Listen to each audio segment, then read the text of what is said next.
That's right, my lovely imps.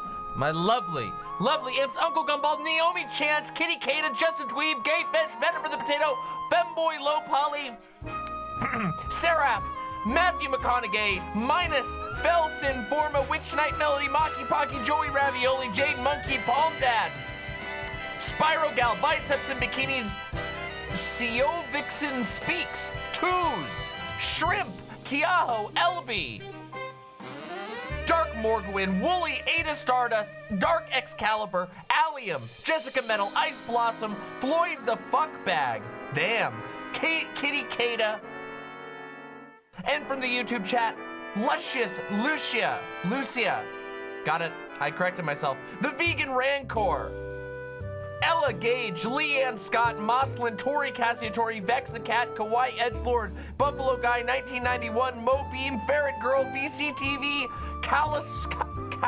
Kahiosaurus, Emily Ganguly, Falmer Flamingo, Sunny Joe, Chris Harris,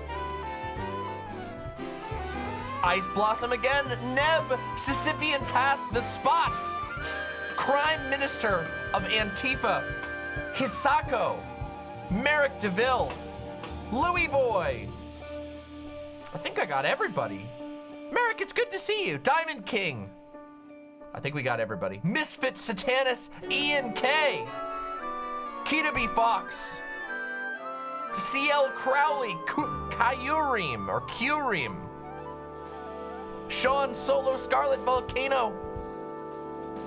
If you are here, Cookie, and Aponte, please, and Suet Cider, M Dragon. We're getting so many people love to show up to have their names read out, which is wise, to be fair, because who wouldn't want to have their name read out at the beginning of stream?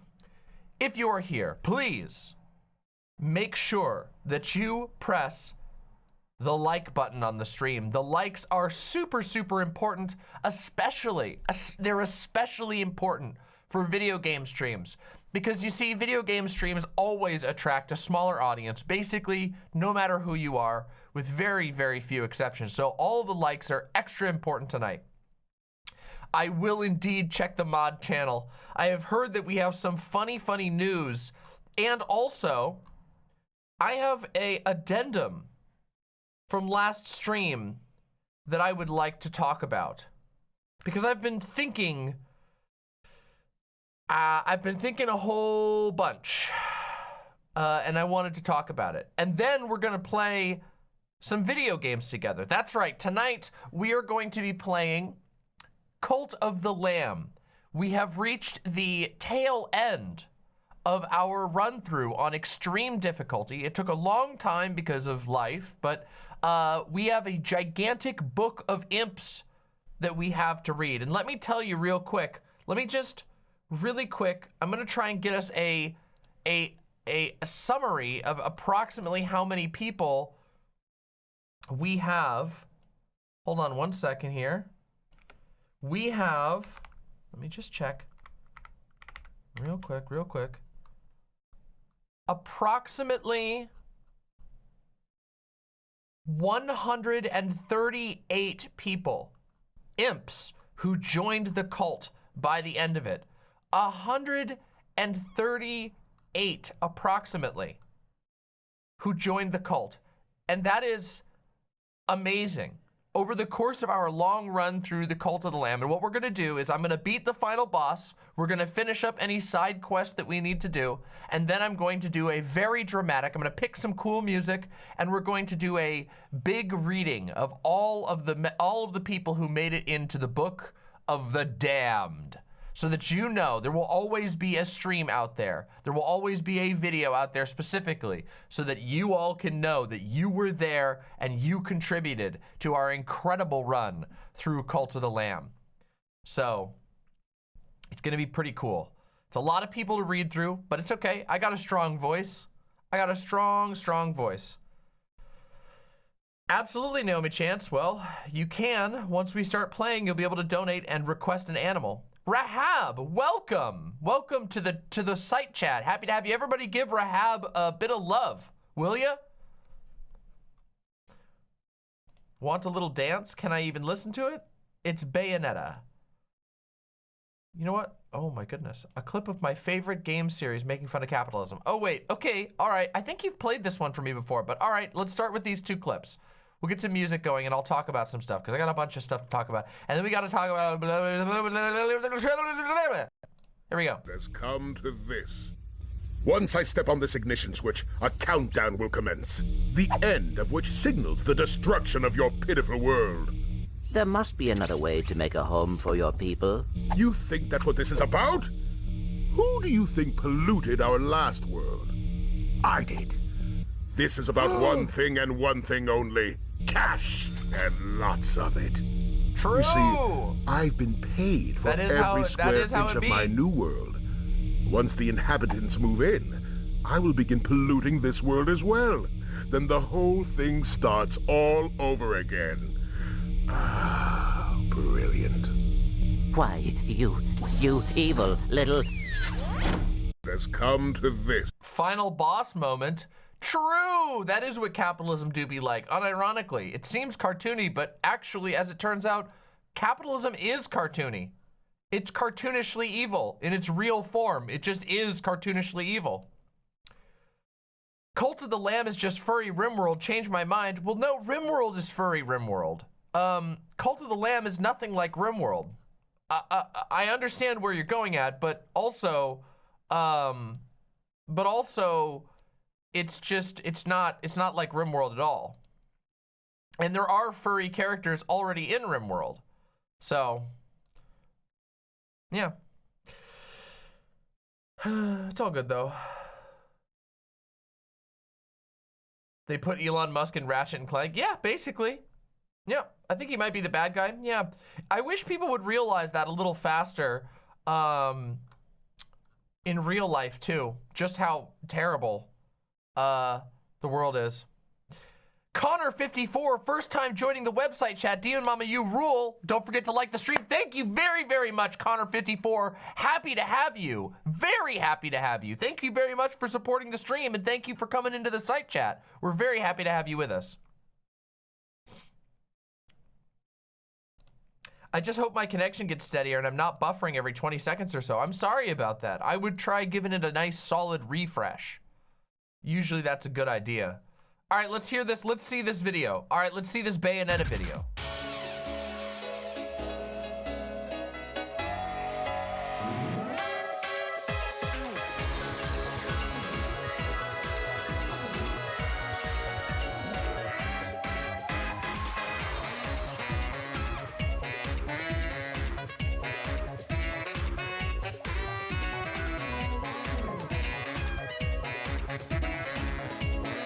You know, generally, video game characters dancing does look a little weird, but I have to say that Bayonetta, they put so much love into the animations that it doesn't matter. It goes above and beyond.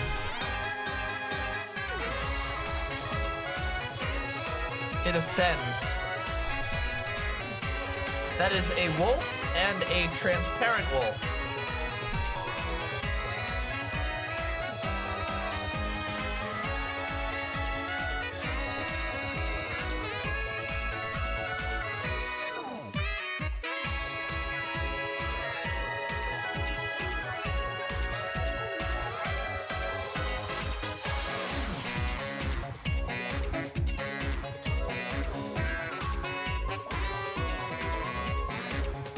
Bayonetta was based off of all kinds of drag dance, yes.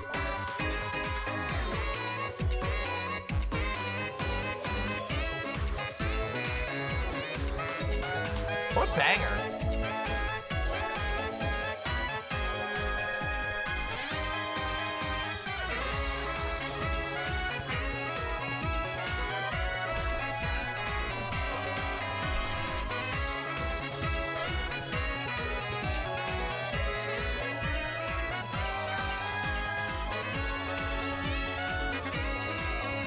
Yes, if I remember correctly, it is her hair and her clothes are like the same entity.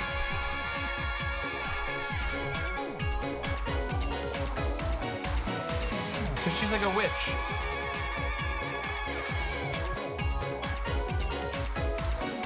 a hair witch. No, they're not itchy. It can shape change and texture change. What the hell is going on? Bayonetta.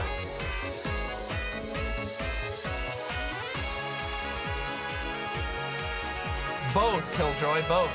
You can be both.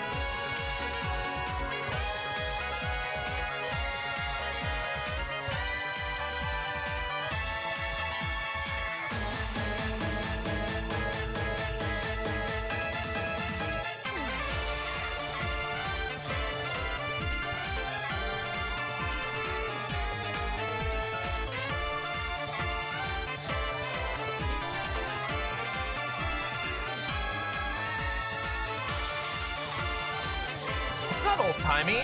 It's not old-timey at all. She's not that type of witch. She's a cyber witch.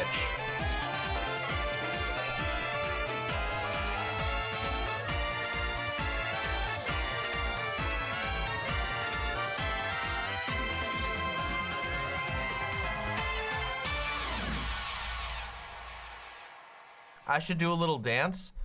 I don't need to do a little dance.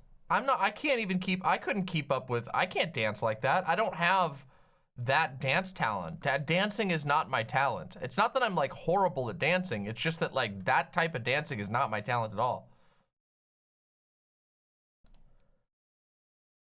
This dance was all done motion capture, and it was all done in one take by the endlessly talented Maiko Uchida. That's amazing. I didn't know that. That's actually incredible.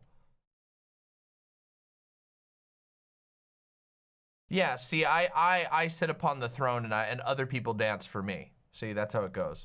Stay seated or all falls apart. Okay, shut up. All right, now you're taking it too far. Shut the fuck up. Okay, you want a permaban, asshole? You went like that. You turned. Like that. You went from in my favor to out of my favor. Fucking bitches.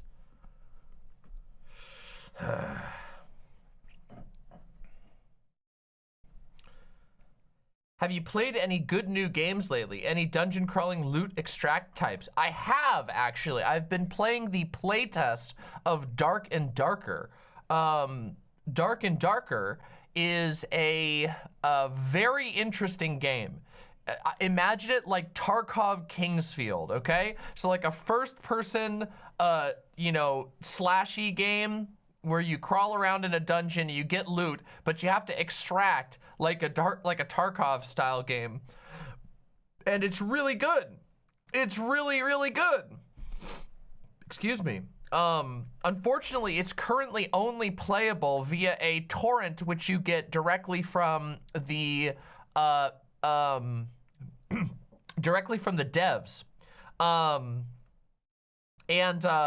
Because they are currently involved in a frivolous lawsuit, or as far as we can tell, what appears to be a frivolous lawsuit from a large game publisher. And so it's currently blocked on Steam, but you can play it directly through the Iron Mace website, or sorry, the Iron Mace social media has links posted. It's getting sued, but I don't know how messy it's actually gonna be. That said, Dark and Darker is super cool, and I really have enjoyed it. I've played a whole bunch of it, and I think it's gonna be God tier. I think when it comes out and is finally out of this legal nonsense, that it will be an amazing game, and I will absolutely be supporting the game personally. It's phenomenal. It's very, very fun. It's very creative. It has like motion-based combat, kind of like a Mordhau, or I'm trying to think of what other games use that type of combat. Mordhau is the one that came to mind immediately, where there's a lot of physics involved in the combat, and the dungeons are really cool. You do these really crazy dungeon delves. It's designed to be played in like a squad of 3 or 4 people, and you have to extract with the treasure that you get in order to keep leveling up your wizards and clerics, and it's like awesome. It's really cool. So yeah. Yeah. Yep, it's very good, so. Mordhau's player base is exclusively Nazis and furries. Not exclusively, but yes, there are a lot of them. At one point, I was playing more. I was putting my videos on in custom servers in Mordhau. And there's a lot of custom servers where they have a little room that you have to fight for control of, and if you win control of the room, you get to put a video on that plays for the entire lobby. So I would go and kill everyone in the little viewing room and then put my videos on, which was fun. Wow! Oh my goodness! Mother Mirset with the unbelievably generous 10 gifted Demon Mama YouTube memberships. Thank you so very much, Mother Mirset. That is beyond generous of you. Thank you so much for supporting the stream. Oh my god. Tiaho says, has anyone here played The Long Dark? It's a brutal survival game based in Canada. Hold on a second. Let me just show you something. Okay, ready? Take a look at that playtime, okay? Can you see that? Can you all see that playtime? I wish I could zoom. I think I can zoom up. Look, do you see that playtime? See it? Yes, you can. Yes, you can see it, you assholes.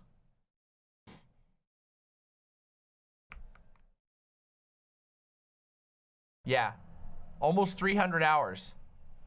Well, 250 is more accurate. It's a phenomenal game. The Long Dark is amazing, okay? It's amazing. I'll be playing more in the future. I keep going back. Louis Baton says, I finally watched Andor, and what the fuck, it has no business being a Star Wars entry and also being that good. Andor is amazing, okay? I don't care if you are a Star Wars fan or if you are a Star Wars hater. You need to see Andor. It is amazing. It is the best Star Wars piece of media since the original trilogy, and it so surpasses Star Wars. It's unbelievably good. It is so good. Oh, Gayfesh, he will. He will. He will. Don't worry.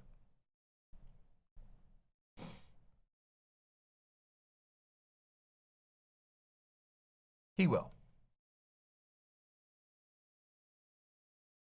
Yep. Yes, yes, yes. Is there a game where you can kill Mounties? I imagine there probably is. The Long Dark is fucking fantastic. It is a, for those who don't know what The Long Dark is, it is a, what I would call a hard survival game. There's basically no magical or sci-fi elements whatsoever. It is just you in nature surviving, and the map is enormous. They have like, I mean, it's like what, 15 to 20 zones now in the game. A giant open world map. Every year they refresh the maps and jumble things up so that you never have the exact same survival experience. There's a ton of like randomization. It is an incredibly good game, and it has just awesome map design. Awesome map design. It is a very difficult game, but once you get the hang of it, you get a lot. You'll start to understand how to survive. It's really, really good.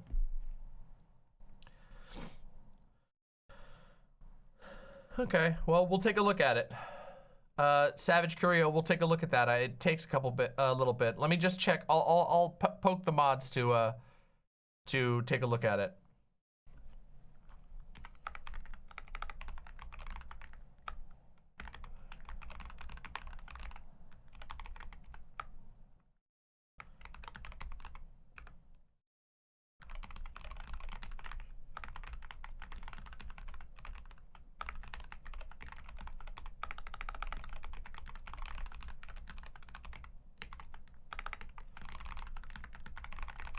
Marceline Flowers with the tier 2 sub. Thank you very, very much. Thank you so, so much. I really appreciate that. And also, Old School AJ with the tier 2 sub. Thank you very, very much. You all are being so loving tonight, and it means the world to me. Thank you so very much. Killjoy says, oh, Demon Mama, the forum feature in Discord is great. Yes, we are reworking and restructuring the Discord so that we take advantage of the forum features, and it has been very good so far. We have a couple of forums set up. We have some threads set up. We are building a debate channel that is specifically devoted to debate, which is great. Yeah, so, yep. It's cool. Hey, Dear Mom, I've been having a really good month, so I wanted to share the joy with you all. Much love, everyone. Trans rights, trans thrivings, and do not die. Thank you very much, Mother Meerset. It means the world that you would be willing to share that with us and with me. Thank you so much for supporting this endeavor. It really does mean the world to me. And I hope that your month continues to be awesome. I would have done tier 3 if I'd noticed your headphones are the same as mine. I love these headphones. They're really, really good for this type of work. I actually am, it's about time coming soon that I buy myself a actual like music listening pair of headphones, because these are really good for voice work and stuff like that. And I usually just listen on these, but I have not treated myself to a nice pair of listening headphones in a long time. So I probably will be getting myself one. Evelyn says, thank you very much for yesterday's stream. You're very welcome. These are the Sony Studio headphones. I can't remember, I always forget the number. The MDR V6. They are basically the gold standard for studio headphones. Basically headphones that you want to be listening to your own voice on, listening to your recordings on. They are extremely good. They're very affordable. They're just around $100 or so, maybe a little bit less depending on when you buy them or where you buy them. And like I said, they are about the gold standard, about a gold standard for studio headphones. There's not much else. Yep. Check out some planar magnetic headphones. I will indeed be doing lots and lots of research for this. Yeah. Wait, what is this stream final? Are we gonna finally stop fucking around and kill God? I thought that was being saved for the season finale. Oh, you can't even imagine. You can't even imagine. Oh, these, the headphones I'm talking about just a few seconds ago, they are the Sony V6. They're the Sony, I always forget the number. I just said it, MDR V6. I always get the letters wrong. The MDR studio headsets. They're really, really good. They're by Sony. Over ear or on ear? There's a correct answer. I mean, I usually prefer over ear, but I don't know. I don't think I've ever owned an on ear headphones. Oh, yes. Oh, Louis boy, I love Dank Pods. I absolutely love Dank Pods. Dank Pods buys like $5,000 custom headphones, but yeah. Yep. I know a lot of people really like bone conducting ones. Well, wait, they shouldn't be expensive. These headphones are only about $100 unless they've really increased the price. Yeah, they're only about $100. These are that's a really good price. Older models might be more if you're buying like an old school one, but there's no real need to do that. The new ones are like, wait, what? Whoa, did they discontinue them? No, they still sell them. Oh no, they changed them. Oh, they changed the model number. Okay, so they're now the MDR 7506. The V6s have been discontinued. Oh, okay, well that sucks. Damn, I'll have to get these repaired if I have any issues with them because they are genuinely incredible. Yeah.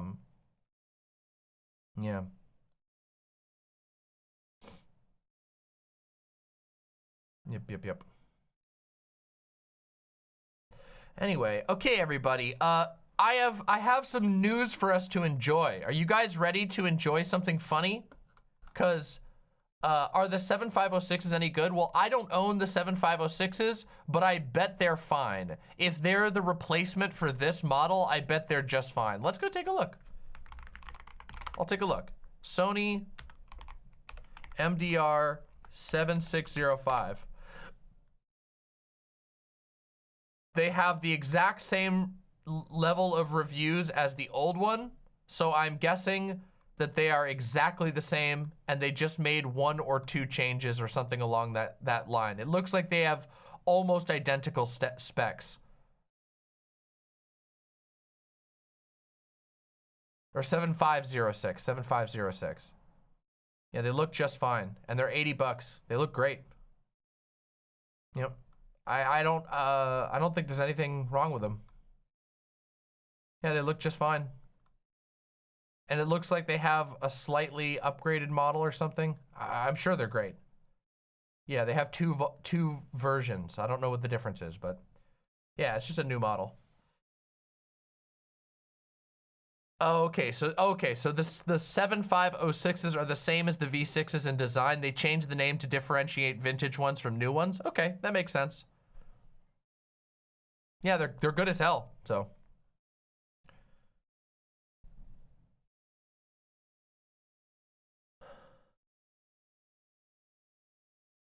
My lovely imps, who here thinks Matt Walsh is a giant piece of shit? Anybody? Anybody here think known genocidal theocratic fascist Matt Walsh is a giant piece of shit? Well, you might be happy to know that the motherfucker got hacked today. That's right. He did indeed. Matt Walsh got hacked today, like really super hacked, to the degree that his account was directly insulting his personal friends, saying unforgivable, unbelievably racist things.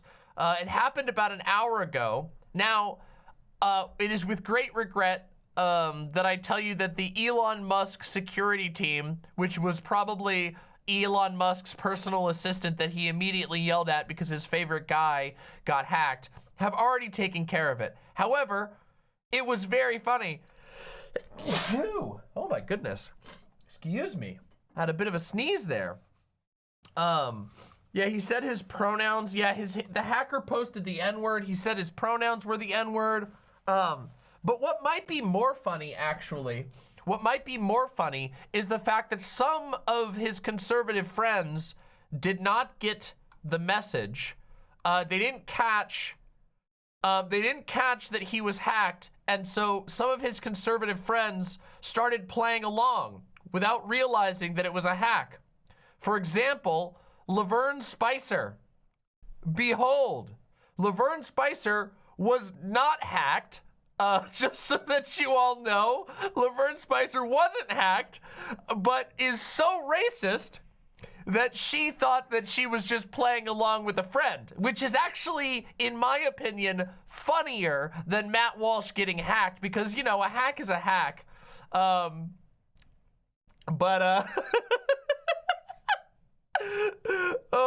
God. Yeah. Oh, God.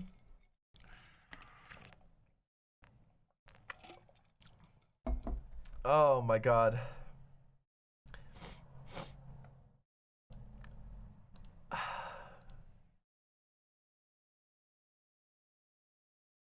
Yeah, so this is a small piece of news, but my God, is it funny. Do you think they archived his DMs? That would be Pog. If they archived his DMs, that would probably be, at least in my personal opinion, I think that would be a very interesting thing, and I would find it very interesting. And I do, in fact, look forward to finding out whether or not the hacker managed to get a hold of Matt Walsh's DMs. Because, yeah. That would be funny and interesting to me, personally. I would find it funny. Morally reprehensible. Very reprehensible, you bad hackers. Go to hell, hackers. But it would be very funny and interesting. I don't know if it's gonna happen. I don't know if we're gonna be so lucky as to find out what Matt Walsh had in his DMs. But as of now, there have been no DM leaks. But it was funny. It was definitely very funny.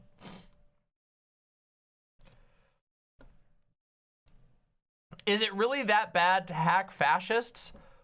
Well, personally, I personally think that there is, that fascists are a genuine evil on this planet, and there is not much that I can imagine that it would be bad to do to a fascist if you had if you had evidence and, you know, a very reasonable case to prove that person was a fascist or a Nazi, even worse. So Nazis obviously kind of take the fascism in a very specific direction. I personally do not have any sympathy for fascists. But yeah. Yep. That's my very personal opinion. Do you think the hacker had the pass? I don't know, but I can dream that it's true.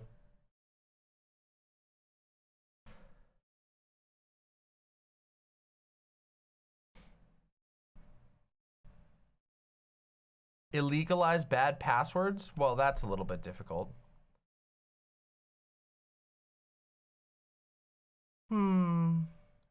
Anyway, there wasn't a whole lot. You know, he got sussed pretty quick, but I will say there's one more funny thing I can show you, okay? And this one hasn't changed yet. Notice that this one still hasn't changed. This is his actual profile and his actual profile picture right now. Well, that one's the same, but he's as Sassy Shooters, and of course he has Buff Minecraft Steve as his profile banner, which is, you know, I think that's the last little touch that we have here that I think is very interesting. Ben Shapiro is crying over the hack and then playing Birthday Boy. Yeah. What's the track? Oh, but that means I have to open Spotify. I don't think I want to do that.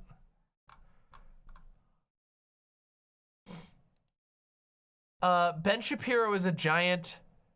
The Spotify link is so good. Okay, I'll find out what it is.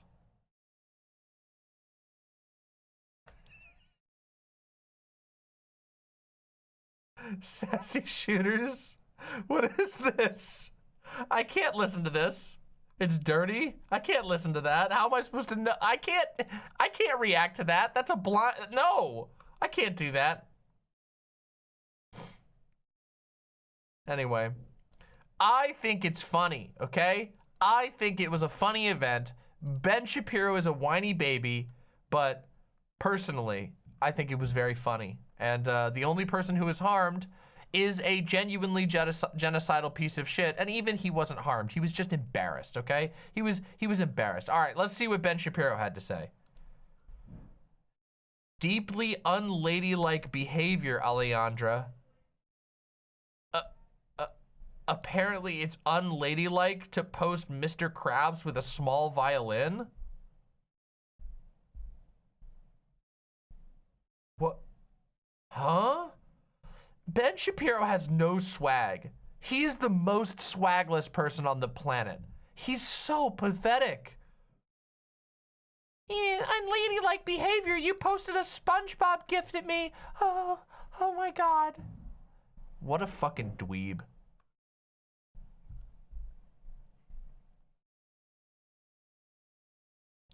Yeah, he wants to talk about unladylike behavior. Isn't getting mega offended over a picture, over a cartoon gif of Mr. Krabs the most unmanly thing you can possibly imagine? In their own ideology, is that not like the least manly thing? Like literally going like, ooh, Mr. Krabs, that's mean, don't be mean. God, pathetic. Ben Shapiro's the type of guy to drink alcohol from a sippy cup and he would still fucking cough on it. He'd still fucking choke. Are we talking about the Contra vid tonight or no? We talked about the Contra vid last night. You'll have to watch my, you'll have to go watch my VOD from last night. I mean, I am going to talk about the Contra vid very briefly, but that's only to say that I thought about something a little more after stream last night that I wanted to talk about. Yeah.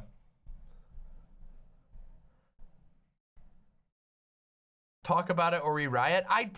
I did that already. Where were you people? I did it yesterday. I spent 4 hours reacting to that damn 2-hour-long video.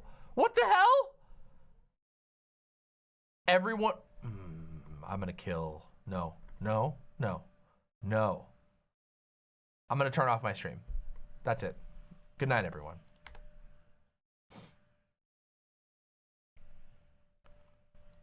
That was a joke. I'm actually still here.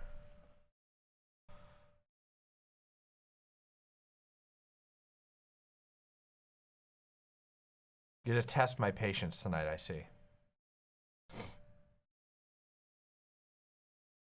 I always come back. One time I won't, and it's gonna make you so sad.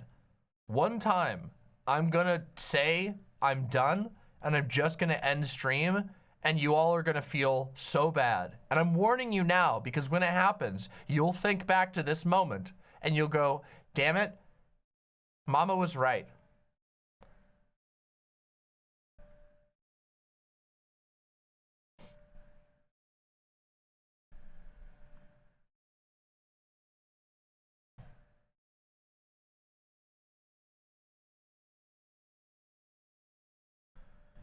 I'll cry if that happens. Well, you know.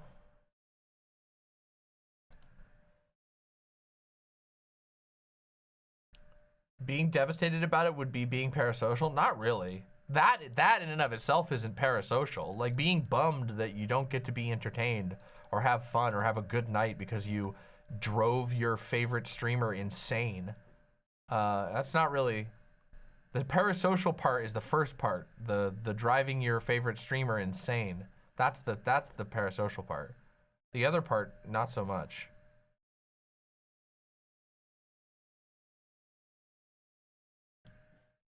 What about when we burn our Demon Mama shrines? Good luck. Setting those things on fire only makes me stronger.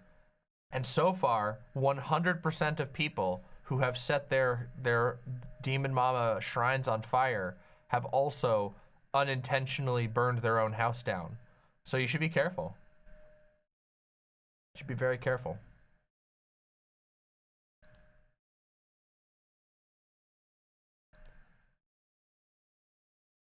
What if I send you ham in the mail? Well, it'll be rotten by the time it gets here, so please don't do that.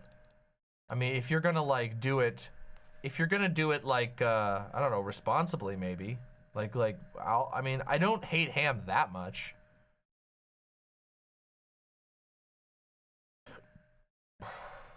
I just don't like ham.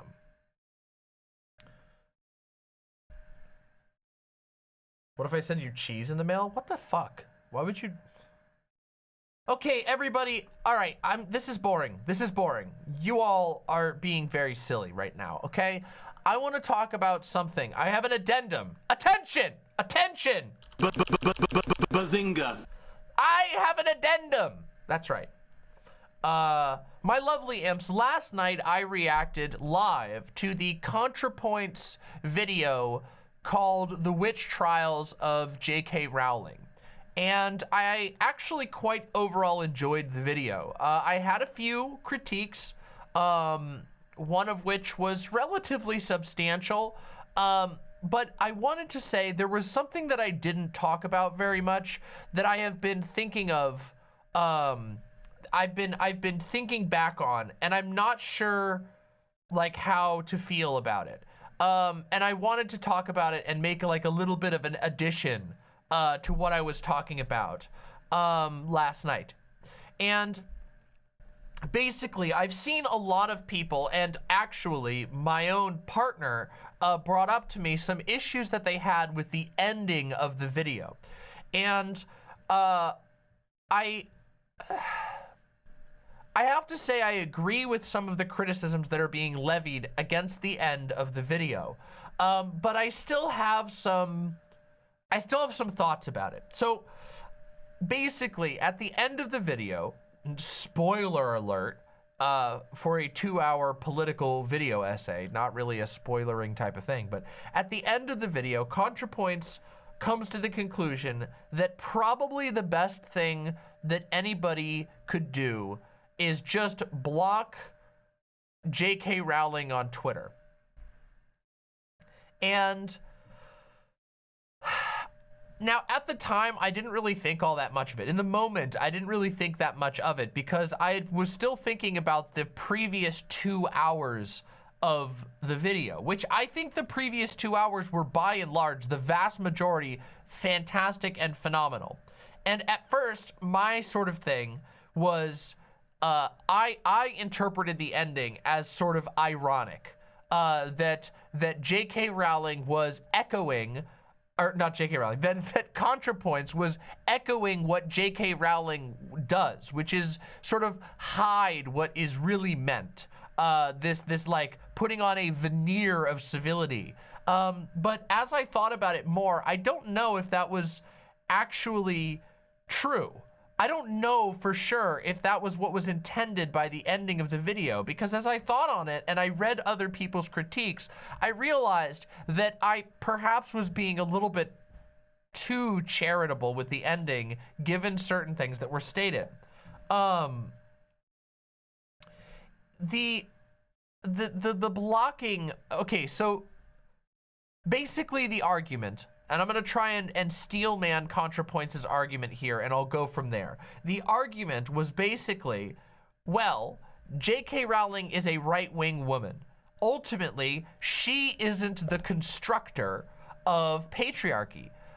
Therefore, we should be careful not to just make her the convenient effigy that represents the whole of a truly hateful movement. Contrapoints, in fact, made the argument that like most of the devils that movements react to happen to have been mostly white women in the past. And there is truth to that. I mean, Anita Bryant is one of them. Oh my God, I'm blanking on the other lady's name. Why am I blanking on her name? It doesn't really matter. The other lady are two of the examples that were covered specifically in the video. And of course, there are very frequently white women who act as basically a poster child for a hate movement that is much larger than them. And I think there's truth in that. However, I also have to point out that no single person or entity or institution builds patriarchy. No single institution or individual builds transphobia, ever. There is never just one person. But J.K. Rowling has an absolutely unbelievably large platform. Like, she tried to make the argument that the devil was the Republican Party and Republican lawmakers, not J.K. Rowling, but actually, as far as like spreading a hateful message, I actually think that J.K. Rowling is more impactful than most Republican lawmakers. Obviously, she's not more, powerful than the entire GOP, but J.K. Rowling is infinitely more influential than Michael Knowles. J.K. Rowling is more influential than Matt Walsh. J.K. Rowling is more influential than libs of TikTok. J.K. Rowling is one of the world's most influential anti-trans people. She has her reach and her influence as a pillar of pop culture is not to be understated. And I think that there's a part of that is missed. And the more that I thought about that ending, the less that I thought that it was Contrapoints just kind of making a twist on the idea that like you should that all of these people hide what they actually mean in civility, and more just that like there was a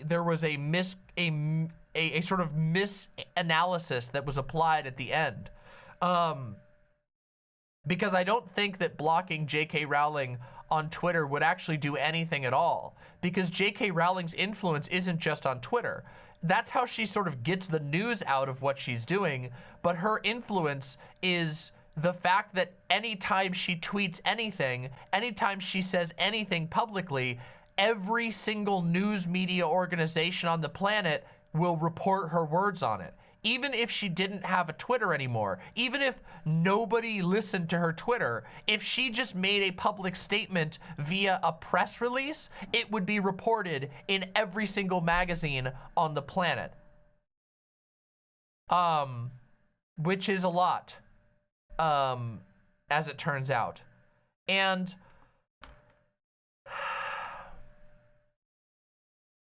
I don't know. I felt like after I thought about it a little more that I had some, that I may have sort of misread what was being said there. And also, to be fair, I was pretty tired. I was like hours into a react at that point. So I feel like I may have done a little bit of I was thinking about other aspects of the video, and I didn't really take enough time to think about what the ending was actually trying to say. And there's another part of it too, which is that, and this is the part that I really hope this wasn't the case, but as I reviewed the ending again, I realized that part of the reason why there's a conclusion that we shouldn't worry as much, or we shouldn't fixate as much on J.K. Rowling, was specifically so that Contrapoints could levy a further criticism at Walsh. And that was what really started to bother me.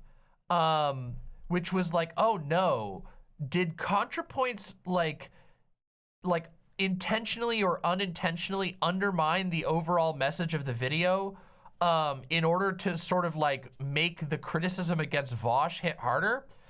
And I feel like I kind of want to watch it again real quick. So let's do that real quick, and I want to review and see if my thoughts on it, if my memory of it is fair. We're just gonna watch the last few minutes of it, and just sort of, I don't know. Yeah, I just want to review it. Let's review the last like few seconds of it, okay? Because it's like right, where is it here? Where is the ending? Here we go. We're gonna go back.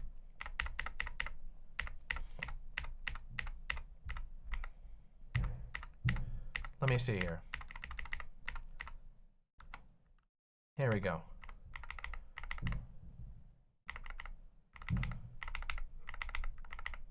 I'm just gonna go right here.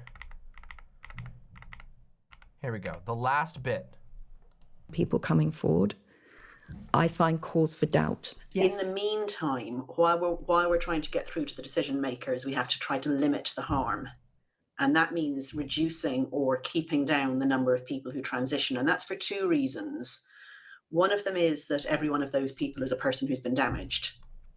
But the second one is every one of those people is basically, you know, a huge problem to a sane world. Like if you've got people that, and whether they're transitioned, whether they're happily transitioned, whether they're unhappily transitioned, whether they're detransitioned, if you've got people who've dissociated from their sex in some way, every one of those people is someone who needs special accommodation in a sane world where we re-acknowledge the truth of sex. So deranged, by the way. Insane. That is Nazi rhetoric. Like, no ifs, ands, or buts, but we're not here for that. To wrap this up, is the backlash against J.K. Rowling a witch hunt? No. Unequivocally, no. It's very thoroughly deserved. But I will say this. A movement can't get along without a devil. And across the whole political spectrum, there's a misogynistic tendency to choose a female devil. Whether it's Anita Bryant, Hillary Clinton, Marie Antoinette, Alexandria Ocasio-Cortez, or J.K. Rowling. And there's always going to be people who seize on any opportunity to be misogynistic. So... Okay, let's keep going. I would advise trans people and our allies to keep in mind that J.K. Rowling is not the final boss of transphobia. She's not our devil. The devil is the Republican Party, the Conservative Party. The devil is patriarchy. It's the right-wing men who will be the ones to put gender-critical theory into brutal practice. Anita Bryant, Posey Parker, and J.K. Rowling are, to borrow a term from TERFs, handmaidens. TERFs are the real handmaidens. They're useful idiots who put a concerned female face on the patriarchal violence against trans people that will ultimately be enacted by right-wing men. I call on men ones who consider themselves decent human beings to call out the deviants among them and eradicate these monsters from society. And Megan Phelps Roper and centrists like her are wrong that civil conversation can resolve this. Call out the deviants among them and eradicate these monsters from society. People like Michael Knowles and Ron DeSantis and Donald Trump cannot be persuaded. They have to be defeated. As for what to do about J.K. Rowling...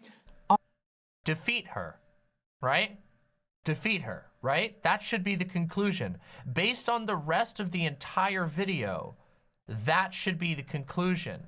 And this was something that I think that maybe I was being, like I said, I missed an opportunity to form a cogent critique that I think is important at the end of this video, because J.K. Rowling shouldn't be infantilized. J.K. Rowling is putting into practice what is the wording that she uses here? Hold on, I want to get the exact wording. Here we go. Let's just see. They're the useful idiots. Hold on. It's the right-wing men who will be the ones to put gender-critical theory into brutal practice. But that's not true. J.K. Rowling is also putting gender-critical theory into brutal practice, because in the modern world, brutal practice includes laws that say that you can't have medication that's life-saving, laws that force you to detransition, laws that that make you go through disgustingly invasive psychiatric evaluation. So I just think she's just wrong. I think I completely misread the ending of this, and I think that there is a fair room to strongly criticize this ending, especially because it seems like this ending was created only to be able, or was reshaped or bent in this way, only to be able to take a stab at Walsh again, which I think is kind of messed up. And also another thing is, again, I can't help but sit here and go, well, at the beginning of this video, Contrapoints makes a joke about kill your shitty child. I don't believe that Contrapoints truly believes that people should murder their children. That's a joke. Likewise, Walsh's misogynistic joke, which is equally in bad taste, by the way. This is a video about how TERFs use save the children rhetoric against trans people, and TERFs also use misogyny in bad faith as a shield, in the same way that they use children in a shield. Both of them have done an equal level of problematic joke here. And I think that this ending really, the first part of this ending, I think I'm totally fine with. Reminding people that J.K. Rowling is not and will never be the final boss of transphobia, and that the GOP and patriarchy are larger issues. There are still people who work and build patriarchy, and they do it together. The GOP is a large organization made up of many individual people. It has foot soldiers, it has managers, it has, colonels and generals, so to say. And J.K. Rowling is unabashedly one of them. J.K. Rowling is unequivocally one of the foot soldiers, not just one of the foot soldiers. She is a major player in the excuse me, I got a hiccup. In the advancement of transphobia worldwide. So anyway, I didn't want to make this too big of a thing. I didn't want to make it like I don't know. I didn't want to make it I don't know. I don't know. I didn't want to make it like a whole other thing, but I felt like it was necessary to revisit the ending, because basically because other people brought forward a critique that I actually do think is fair. I don't think that Rowling should be infantilized, and I don't think that she should be minimized.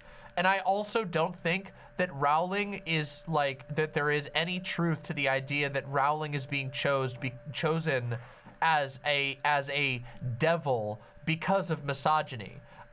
In fact, I think that plays a smaller role than the fact that she's just constantly promoting transphobia, that she is constantly funding, supporting, and using her absolutely enormous platform to advance transphobia.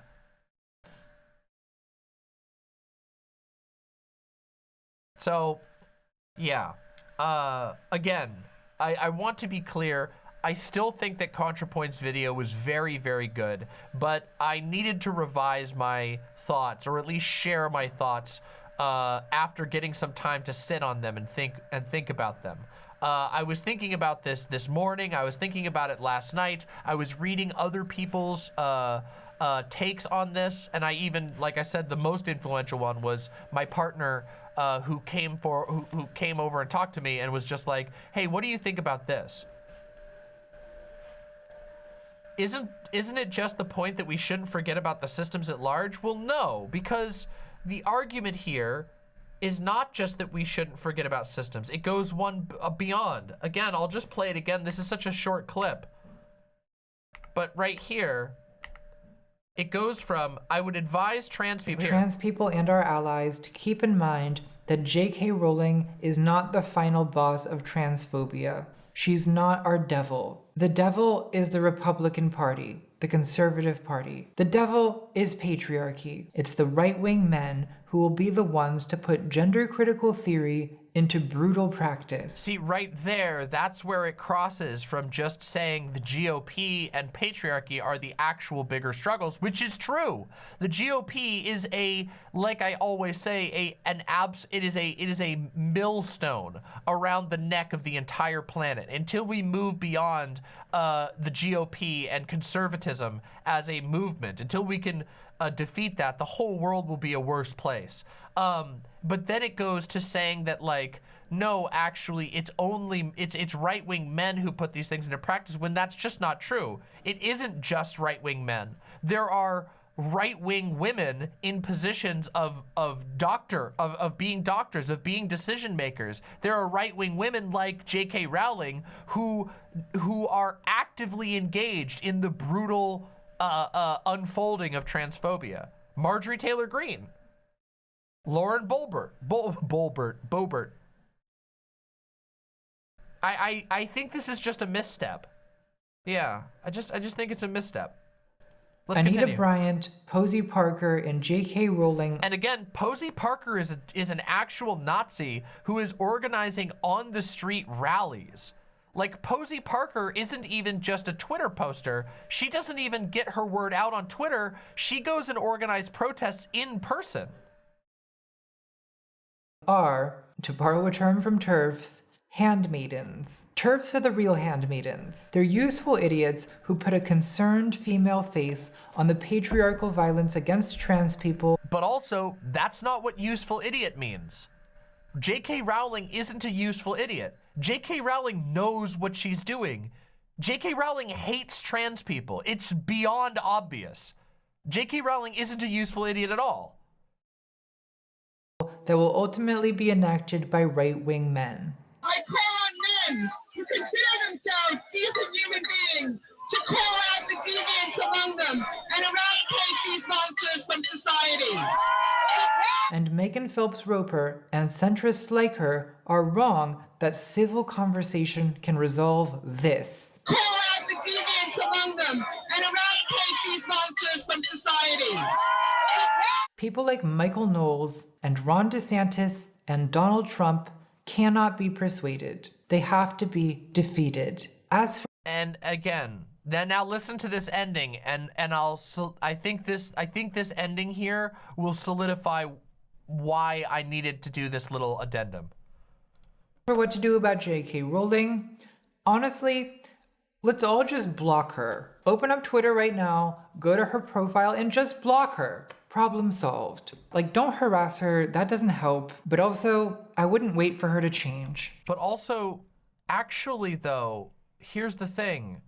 The earlier point of this video is that actually pieing Anita Bryant did help. Putting a pie on Anita Bryant, which is undeniably a form of harassment, did help. Disrupting racist feminist meetings and anti-lesbian meetings did help. That's the entire point of this video. So I think Contrapoints just messed up the ending. Like, I don't know. I just think this ending is messed up. She's gone down what I call the bigotry whirlpool. The deeper you go in, the harder it is to leave, for the same reasons that it's hard to quit a cult or scam. To quote video essayist Dan Olson. Anyway, there's we can listen to One this of the most real quick. insidious elements of a confidence scam is that the victims who invested the most are often the most passionate defenders, because shame is a powerful force in the human psyche, and they can't bear the shame of admitting they were tricked. Reformed bigots have to face not only the shame of being dupes, but also the guilt of having devoted years of life to harming vulnerable people. This is something Megan, to her credit, faced head-on. If we were wrong, then I had spent every day of my life industriously sowing doom, discord, and rage to so many, not at the behest of God, but of my grandfather. I had wasted my life only to fill others with pain and misery.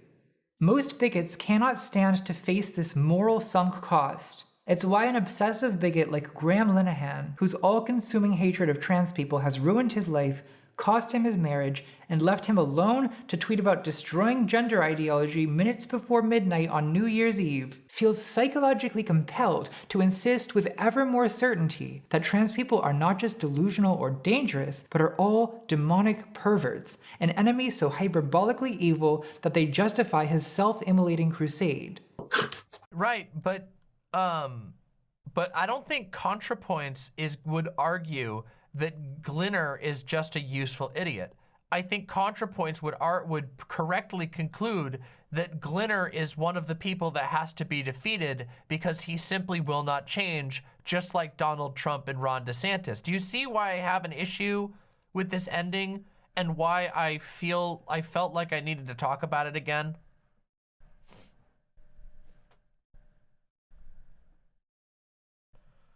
Tea Leaves says, am I tripping or rewatching this again tonight? No, I'm doing an addendum to a part of my analysis from last night that I felt needed more work. Last night, I was very tired and I felt like my commentary on the ending of the video was lacking. And after some time to reflect on it, I decided I wanted to just review the ending and share my thoughts. So, yeah. They took everything from me, you know. They took my family, you know. And I just said, no, hang on a sec. Stop calling these women TERFs. Stop sending them abuse. Let them speak. And for that, they just destroyed me. Do you honestly feel destroyed? No, because the one thing about this that keeps me going is that I know I'm right, you know. I know I'm right. As long as he stays here, in the bottom of the whirlpool, he never has to face that he's ruined his relationships and wasted years of life because he just couldn't let it go.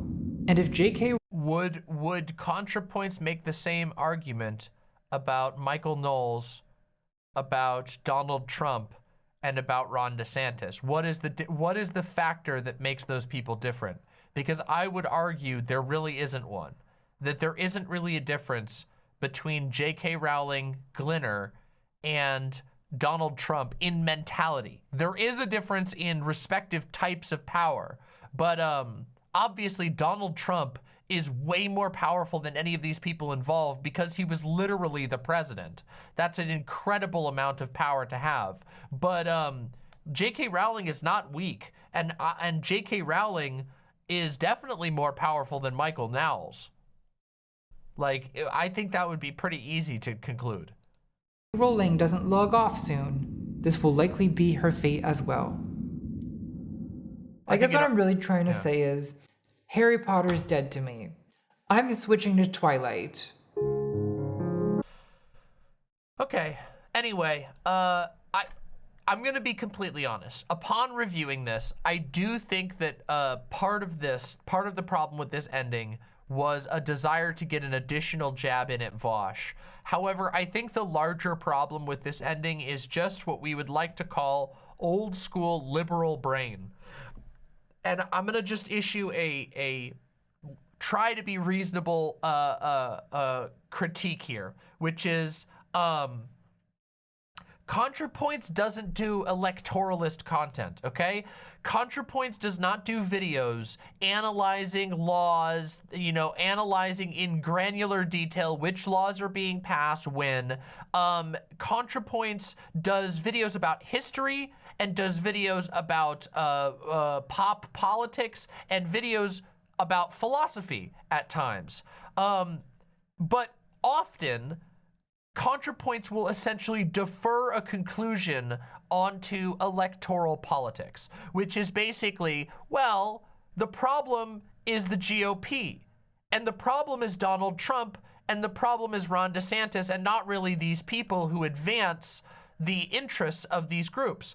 But I think that that's a mistake because, well, how do you fight those groups? And how do those groups actually fight their war? Well, the answer, of course, is it's not through electoral politics. That's a part of it.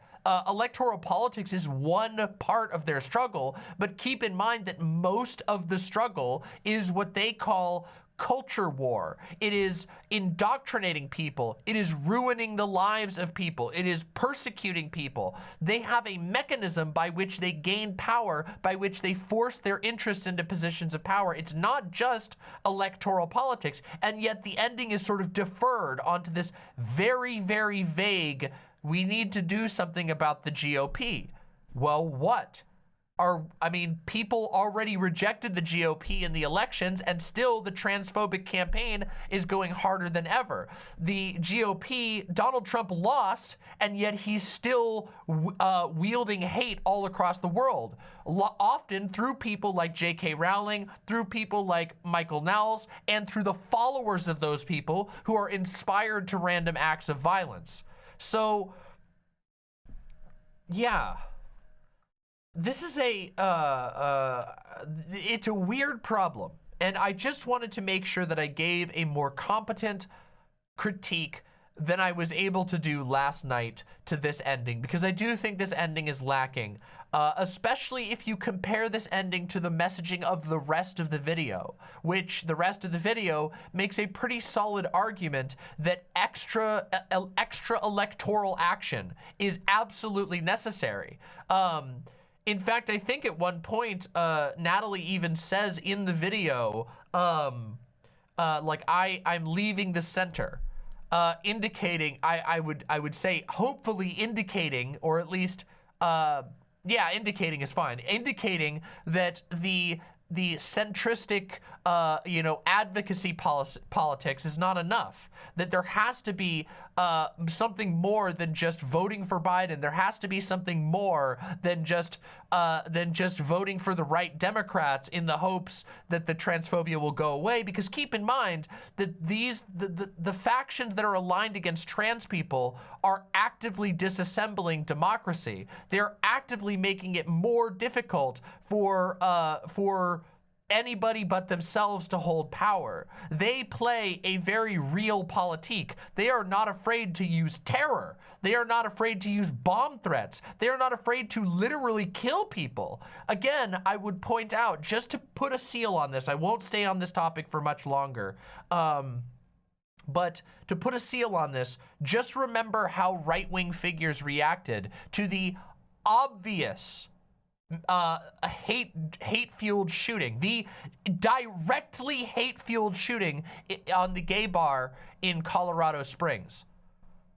When that happened, all of the biggest right-wing figures basically said, well, maybe you shouldn't have groomed people. That's basically what their answer was.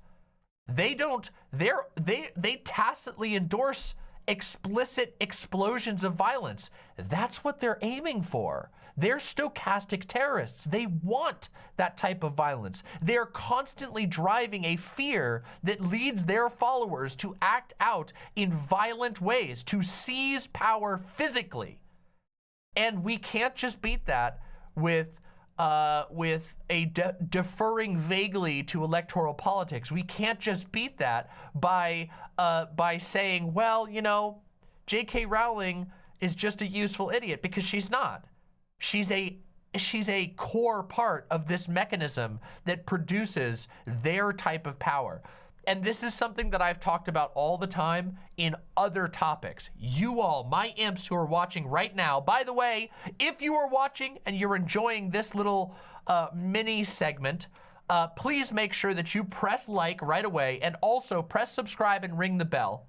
And if you're watching on YouTube, when this is inevitably posted on YouTube, leave a comment with your thoughts, because I would actually really love to hear people's feedback and thoughts on this particular segment. Even though I always like to hear comments, I really want to hear what people have to think about this. But if you are one of my imps, you will know that I've talked about this all the time with regard to Christianity, with regard to Christian nationalism, with regard to the far right, that the way that they organize is very different than the way that Democrats go about things. Democrats, and hell, even the left, that the right has a very concrete a series of messaging structures. They have they have access to churches, for God's sake.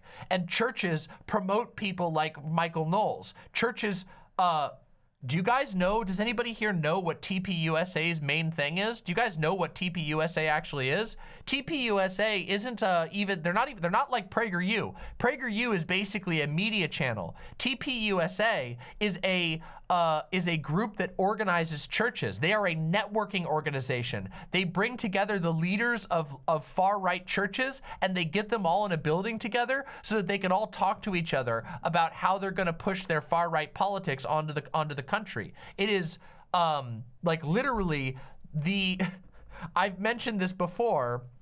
The cult that I grew up in, their representatives go to TPUSA conventions and coordinate with other Christian nationalists. That's what TPUSA does. You can't just beat that with a vague deferral to electoral politics. You can't beat a group that doesn't believe in democracy, that believes that they need to seize power by any means necessary, that is willing to disseminate stochastic terroristic material to all of their followers, and do it on a massive scale with just to block people on Twitter and let's focus on the real problems. Remember also, of course, that TPUSA had, I believe, I might be wrong about the number here, but approximately 38 buses of people that they specifically organized to get people to Donald Trump's rally on the day of January 6th. They knew it was going to be a big deal, obviously, and they specifically bussed tons of people there with a call, "Patriots must rise up." I'm serious. So,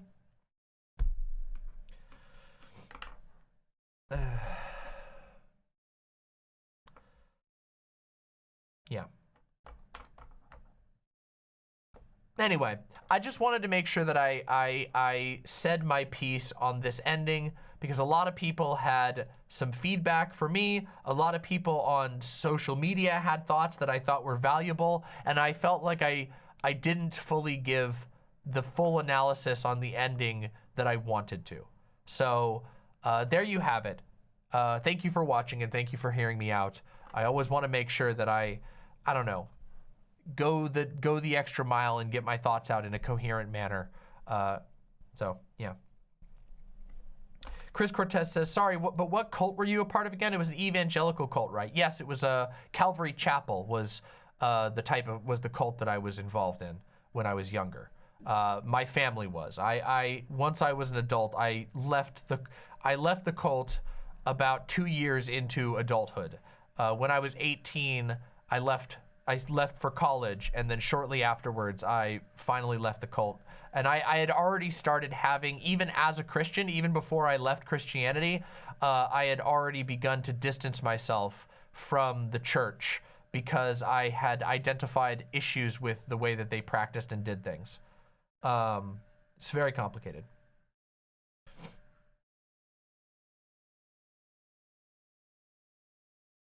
Yeah.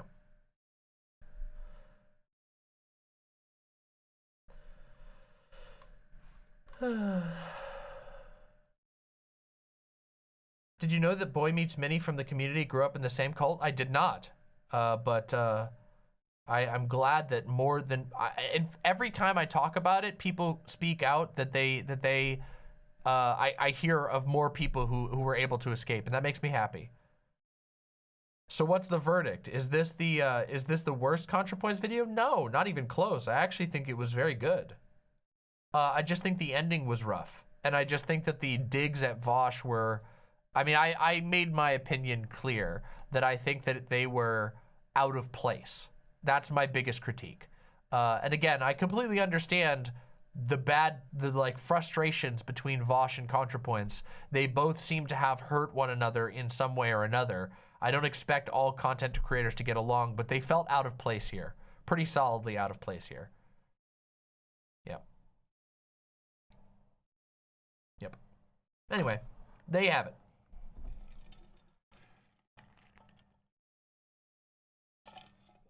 Press like, press subscribe, leave a comment. You know the deal.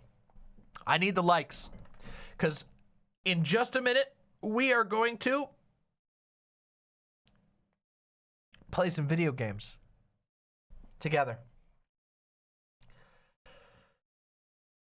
Which Contra video is the best? Ooh, good question. Which Contrapoints video is my favorite? That's a tough one. That's really tough. Let's look at them.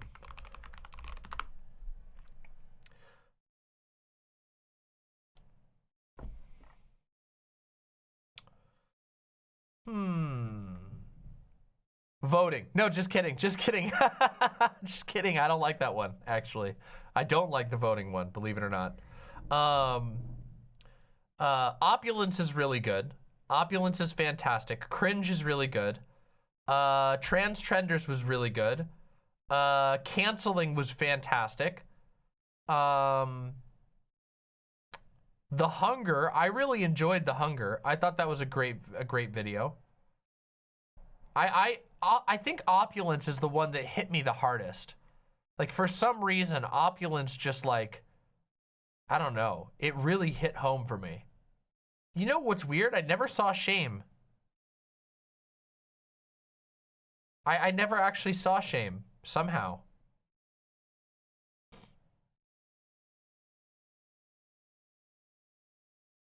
Damn, there's so many good ones.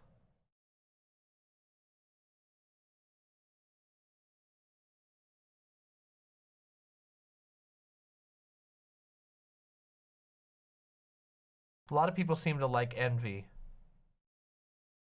I'm trying to remember Envy. Trying to remember Envy. Why don't you like the voting one? Why don't I like the voting one? You really, I mean, I would have to basically react to it, but I feel like I would be kicking a dead horse. The voting one I feel like the voting one misrepresents her opposition really hard and concludes on a politics that I don't agree with, that I just like fundamentally don't agree with. Like, I don't think that it's wrong to vote for Joe Biden. And I also don't think it's like the worst video ever. I think that it does an unnecessary amount of focus on portraying people who are critical of voting in the wrong way. There are, of course, tons of cringe lords who basically just say, I'm never going to vote on anything ever. But the truth is that there is extremely important critiques about electoral politics that need to be talked about. And I feel like they were strawmanned and ignored.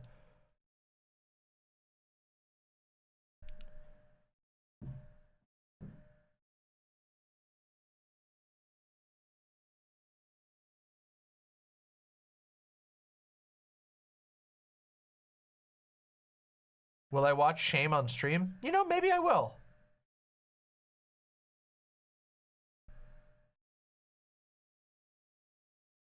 There was a video that I used to really like, and I don't know if it's actually still up.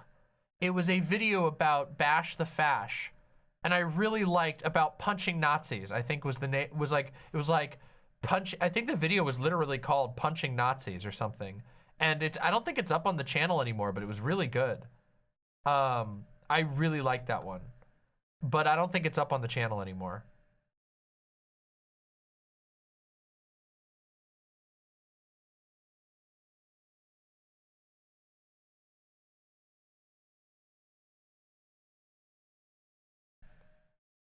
I feel like there's a moral dubiousness to watching pre-early transition videos if she had them removed. I don't think so. I don't think there's anything wrong with seeking them out. I can understand not wanting to feature them on your channel, but I don't think that anybody did anything wrong by wanting to watch those videos. Like, they're a part of the public history. I don't know. I don't think so. I don't know. I don't remember the Envy video. I don't think I saw it.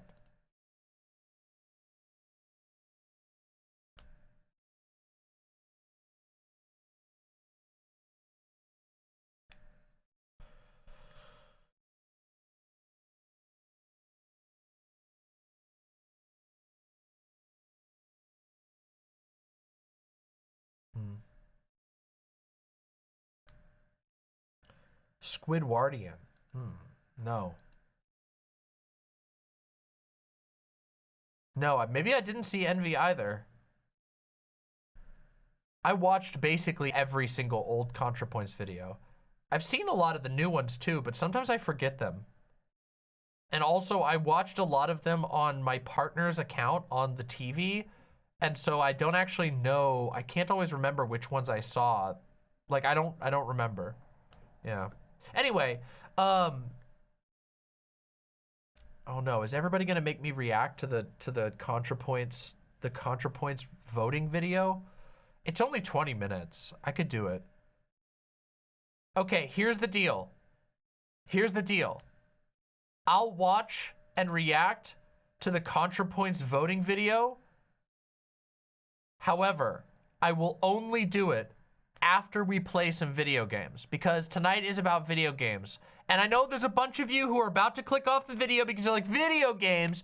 Consider sticking around, because we have a lot of fun in video games, and you shouldn't go away. You should have a good time with us playing video games. I still talk about politics almost the entire time, and I would love it for it to be more sustainable for me to watch video games, but in order for that to happen, you all gotta stick around and give my video game streams a chance.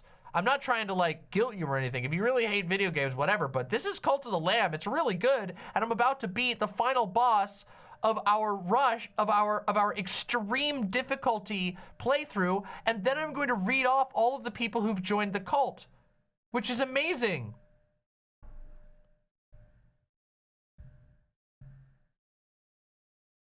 I will pay to drop this whole drama segment. This is supposed to be a Fox Got Away With It cope stream. Huh? This isn't a drama section. That wasn't drama at all.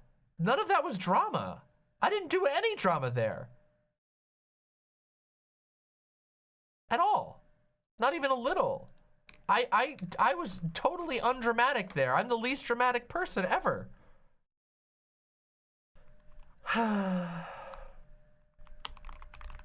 Why is this broken? What is going on here? Okay, the font, I'm sorry everybody. I have to take a second here and fix this. I can't go forward until I fix this. There's something messed up here. Something is broken, and it's driving me crazy.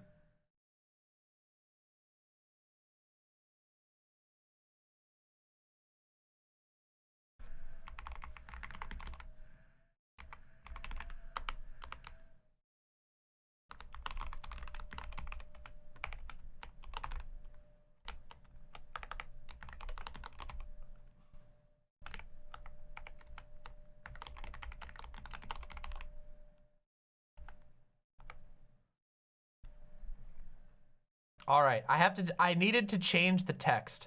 The truth is, I don't even like this text. I want to just decide on a font. So let me pick a new font because the old font that I had, the font file broke, which is very annoying. But I want to pick a new font that looks cool and is cool. But it's going to take me a second because I don't know what fonts look cool. I don't know what fonts I even have installed right now. It was this one, I think. Oh, now it's working, right? Yeah, now it's working. Why is it working now? That font looks fine. Okay, we're gonna keep it with that then. Okay, I just apparently needed to completely reload the font. Just scroll through Google Fonts. I'm going to be doing that soon. But yeah, it's fixed now. I just apparently needed to completely reload the font file. That was very weird. Okay, anyway, everybody, let's get into Cult of the Lamb. My font was like, it wasn't displaying any characters and it wasn't displaying spaces, which was very weird, but it's fixed now.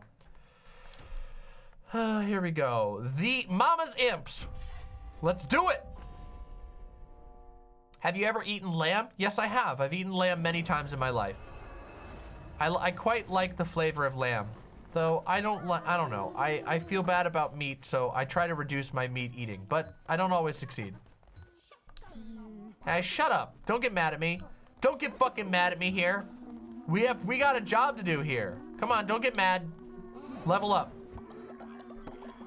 Cult of the Lamb looks more fun to play than to watch. Actually, I think both are very fun. I mean, the viewership for these streams is still really, really good. I think like the lowest we've ever had for a Cult of the Lamb stream was like 150. The lowest. That's like ridiculous. People love this shit. How was the leftover lamb? Gayfesh, I ate literally so much leftover lamb that I almost got sick. I ate a massive plate of leftover lamb. It was so good. Demon Mama eats baby animals confirmed? Well, I have eaten baby animals, yep. It's true, as has most of the planet. You do realize that anytime if you've ever had a chicken nugget, or if you've ever had basically any chicken, you have eaten literally the most brutally ground up baby animals possible. None of you are free of sin. The meat industry is disgusting. Meat is a horrible nightmare for the planet, and none of you can escape it unless you are vegans. And even then, you are still in trouble on a bunch of other things. Would you eat that baby bird dish from Hannibal? No, but not because of like cruelty reasons, but rather because it sounds disgusting to me. I can't even imagine wanting to eat the ortolan finch or whatever it's called.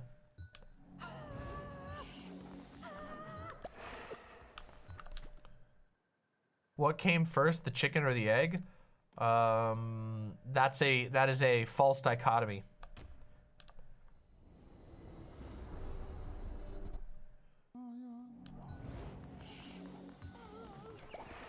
Vegans aren't baiting me tonight. I'm not doing veganism discourse tonight. Fuck you all.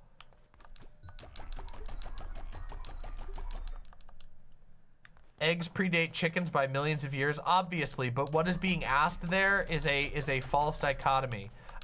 Evolution is a spectrum that only we draw lines on, and we don't, like, nature doesn't draw lines in evolution. There are no naturally existing lines.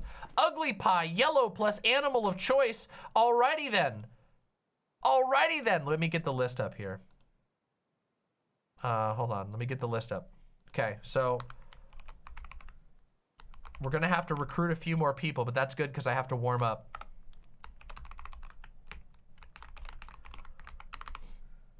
Shrimp. Can I be an orange fish? Absolutely. Absolutely. Have they added birds yet? Not yet. That expansion is not out yet. Okay, so let's see. What do we need to do? Let's get everybody working on... Oh, shut up. Why do y'all get so mad? You stand around without leveling up and it drives me crazy.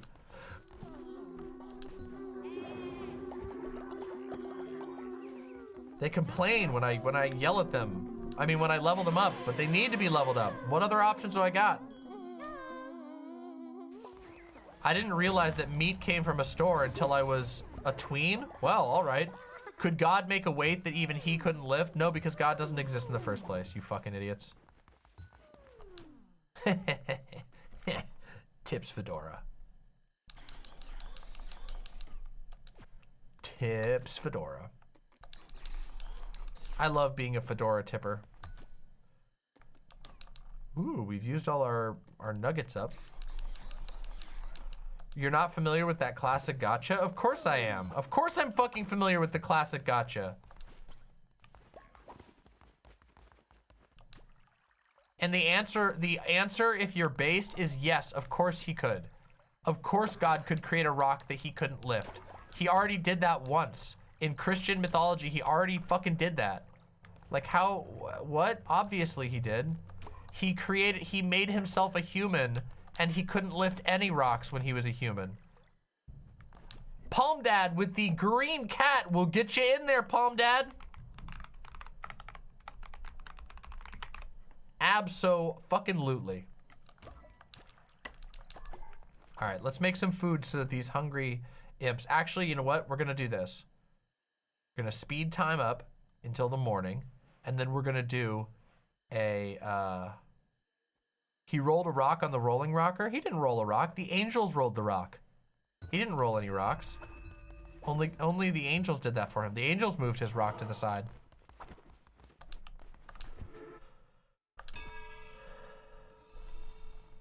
God made himself a human so that he could suck on titties? True! Even God couldn't resist.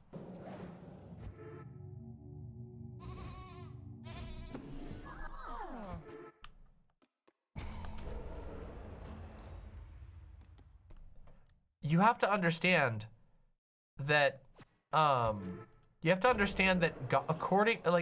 to the, if you believe in an omnipotent God, God can change the rules of reality.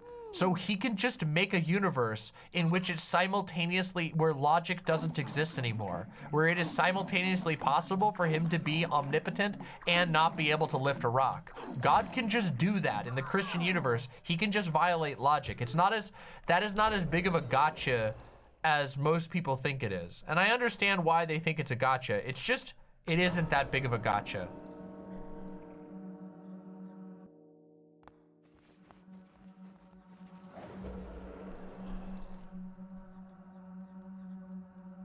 Uh-oh.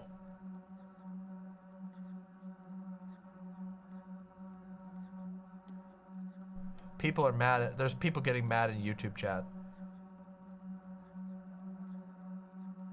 Yes, Silent, yes, that's correct.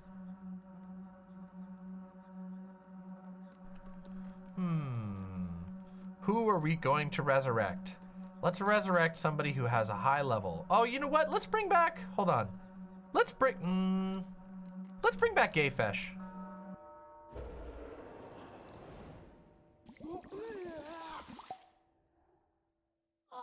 Christians aren't as smart as you. Some are. Some are. Some are as smart as me, but they're just more deranged. Okay, we gotta sacrifice one of our olds. We got olds here who need to be sacrificed. Wait, no, wait. This is not the one we should do. This is not the one. We want to do the other one. We want to do the ascension ritual, not the all followers gain loyalty. Yes, we want this one. We want ascension, not sacrifice.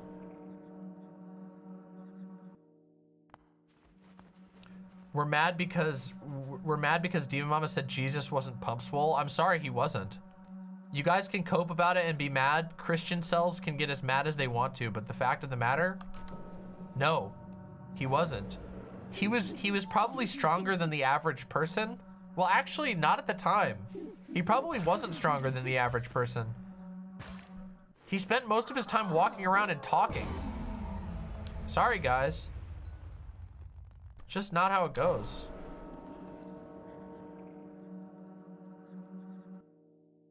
Connor, I think you might be a little bit behind, but no. I still think this video was really good.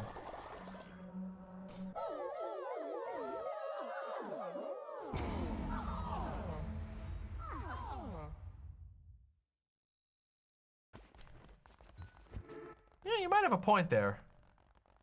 Demon Mama destroying our buff himbo Jesus fantasies. When have you ever seen, first of all, does anybody know what a himbo is? You can't have a himbo who's also like a wise man. Jesus is like canonically in every single way, basically a sorcerer or a wizard. Like he walks around teaching people shit in a time when there was no concept of public education, like at all. What does a himbo mean to people anymore? Really, like what do people actually mean anymore when they say himbo? Do they just mean somebody who's hot and also buff? Because that's not the same thing. Now Samson was a himbo. Yes, Samson was absolutely a himbo. That guy was dumb as shit and he was all muscle. He had no brain going on whatsoever. Samson was he was fucking Crunk from the Emperor's New Groove, unironically. Like that was Samson's entire role in the Bible. Am I still alive? Yes, you are, Matthew McConaughey. As far as I know, you are. We've brought you back a bunch because you're useful and valuable and strong, and that's how we do things around here. We gotta level all these up. Anyway, let's get to work. We gotta go rescue people. Oh yeah, you are. You're right on the screen there. You actually have a quest for us. Where the hell are you? Did I turn you into I might have turned you into a demon, so maybe I can't complete this. Poor Delilah, she did what she was supposed to. Yeah, but she did so in a bitchy way, you know? She did it bitchily, and that's a big problem. See, but the Bible doesn't like, Bible is not a big fan of the bitches, okay? You gotta understand that. The Bible is a very misogynistic book. I know, shocker, but yeah. She did it, she did what God said, but she did it in a bitch-like way, and so, you know, she gets ruined. That's just how it goes. All right, let's get to work here. All right, we gotta go rescue some critters. Okay. Oh, hold on a second. Okay, hold on a second. We gotta go see if there's any other side quests. I like turtles, blue turtle or elephant. We gotcha, the Palminator. Thank you very much. The Palminator. The Palminator. Blue turtle. We can definitely get you a blue turtle. We will absolutely. And Mika Niao, can we get you as a purple wolf? Absolutely. Purple wolf. The Bible has no respect for the bitches. It is true. It sucks. It's one of the worst parts of the Bible. Is that the female characters all have to play a very specific role with very few exceptions. And usually the ones who don't play those, usually the ones who are the exceptions, everybody's getting into the cult. This is your literal last chance, so I'm gonna beat the game tonight, basically, unless I severely suck it up.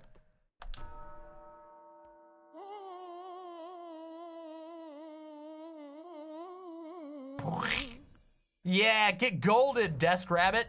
Get golden.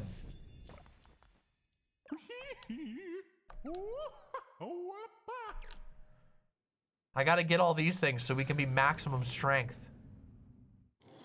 See, we gotta have all the power that we need so that we can unlock everything.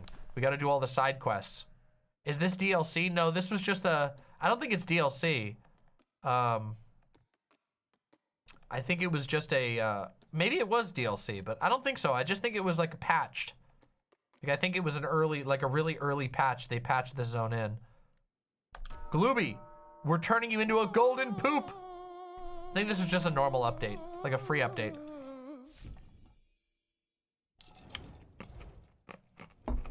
But I think it's in the base game now, so. We have one more. We just have to give away one more person.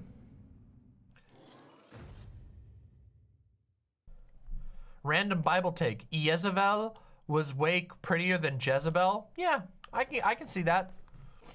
I still think Jezebel's a pretty cool name, all things considered. Icolo, we're turning you into a golden snail. Get snailed.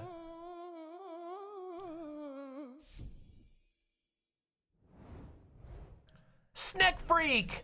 I already have a guy, but can I gift one to another random chatter? Yes, you can. Who wants, wait, hold on, but a random chatter? Snack Freak, pick one. Pick a random chatter who doesn't have one, and yes, absolutely.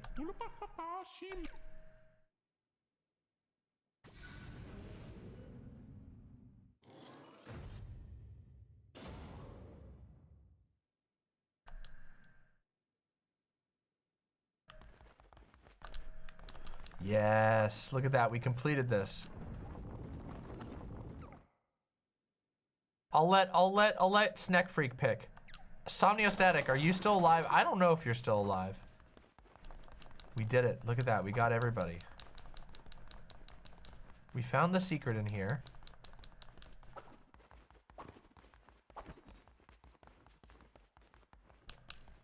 All right, I think we got everything here. I don't think there's anything else for us to get. Wait, what's this? This is full of gold. Is that supposed to be? Okay. No, Maki Pocky died. God damn it.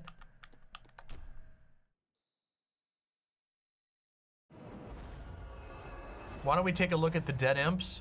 I don't know how we... There's so many. It's so hard.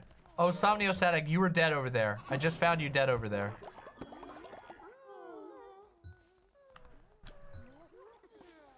I don't know if Snack Freak is in chat to be able to decide on a random person, but I will. Hold on. Let me just put it on the list so I don't forget.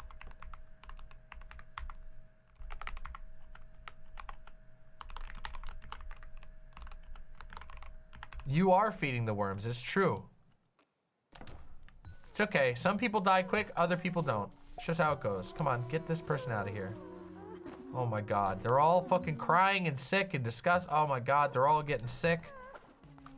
Red Cat from Vex the Cat, absolutely. One moment, let me get you on the list. So Snack Freak says, Louis Vuitton. All right, we will do that. Louis Vuitton, what animal do you want to be? And also, Vex the Cat, thank you very much. Wait, we already have you in, Vex the Cat, but we'll put you in again. You'll get in twice. You're already in once, but we'll get you in twice. That's all good. What animals are there? A lot. There are a ton of animals. Basically most mammals you can think of. Most mammals you can think of. And some fish and some reptiles. No birds, though. Okay. All right, we gotta go here. Let's cook some food and then let's get the hell out of here. We gotta go rescue some people. There are bunnies, that's true, there are bunnies.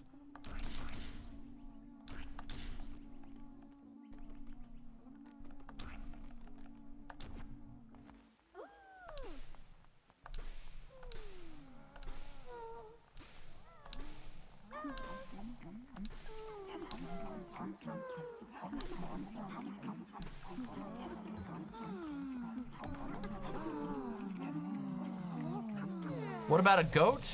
Oh, is there a goat? I think there's a donkey. How about a donkey? And then you gotta name the color too. I don't know if there's a goat. I think there's a donkey. All right, we gotta go do a... Ice Blossom says pink bunny, absolutely. Absolutely. Pink bunny. And Louis Vuitton wants to be a black cat, absolutely. All right. Gotcha, got everybody in. Now we gotta go rescue.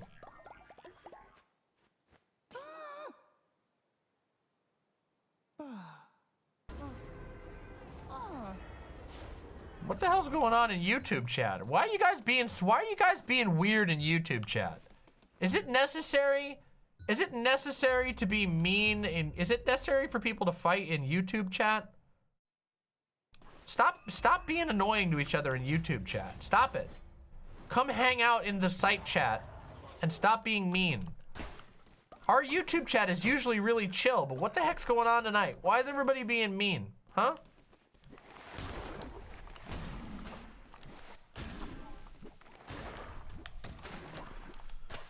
You know, it's good that we're doing the easy levels while I warm up because, oof. YouTube chat being dramatic, yeah, as usual. As usual. Is YouTube chat fighting? Yeah, I don't know why. I don't even get it. It's too confusing for me to even understand. We're quarreling siblings? Sure, I know, but you're also hanging out in my chat, so I reserve the right to bully you at any moment. That's just, you all know, this is all understood. This is that's part of the entertainment agreement. You all can be bullied at basically any moment if I so desire it, because you're hanging out in my chat that I have to deal with that reflects on my face and channel. Like, if you guys embarrass me, I have to yell at you or else it's my own fault. Like, that's the cruel logic of the world that we live in. Like, for example, are jelly beans overrated? Fuck no. Jelly beans are so cool. They're one of the coolest candy inventions that's ever happened. Of course they're not overrated. They're amazing. Starburst jelly beans? Yes, Uncle Gumball, based! Starburst jelly beans are like the best. In fact, they're one of my favorite mainstream jelly beans. Obviously, you can get like custom-made, you know, jelly beans that are way better. But like, as far as mainstream jelly beans go, you basically can't get a better jelly bean than a Starburst jelly bean. They're really good. So fucking good.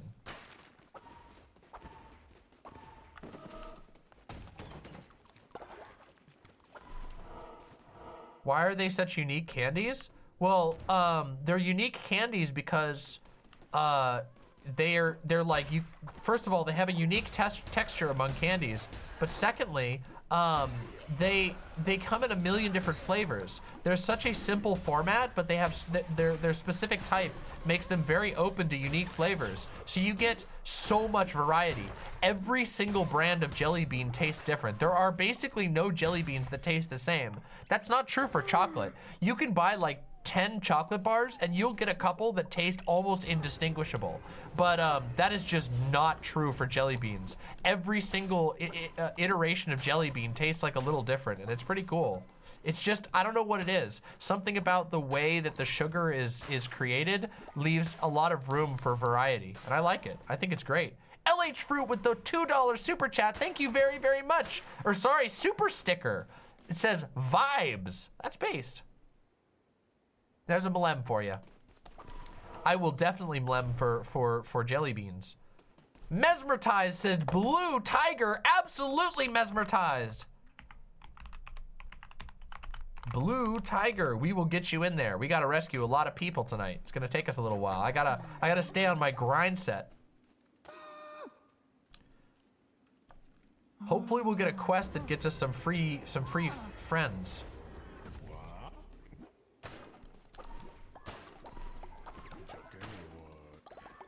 Oh my god, I just remembered. Ron's KFC with the unbelievably generous $9.99 super chat. Ron's KFC says, YouTube chat has been super awesome to me tonight, especially Ivy. She uploaded my link of my tattoo in honor of my cat. Your mods rock. My mods do indeed rock. Thank you very, very much. I deeply appreciate that. And yes, huge shout out to the mod team. Antifa Pyro with the black alligator. We can get you in. We will absolutely get you in. All right, let's get on the road. We got to rescue so many people. So many people want to get in on the cult, and I totally get that. So we're gonna honor them by getting them all into the cult before we have to go fight the final boss. You all should be very proud of me for having restraint and not reacting to videos. Instead doing a video game stream. Because I'm always tempted to react to videos. Video reacts are very fun for me. I just really like them. I think it's because I don't know. You guys know I'm a pause Andrea, but something about video reacts always just like, I don't know, it feels good. And also I happen to know that it's good for my channel. It's like you don't have to do drama content. You can do video reacts. They're like YouTube absolutely loves video reacts. It's actually wild. React to your own stream on a 10-second delay? That would be painful. I would not want to do that. Divine Blast, Divine Guardian. We'll do this one. Yeah, I haven't done any debunks recently.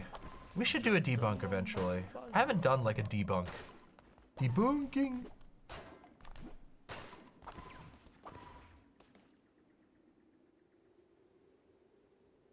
Maybe because you're a film nerd. It is true, I am a film nerd. Cooking Mama. Well, we can't do Cooking Mama tonight. I need to play this game. We have to win, and we have some side quests to do. We have a whole bunch of imps to get into the cult. We need another maximalism stream soon. Yeah, but that would require something for us to be maximalist too.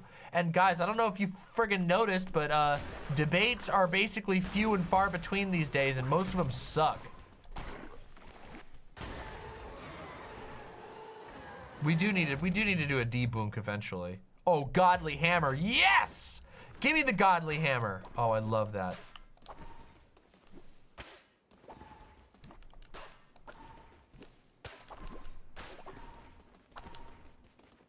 Oh yeah, we'll do a conspiracy react. Maybe I'll try and plan a conspiracy react for the next stream. It's been too long since we've done a conspiracy react. We definitely need to do another one of those. It's been way too long. I want to do more of that type of content. Also, I gotta do some more Star Wars stuff. Did you see the HBO Max redesign? Yeah, it's embarrassing. I can't believe they're actually going through with it. Shitty Ass Kid. Ooh, very, very, very good question. Shitty Ass Kid says, I have a question about anarchism. Can there actually be a large-scale anarchist society, such as a nation-scale anarchist society? No and yes. I mean, it depends on what you mean. Like, anarchism is not about creating a single order of living. In fact, it's often against, creating a single order of living. A lot of the sort of, principles of anarchism are centered around not centralizing culture, not centralizing power, about allowing people to live free. It's about liberation. And so it depends on what you mean when you say society. If you mean like a society in the sense of like the United States, no. In fact, that would be definitively counter the beliefs of anarchists. If you mean, can there be like human projects that are in coalition with one another, that are all sort of function under, compatible anarchistic principles? Yes, I absolutely believe that, and I think in fact we've seen that. We've seen things approaching that throughout all of history. I believe that humans trend naturally towards diversity. We are always going to be we're always going to be trending towards some level of differences among one another, and that we can embrace that.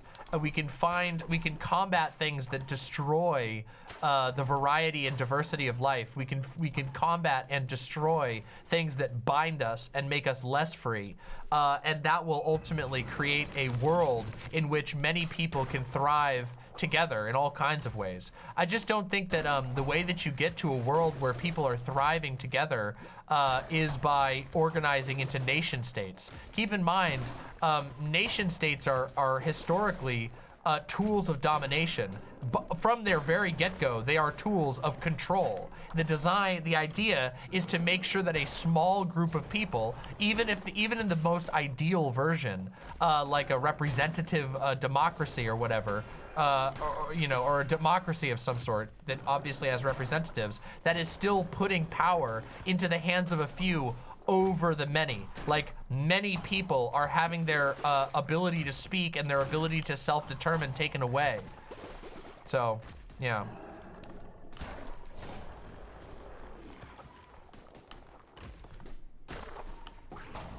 Oops. Oops.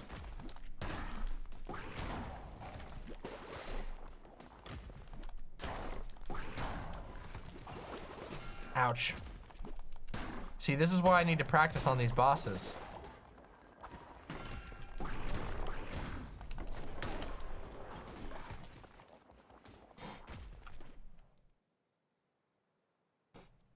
Shrimp says, I realized maximalism streams are big now with people putting ASMR and Subway Surfers on their streams. You started a trend and there's no cred. It's actually true.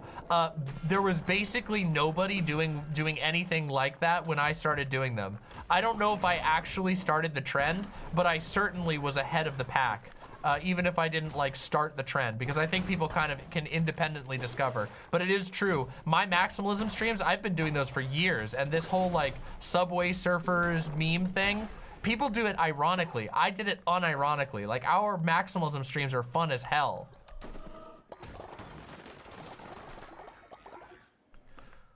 Also real quick, let me see here. Many pre-colonial tribes and civilizations operated under reverse dominance hierarchies that laughed at colonials for being so subservient to their generals, kings, and husbands. Yes, that's an incredible point, which is that, I mean, we do that now. How many of us call people the nerd emoji for doing whatever their boss tells them to do whenever they do it? It's like, obviously, people who are super like, who follow all the rules and like obey even the biggest assholes for no reason, we usually call them doormats. Like obviously, and some societies had that as a normalized thing where it would be considered normal that you should mock somebody who wanted to abuse you and tell you to do things without like against your will or to try and force you into doing things. A lot of, I mean, hell, you can look into the history of like nomadism, where many, I mean, hell, I'm gonna pull a little bit here from some of Deleuze and whatnot, which I've absorbed through my readings with my partner. I am not as good at reading theory, but I do spend time reading theory with my partner, and discussions of nomads often center around the fact that nomads sometimes operate basically as a way to ward off state structures, as social structures that prevent anyone from taking centralized power and ensuring that people are able to live well and freely to the best of their ability. And crushing nomadic societies was a central part of the establishment of many industrial societies, because these industrial, in fact, this is actually, I don't want to fly all over the place, but this is a theme in Pathologic. If you play the game Pathologic 2 and to a lesser degree in Pathologic 1, one of the things that's discussed in Pathologic is the mechanisms by which the people of the steppe, the nomadic people of the steppe, were basically crushed so that they could have workers for the meat plant that was very productive and made lots of money for the town. In Pathologic, when you go to the town, the meat factory is staffed almost exclusively. Almost 100% of the workers are indigenous people, and that was done, like their tribal lifestyle, their nomadic lifestyle was crushed in order to create workers in the horrible conditions of the meat packing factory.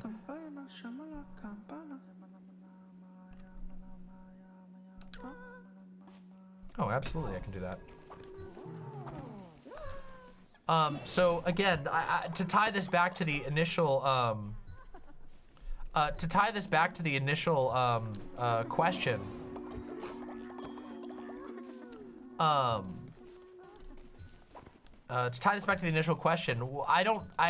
think that that national projects are not what we should be aiming for. And also, I do think that large and important projects can be coordinated in restricted hierarchical settings. For example, like, I don't think that it's strictly wrong. Okay, I mean, I can tie this to other things. I think that consensually following a leader is not the same thing as a strict hierarchy. A leader who's limited in their power, who is able to lead by, you know, on a consensual basis, an actual meaningful sense of consent is actually a very important thing. Leaders will, in my opinion, always be a thing. However, there's so many structures that exist, you know, now and in state society generally to ensure that there is basically always a leader regardless of your consent, that you actually have basically no say. You are led from the moment that you are born by someone who you have a choice in, aka you can vote once you turn 18 and you might get what you want out of that. Let's see here. So Demon Mama, since you're against the idea of a nation, do you think there's a way to get the same quality of life we have today without nations to cooperate and coordinate with one another? Okay, so this is a complicated question. And I'm gonna do my best. Keep in mind, I am not the theory nerd here, so my answers are not always going to be perfect. But quality of life. So first of all, we have to tackle the question of quality of life. Quality of life is not there's not a single value. There is no single objective measurement of quality of life. Let me give you an example of this real quick. So in my town that I live in right now, in real life, I recently noticed that all of the trees on the road near my house are being cut down. I didn't vote for that. I don't even know for sure if there was even an opportunity to vote for that. However, the area of my town nearby now looks like utter fucking shit. And I mean that. Like, they actually devastated an entire area of town, which already wasn't super beautiful, but now it looks horrible. And I'm talking, these are old, ancient trees. The stumps are really thick. These trees have been around longer than I've been alive, and they were just destroyed over the course of 2 days, all of them. I'm talking dozens of trees removed, and the area now looks like there's no shade in the entire area of that part of town, okay? The birds were driven out of that area of town, and nobody really had a say on that, okay? Now, some people would argue that this tree removal is a part of some sort of greater quality of life project, that the trees needed to be removed for whatever reason. It's probably buried in some extremely complicated bureaucratic series of decisions, right? That, oh, the trees needed to be removed, all of the trees needed to be removed for cleanliness, safety, blah, blah, blah, blah, blah. But to me, and to many people who live in this area, including the homeless population, and not just the homeless population, but people who just spend their time outside, the downtown, the area near my house, the roads near my house are now unbearable. Their quality of life has gone down. Everybody who works in those businesses now has no shade. Anybody who walks around that area has no shade. The area looks uglier, and it will look uglier for the next 40 years. There is no chance that those trees are gonna grow back in that way. You can't do it. So it's gone. So this is just a small and very visceral example of what I mean when I say, like, quality of life is not a single, it's not a single measure, okay? So when people say quality of life, a lot of times in conversations online, when people talk about quality of life, what they really mean is, will I get to have a Coke and Pepsi and a iPhone? Will I get to drive my SUV? Will I get to have 3 Porsches? Will I get to have a personal pool? Will I do this and will I do that? And I just think that that's an impossible to answer question, because yes, in some cases, absolutely. You know that tons of societies had tons of really awesome things that we don't have now. For example, many people would argue that quality of life is very high in the United States, but guess what? We don't have third places anymore. People don't have outdoor places, public places that anybody can access anymore. And yet our quality of life is very good because we all have iPhones. So measuring quality of life is actually kind of difficult, and you are always sacrificing one thing and, you know, not necessarily getting anything else in return. So again, the question of quality of life is not so easily answered. Do I think that quality of life, that people can have a good quality of life in a non-nationalistic world? Yes. I absolutely 100%, 1000% believe that people will live very good lives outside of the structures of state society as we know it now. 100%. In fact, I think that in some ways our quality of life would be even better. Maybe not everyone will be able to own 6, Suburbans. Maybe not everyone will be able to, get rich and own a yacht necessarily. But maybe more people will be able to actually have access to waterfronts where they can go boating on maybe not a yacht, but maybe on a different type of boat.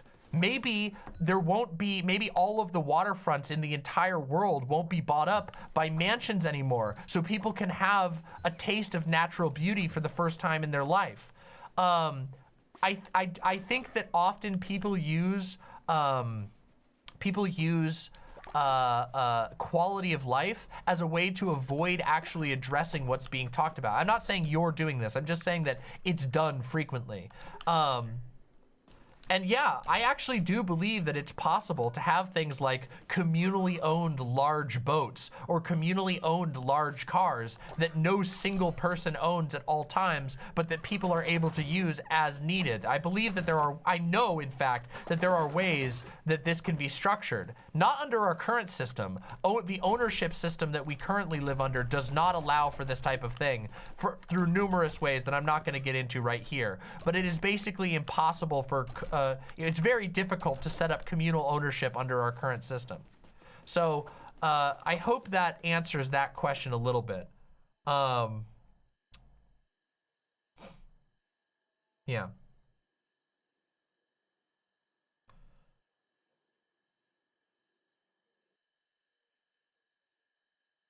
Buffalo Guy 1991 says, trying to be good faith here, but how would you build stuff like water treatment plants and or sewage lines like what I work with? This sounds like what Edison wanted.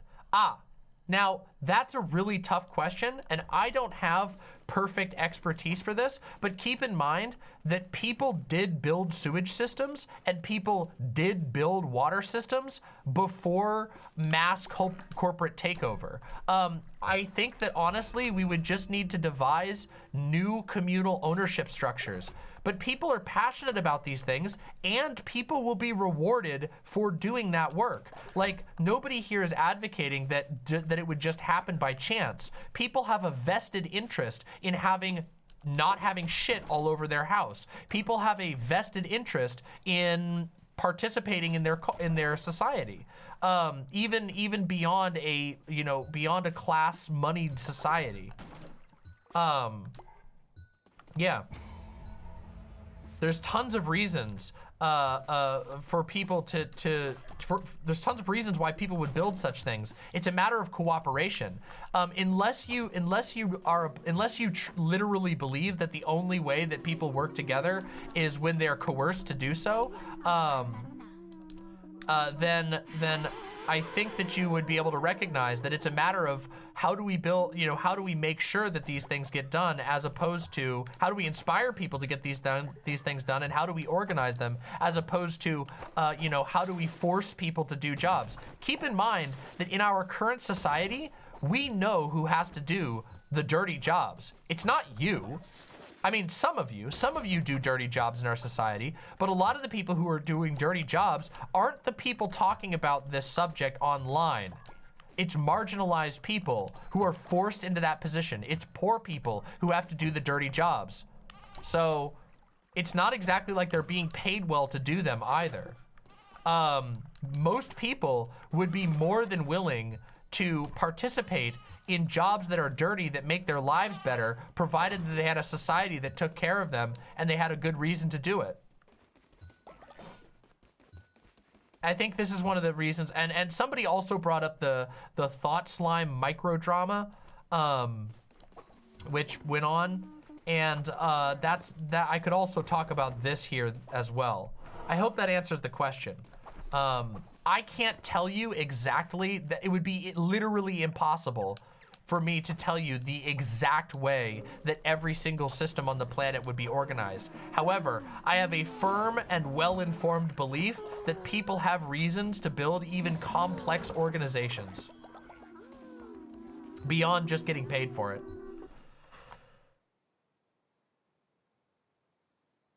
And keep in mind that our global quality of life is not good right now. Globally, the quality of the horrible quality of life is off-put onto the global south, and poor people in the global north. Like, there are entire countries where people have to live in trash that is exported from the United States and Europe. It's deranged. The illusion that like quality of life is currently like I don't know. It's just people talk weirdly about it, and I don't think it's accurate, and I think they're misleading.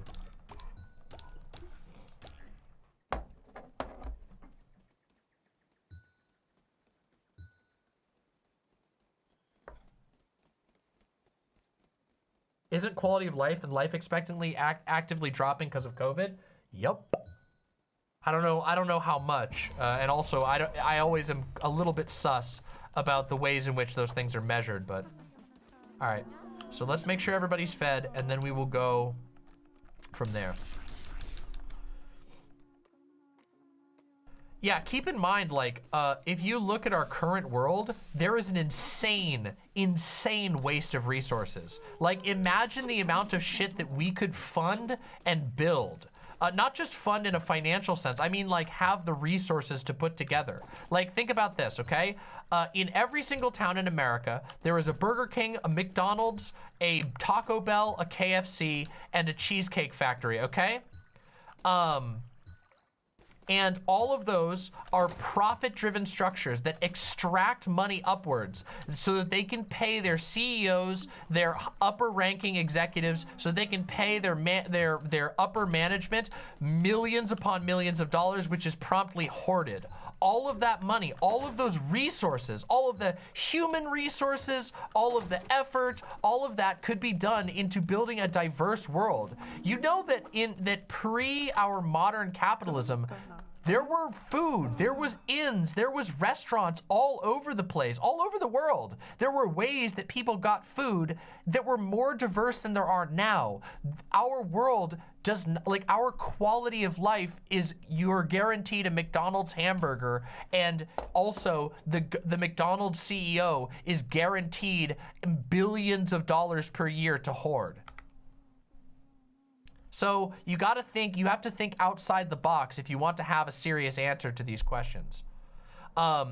Just think of how much wealth is being held by the top 1% alone. Just how much could be done with that. Just how much money is being hoarded by militaries worldwide, and what could be done with the resources and money that is being hoarded by those organizations. I hope that answers everybody's questions. I'll talk about it more. Real quick though, I have to welcome in some new cult members to the Cult of the Lamb. Ugly Pie.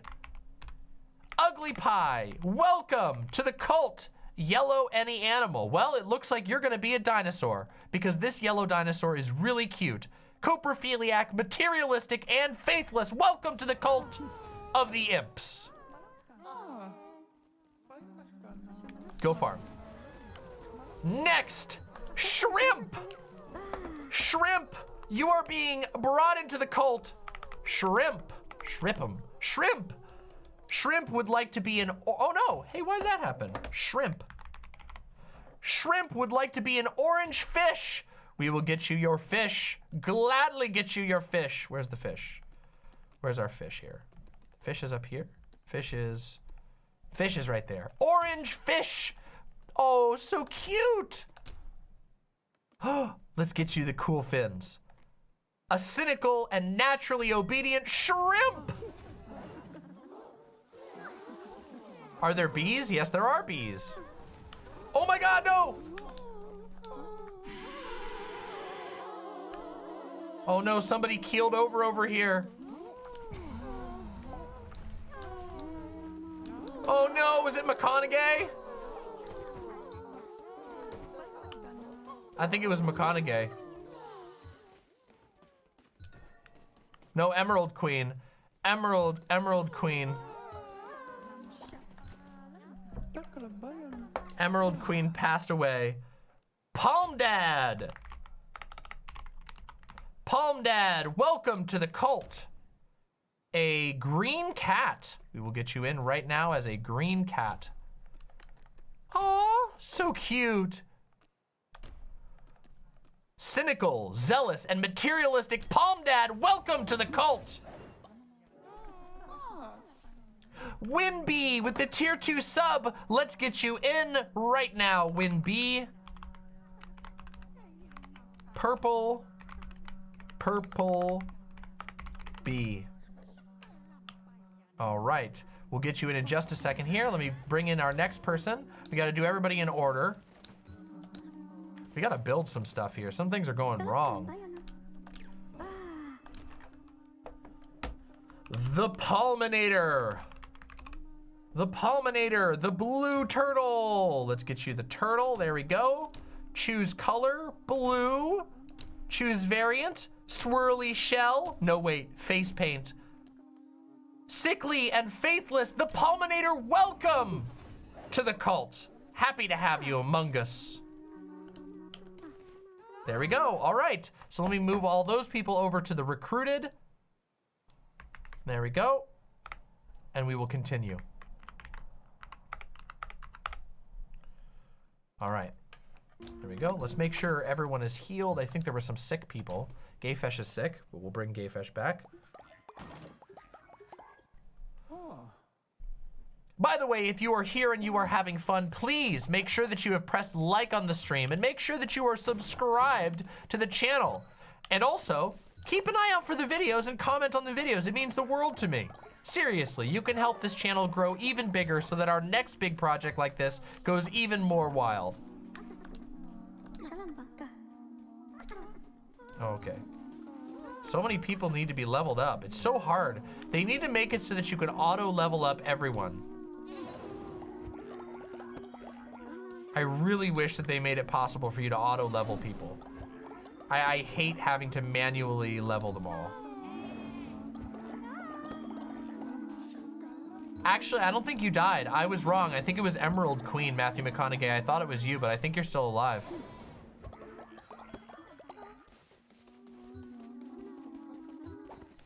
All right, so let's get everybody in for their daily sermon.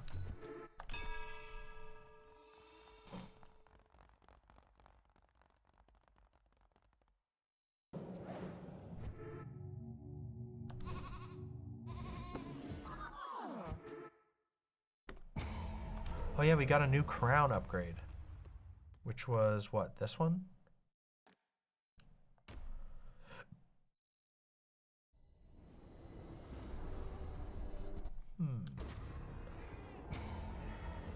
That's kind of good. Kika182, can you add a black wolf named Jetty Boy and please resurrect JD Girl? I will try to do a resurrect. Yes, let me see if I can JD Girl, and I will absolutely get Jetty Boy, Black Wolf. Gotcha. We'll get you in. Thank you very, very much. Oops, wait, no, I meant to do the rituals. We need to do a resurrection ritual, and we needed to ascend somebody, some of the old people, so they stop dying. Oh, sorry, I may have missed a super chat. Another bored person, hey Demon Mama, you should check out Villains of All Nations by Marcus Rediker. It's everything you're talking about right now, but about pirates. That sounds awesome. I will put that on my list of books to read right away. Where do I put that? Where's my book list? Book list. Villains of All Nations by Marcus Rediker. That sounds sick as hell. Thank you very much for the recommendation. And thank you for the super chat. Ignar Husky, what are your broader thoughts on labor or unions? I would love to chit chat sometime about that, especially with its music history. Anywhere where I could maybe hit you up about it, email me, but I'll give you my thoughts in just a second. Solidarity, Demon Mama. Thank you very, very much, Ignar Husky, for supporting the show. That means the absolute world to me. Thank you so much. Oh no! I just resurrected the wrong person by accident because I clicked off the screen. God damn it. God damn it. Well, whatever. That's how it goes sometimes. All right, I'll make sure that I resurrect JD Girl next. My thoughts about labor unions. Okay, hold on. Let me finish doing this and then I'll tell you my thoughts about labor unions and stuff like that. Because I have thoughts. Okay, who are we gonna ascend? Ada Stardust. Ada Stardust is getting ascended right now. Ascend.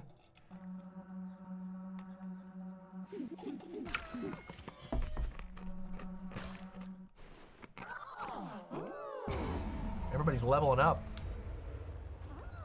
We need to make a new loyalty enforcer. You can have more than one, I think.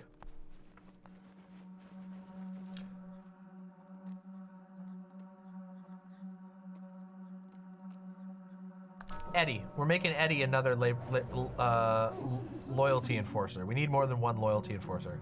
I think loyalty enforcers can level people up now, but I'm not 100% sure.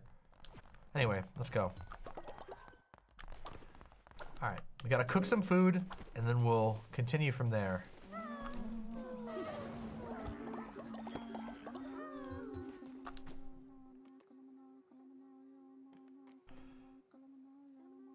Okay, all right, we got a ton of cauliflower. We gotta stop making so much goddamn cauliflower.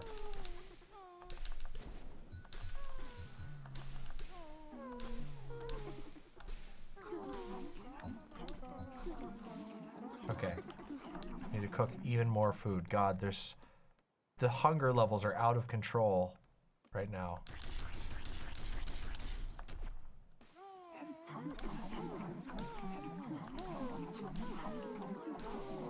We need to get some more fish. Fish are such a valuable thing.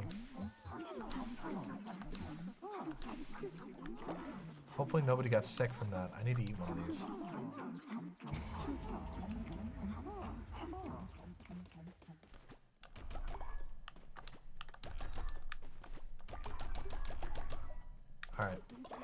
All right.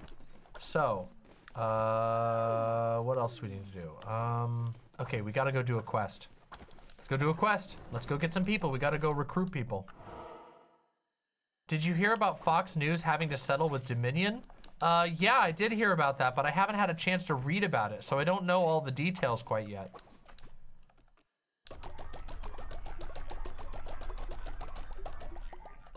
Go drop these seeds off real quick. So I'm gonna have to read on that. I wouldn't be able to comment. Real quick, let me give my thoughts on labor unions and unions generally.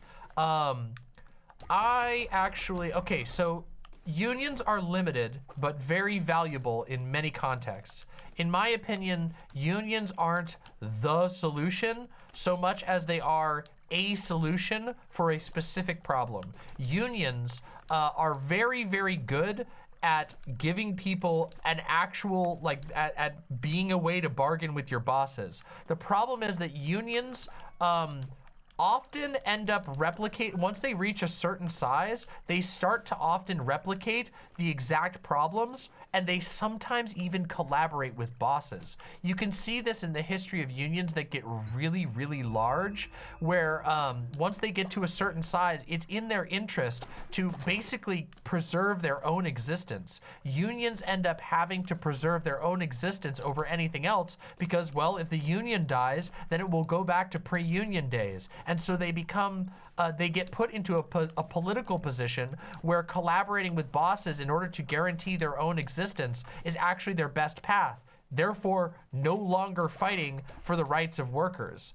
And it's a big problem that unions have as a structure, and it's why unions can never be the final answer, and unionists should recognize that. That said, I almost always support unions, with very few exceptions. So for example, I don't support police unions, which I don't think are actual unions. I think that's a misnomer. However, I basically will always support the formation of and the empowerment of unions as often as possible. However, again, they are not flawless and they cannot ever be a full solution. Matthew McConaughey says, my old boss was a union leader that broke up for profit and pocketed all the money instead of distributing it to the members. Yup. That wouldn't be the first time in history that that's happened. Unions do have limits. They have limitations, and they aren't a solution to the broader problem of capitalism. They don't fix the core problem. They only allow for you to answer and alleviate pain in the immediate term, which is great. Don't get me wrong. Like I said, I will pretty much always back a union. For example, it's been absolutely sick to see the Starbucks union doing so well. Like, they've been kicking ass lately, and that's great. Even though they've been getting union busted, their organization has been fantastic, and it's really good to see. So I always hope to see that continue. And I always am willing to you know, throw in my support for unions, provided that, you know, the people, I just urge the people involved to recognize that unions are only a tool in the broader set. They are not the answer in any way. Killjoy says, doesn't that mean that anarcho-syndicalism has a fundamental flaw since it's kind of union-based? Yes, I am not an anarcho-syndicalist. And also, anarcho-syndicalism does have some serious problems. And does anybody know history's most famous anarcho-syndicalist? Mussolini. Yeah, that's right. Unironically, Mussolini was originally an anarcho-syndicalist. Anarcho-syndicalism has some structural issues and also some philosophical issues that I think are hard to deal with. I just think it's a mistake to think that you can, you know, produce a free world directly out of a union structure. You're just building a new system of hierarchy, so.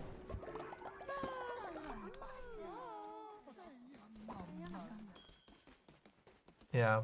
So unions are great, but they aren't the solution. They will never be the solution. And in the end, if they consolidate power to a large enough degree, they can become a part of the problem.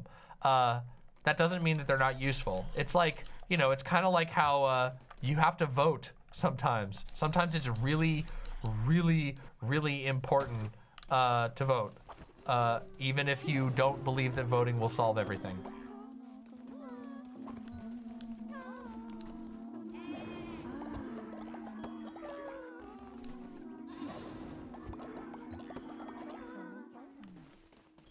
I'm about to become persona non grata to defend the police's right to a union. You might, indeed. I was pretty sure he did identify as an anarcho-syndicalist. Maybe it's fair to say he was a syndicalist. That was mostly a joke, just so you guys know. Like, please don't take that too seriously. There's a reason why I said it in a silly voice and was laughing about it. I do think there are problems with anarcho-syndicalism. I think anarcho-syndicalism is often gets way too caught up in the process in like council building, basically in federalism, as opposed to actual liberation, and that they're willing to ignore many very important liberation struggles in the name of building power. So.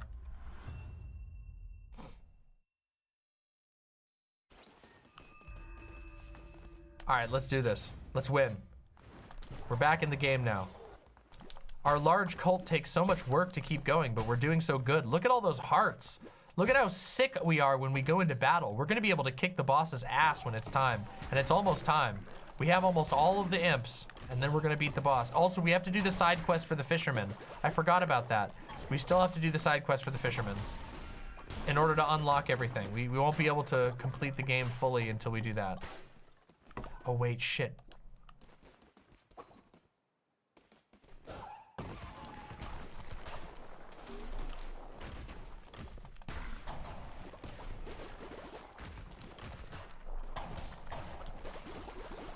By the way, as you have all heard me say 100 gajillion times, oh no, Fun Bun finally died. No, Fun Bun kicked the bucket. No.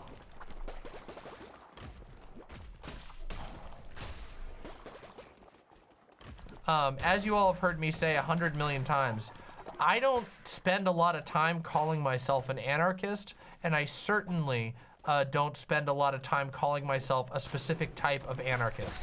And there's reasons for that. because I don't really think it's very valuable. I don't put a whole lot of value on labels generally, but also like I don't think there's a single, I don't believe that there is a single correct answer to politics.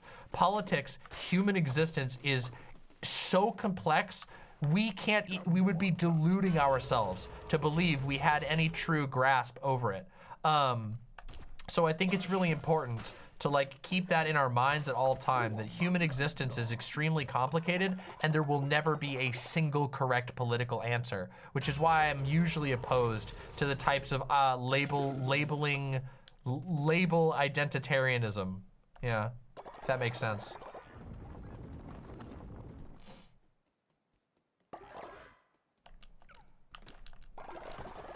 I'm giving him lots of money. Thanks, bro. This guy's fun. You get to throw money at him and then get stuff back. Ooh, fruits and veggies. Hell yeah, thanks, bro. Yes, skull necklace. Uh-oh, I'm an anarcho-syndicalist, lol. But generally, I agree with you overall. Just not married to the label, just easier to call myself leftist overall. By the way, I don't think that, like, I'm not the type of person who's like, oh, every single anarcho-syndicalist is like an idiot. No, I actually think I do think there are a lot of good ideas going on, and I also understand why people find it an inspiring and useful label. By the way, thank you very, very much for the super chat. And thank you all for the really good questions. I actually really, really, really love getting to talk about stuff like this. We don't get to do just sort of like general political discussions very often. It's usually in game streams that I get to do this, which is, in my opinion, pretty valuable. Eddie, I heard I'm an enforcer, Demon Mama. What does that mean? That means that you go around and make sure that people in the cult are doing their work, and then also you will you give them experience by talking to them. So it's actually a really cool, it's a cool role. Do Boots says, Blue Crab, I promise not to pinch any cheeks. Absolutely, Do Boots. Blue Crab. It also levels you up, I think, if you become a, I think if you become an enforcer, you level up, like, immediately. Which is pretty cool.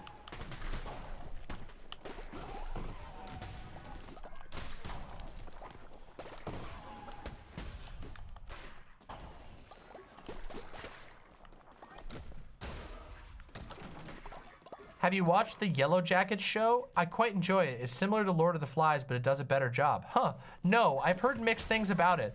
I've heard that the first season is really good and the second season isn't as good, but I've also heard that the first season is really, really good.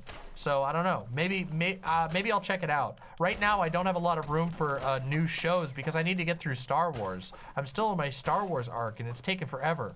Oh, I have been watching Genndy Tartakovsky's Primal. That show is, oh my God, it is so good. Oh my God, it's so good. It's so insanely good. It's basically an entirely non-verbal show. There is no, there's basically no, oh, that's cool. There's basically no words. It's all communicated through animation, and it's fantastic. The animation is next level. Genuinely, just so awesome to see. I absolutely love it. There is some speaking, yeah, but not till season 2, and even then, it's very limited. There's very little actual like dialogue in the show, and the dialogue is never understood by the main character. The main character has to understand by sort of putting things together.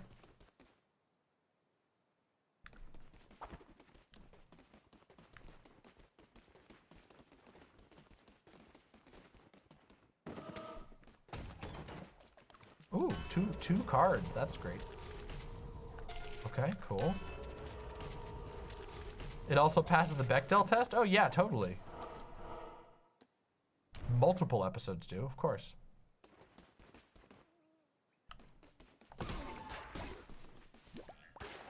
I've been watching Primal on HBO Max, I think. I think that's where we watch it. I think that's where it's most easily available. Not 100% sure. Because it was actually my partner who started us watching it, and I don't remember what platform we started watching it on, but I think it's on HBO Max.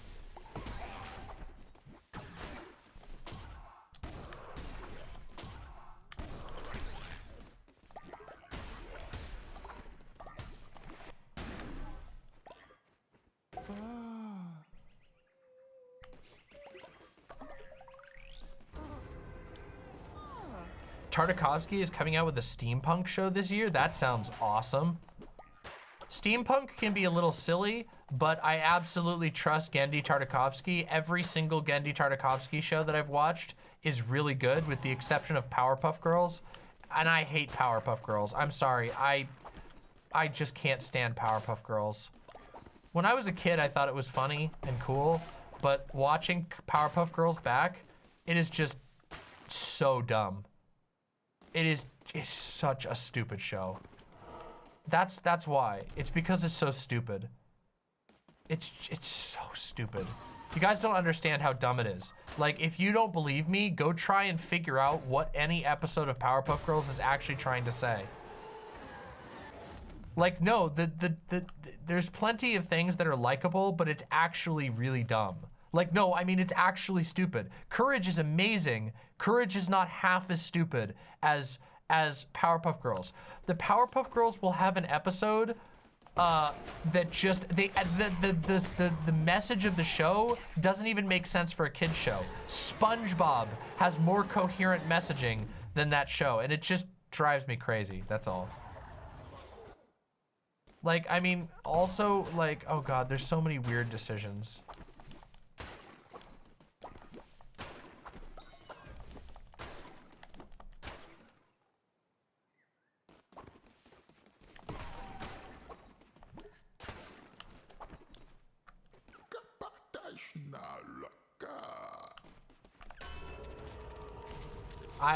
I'm sorry. I know people are gonna get mad, but it's really frustrating. It's not like I truly hate the show. Obviously, there's plenty to enjoy in it, I guess, but it's not able to.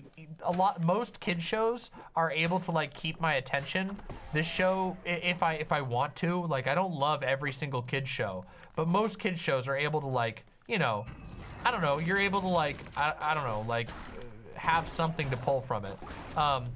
But you just literally can't. It's actually incoherent in most cases. And a lot of the episodes are like, they're embarrassingly childish. They're like too childish even for what they're trying to do. I don't know. I'm not a big fan of the Powerpuff Girls as a show. Plus, I don't love the animation in that show. A lot of people are gonna get mad at me, but I think it's actually pretty lazy. Even by Cartoon Network standards. Most of the episodes just like cut a lot of animation corners, and I think it's kind of lame.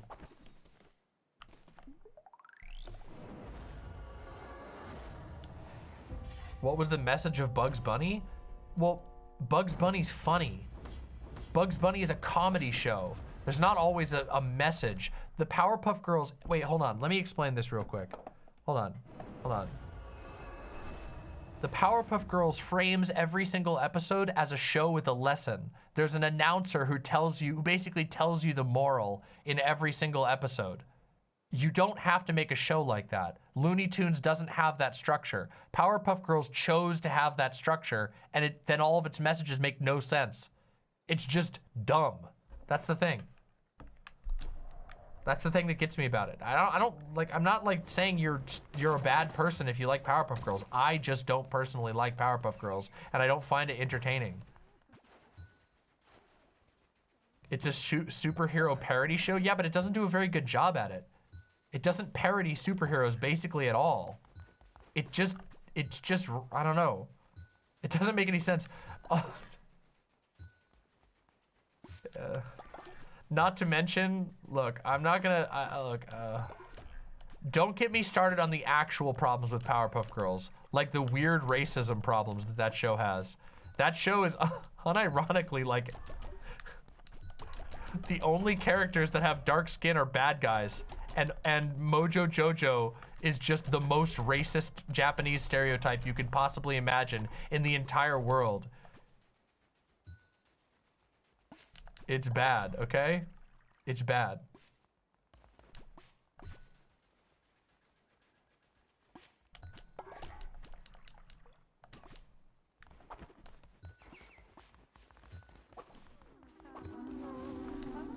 Oh, okay, here we go. Hold on.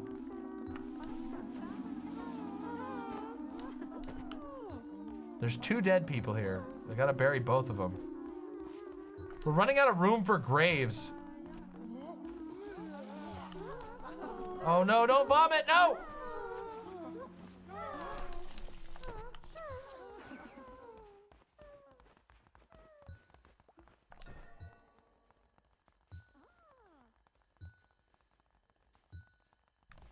Yeah, oh, there's like, there are episodes of Powerpuff Girls that are actually like, that I actually think have like problematic messages. But like, I don't care enough to really dig into that. They're just, there are episodes that are like that. Yeah.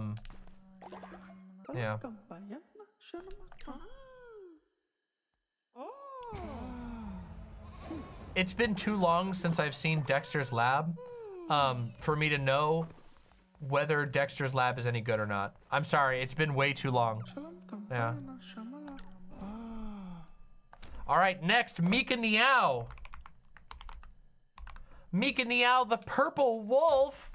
The purple wolf. Let's get the purple wolf in here. So cute. Ooh, with the little markings. Terrified of death and sickly. Oh my goodness.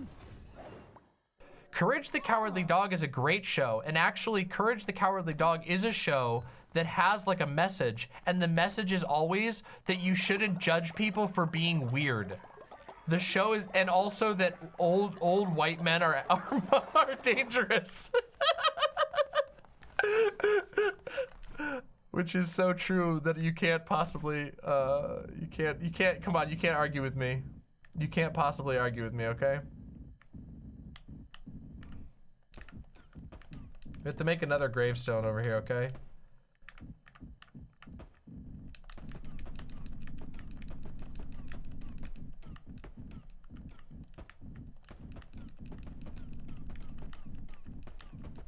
There, now we have a whole new graveyard, okay? Like almost every episode of Courage the Cowardly Dog is like trying to tell people that like, hey, it's like just because someone looks scary doesn't mean that they're necessarily a bad person, and also that like being a greedy fuck like Eustace is bad. Eustace is like xenophobic, he's misogynistic, he's greedy, and every single episode is basically showing you, just telling you to be more like Courage. Courage is always loving, he's willing to fight and protect the people that he loves, but he's never judgmental.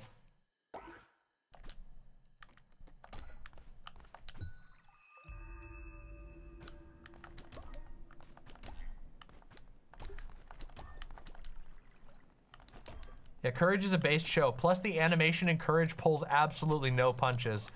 Courage has, like, Courage the Cowardly Dog has such a crazy attention to detail. I love it so much. Such a great show. I have nothing but praise for that incredible, incredible show.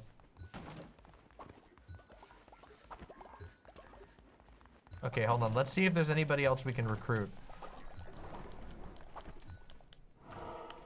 Oh yeah, plus there's an episode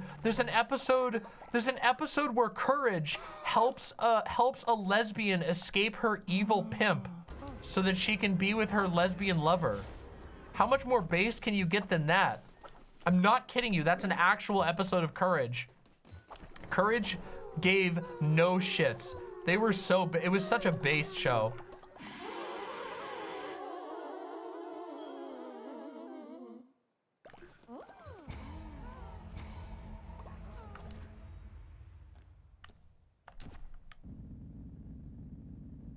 What a great show. What an absolutely amazing show. I love Courage. Again, it's not like the deepest show ever, but it's like leaps and bounds better than most of the other shows that were on TV at the time.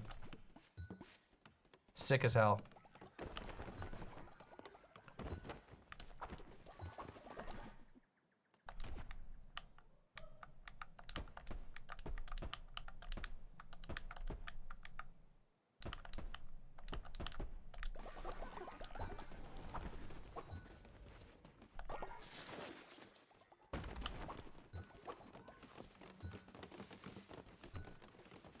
Okay, we need to do a feast, and then we need to go do more quests, and then we need to fight the boss. Oh yeah, we gotta do the side quests. Hold on, first sermon, then feast. Did you like Rugrats? I did not like Rugrats when I was a kid, and I don't know enough about Rugrats to remember basically anything. You wanna know a cartoon show that was absolutely awesome? Arthur. Arthur goes so hard. Arthur is so unbelievably awesome. You guys have no clue. Arthur goes so hard, it's actually incredible. There are did you know there are like giant compilations on YouTube of Arthur they'll literally be titled things like Arthur going unreasonably hard for absolutely no reason, because the writing on that show was so hilarious. It's so incredibly good. There were so many episodes of Arthur that were written with like the adult viewers in mind as well, and I love it so much. So much. It pulls no punches. Also, it deals with actually important issues and tries to teach kids to be like emotionally intelligent and sensitive. All right, so we're resurrecting JD Girl if we can find her. I think that the resurrection list is glitched, but if I can't find JD Girl, then I'll see what I can do. I unironically think that the resurrection list is glitched because we keep losing people off the resurrection list who we should be able to resurrect. It's very frustrating. See, where's JD Girl? There's JD Girl. Oh my God, yes, JD Girl's on the list.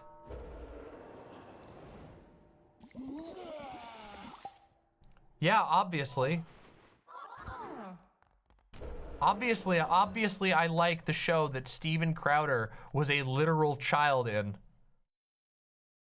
Yes. Wow, you got me. You got me.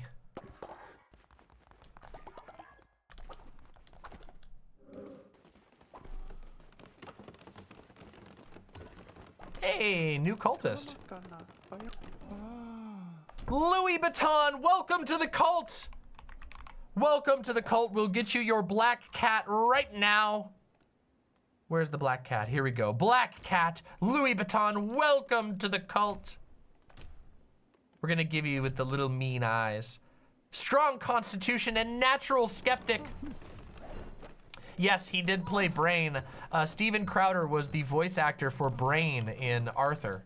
Very weird, but true. Yeah, you got me. You finally got me on something you can cancel me on. JD Girl has been resurrected. Let's save and let's continue our quests.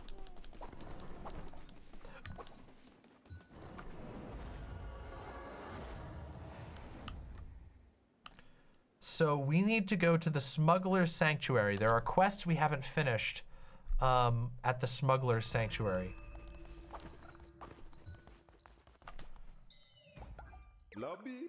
You got another eye. Plimbo is starting to see your appeal. Truly, safety and security is something Plimbo takes seriously, especially in me line of business. But oh yeah, that's right, I gotta do his voice. But I could never bow me head to another, so don't you think you'll be able to convert old Plimbo. Only 2 more to go. Take this as a token of me thanks. Wait, what do we get these from? Oh, from beating the advanced forms of the bosses. Oh. Oh wait, we've done... This be the 3rd eye. You're even more deadly than Plimbo thought. Plimbo needs safety for me trade, and the lamb could give that. But Plimbo's a wild soul. I serve nobody but myself. But then again, the last witness could sink me ship, me trade, me way of life. And then what'll be left of Plimbo? Fine, force me hand. Bring me the last eye, and I'll bow me head to you and your ways. Okay, so what's the one eye that we haven't beaten? Oh, which is the eye of the witness we haven't gotten? How do we even know that?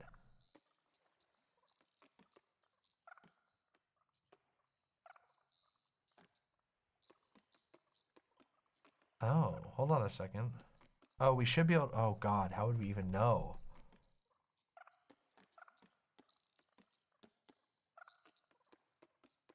Fourth eye, does that mean we need to beat the squid? We haven't built the mushroom sculpture? Oh, we gotta go build the mushroom sculpture.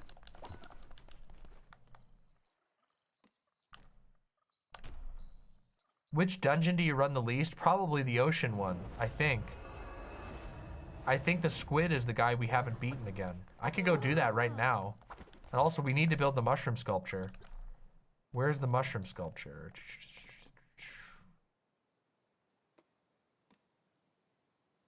Okay, we'll do this right here. We're gonna build it front and center. Sick. Which dungeon do I run the least? Yeah, it's probably that one. So now we can return to Sozo.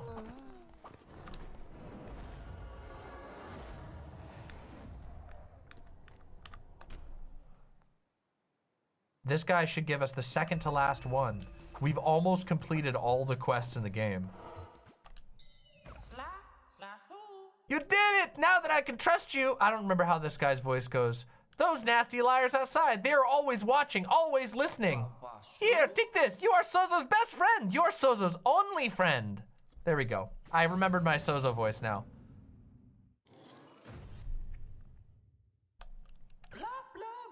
Sozo can trust you now. Sozo will pledge himself to you. You will protect me from those liars outside and bring Sozo mushrooms. Yeah, now he's ours. We got him. We control the Sozo. Excellent. Perfect. Mycena, thank you very, very much for the incredibly generous tier 1 sub. Means the world to me. Thank you so much. So we gotta do Knucklebones and we gotta beat the last witness. So let's go do the last witness real quick. Sozo's ours.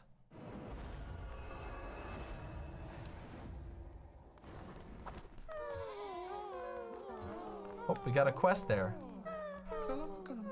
Skeptics and heretics have made their way into our cult, cursing our way of life, but they want to join. Should we welcome them? Yes, I can convert them with ease. This will be simple. Anar, please spare me. Welcome to the cult, Ice Blossom. Ice Blossom, the pink bunny. You will be a dissenter, but only for a moment, because we will win you over with our delicious food, as is tradition. The pink bunny. Welcome, Ice Blossom, to the cult with your cute little floof. Cynical and zealous. Ice Blossom, welcome to the cult. Do we get another one? Just one? That's it? Just one? Aw. Oh well. Here we go.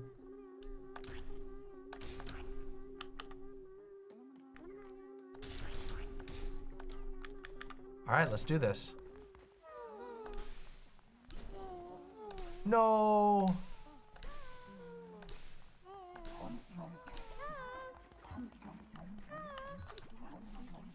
Where's our dissenter? Our dissenter needed to eat that.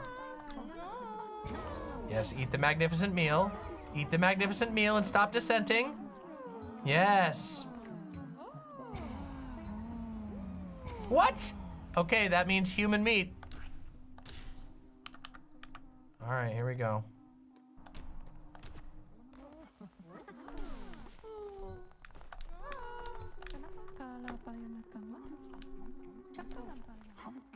You fool! Somebody else ate the follower meat. God damn it.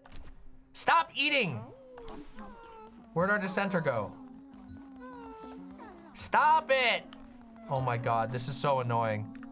There's so many people in the cult. They're all gonna get sick from the follower meat. This is bad. Go, eat the follower meat now. You fools. Oh my God. Okay, fine. You're getting locked up. You just made everybody sick. Where are you? Okay, see, this is some of the stuff right here. This part of the game is some of the stuff that actually drives me crazy. It's stuff that they desperately need to fix when they do an expansion. Not being able to easily select people, not being able to pause when you want to feed them the thing that you want them to feed, so that people don't just rush over and immediately eat the poison that you intended for the dissenter. it actually really, it detracts from the gaming experience, and I truly, truly wish that they would fix it. But I don't know that they will.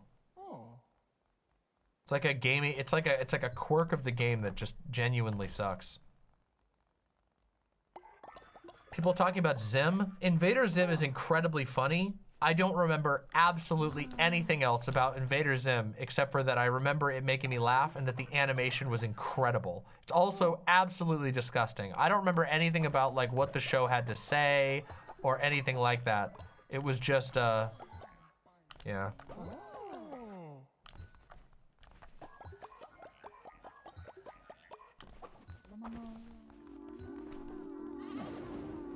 All right.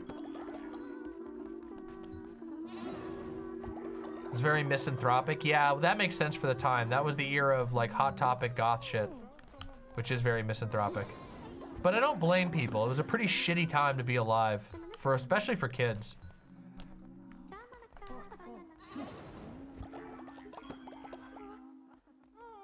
You've seen the Invader Zim box set yet? No, I don't think I have. Maybe I have. I don't think so though. I don't think the game creators expected people to have as big of a cult. Oh, they should have. I'm hardly the biggest person. I've seen people talking about it. They're absolutely massive cults. Not right now, Silent. I'm working on this game, but thank you.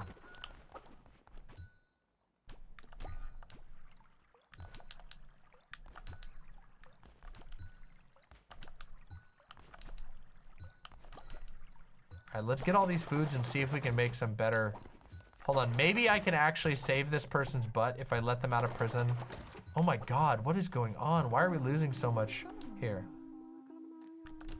Gonna release the dissenter, and then we're gonna feed the dissenter the fancy food. Hopefully they will actually eat it.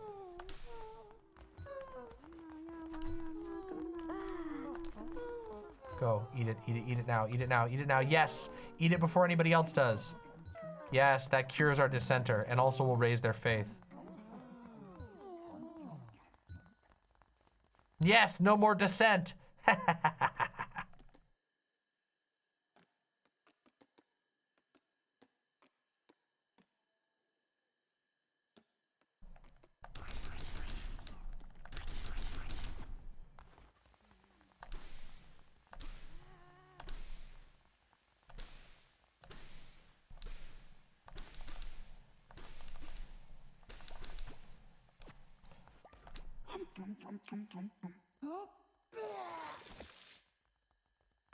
I'm a sheep. I should like that stuff. Okay, so we're gonna go play Knucklebones with Shroomy real quick, and then we're gonna do the boss. Then we're gonna get the last few people. Then we're gonna fight the final boss. We have to do the last mini boss in order to complete everything in the game. But we have to beat these guys too. All right, Shroomy's next, not Flinky. Shroomy, he's really hard. We'll beat this guy's ass though. This'll be easy. Okay, maybe it won't.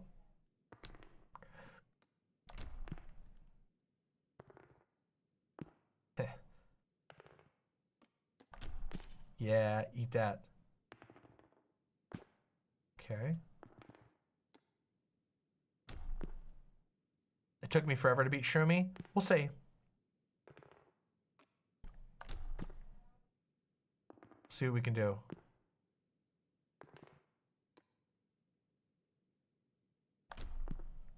I think we can beat him though.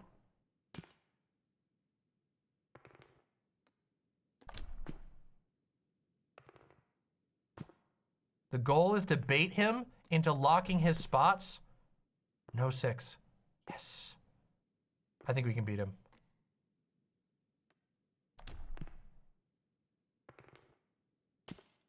Oh, that's terrible. That's terrible. Okay. I won! That was it. That was easy. See, you gotta bait him into making terrible pillars that he can't take back. Once they lock their pillar, we got all the tarot cards. There we go. We just got the achievement. Every tarot card achieved. We might 100% this game. I think we're actually gonna 100% this playthrough, which is that is awesome. I don't know. Oh, there might be decorations we're missing. Well, I hope not. We'll find out. We'll find out. We'll find out if there's ones that are missing. All right, let's go do a quick boss run, right? The next thing would be to do the boss run.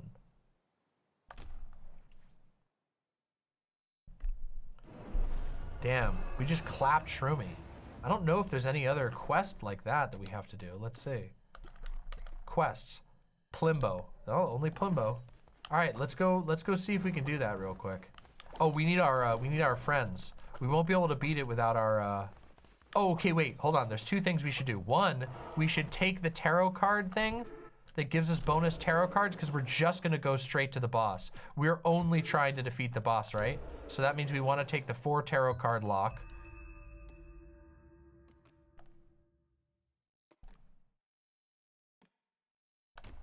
Tarot cards, there we go.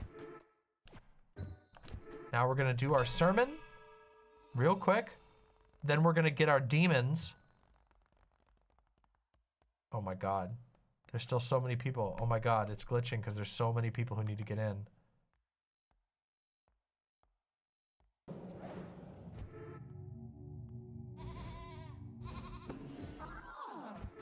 Wow.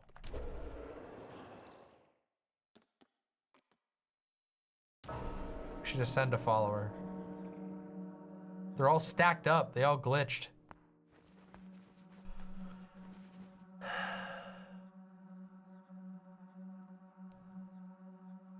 Oh my God, is it glitching? Is this game just, oh no! Oh wait, that's who I wanted to sacrifice. Okay, that works out. We're gonna resurrect Rhodes as soon as possible. So that was exactly who I wanted to sacrifice. We will resurrect Rhodes almost immediately. I think this game is actually breaking since we have so many people in the cult. All right, demons. What's the type of food you would love to eat a lot of in a single sitting? For me, it's cereals. For me, probably curry.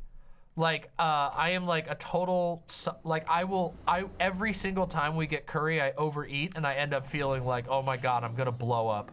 But curry is just so fucking good. There's no way I can resist it. I always eat too much every single time we get curry because I love it so much. It's just so flavorful. I don't know. I don't know how else to, I don't know. It's too good. It's just too good. Yeah.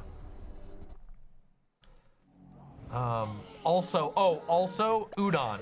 Anytime that I get udon noodles, I overdo it because they're just too good. They're just way, way too good. Udon noodles is another one that just every single time, without question. Matthew McConaughey says, I'm the lead on the curry station at a Thai restaurant. That's incredible. You are a god and thank you for your service. Seriously, you are making the world a better place every single day. Never let anyone tell you otherwise. No matter how annoying your bosses are, you personally are making the world a better place by serving people delicious curry, and I mean it.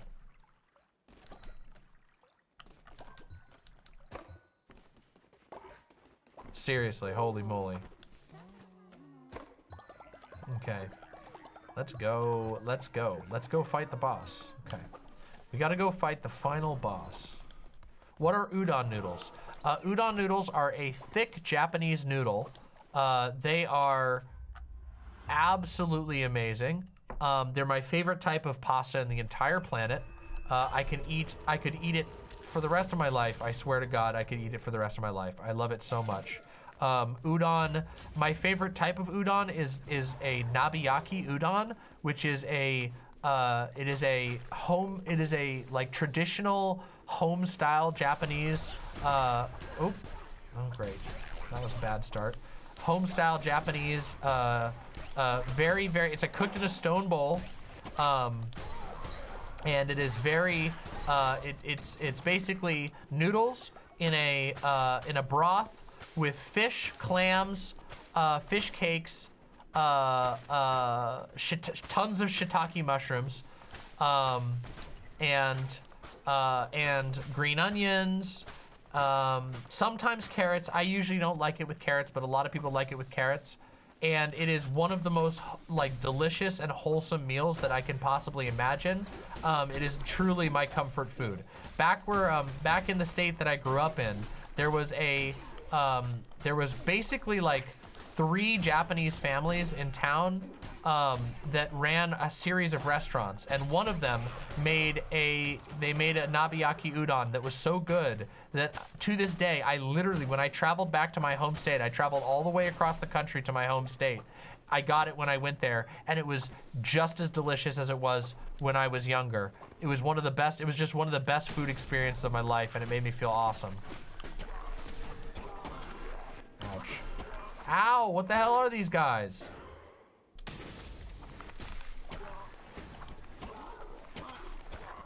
What the fuck are these guys? Like a mini boss? What the fuck is this shit? They're unavoidable. Their range is insane. What is this shit? I'm getting completely ruined. There's no way I'm gonna be, okay, there's no way I'm gonna be able to. What the fuck is this shit? What is going on? What is happening?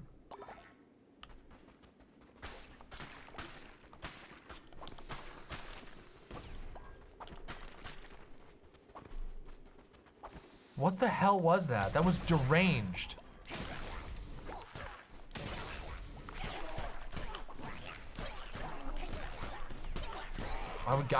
That actually had me raging. Now I don't even know what I'm gonna do. I feel like this is a lost run.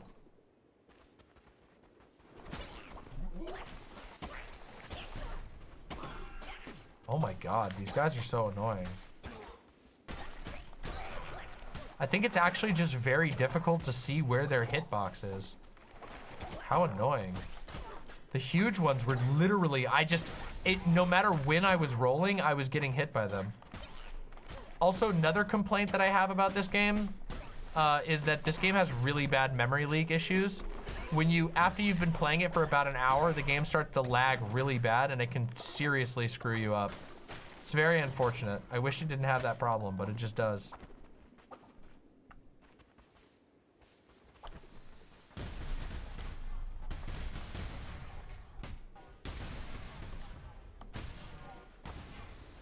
Yeah, this is not gonna go well, unfortunately. Oh, maybe I'll get some healing or something. Well, yeah, it looks like I'm gonna get some healing, but I also, no, you know what? I'm gonna get cultists. And then we'll go back. This isn't gonna work out, so. Also, I think I'm gonna not use this, this cloak. I actually think this cloak, for some reason I thought we would be able to teleport directly to the boss, but we actually can't. We have to do the levels to get to the boss, so it's not actually worth it to take this cloak.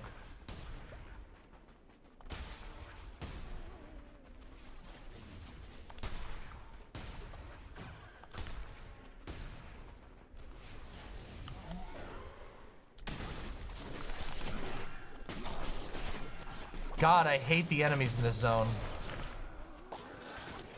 I remember now why I never do this zone. It's because all of the enemies use the same format as the bats. They literally all do the same thing as the bats. They're basically bat enemies, but that's the only enemy you fight. Also, the game is dying, so I'm gonna have to restart it here in a minute. Sorry, I don't mean to tilt, but that's so fucking annoying. Do more cultists means they get more upset if you lose? Yes, but it's usually, the more cultists you have, it's also significantly easier to actually get them happy again because they all contribute. So wait, here's the boss. So here's where I can skip to the boss if I want to. All right, we'll give him a try anyway. All right, let's give him a try. Let's give him a shot. I know I'm not gonna be able to win, but I'll try anyway. Especially because this boss is insanely annoying.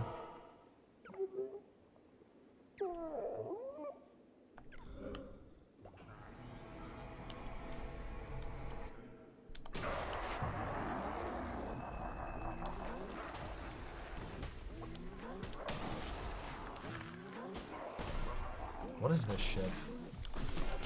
Oh my god.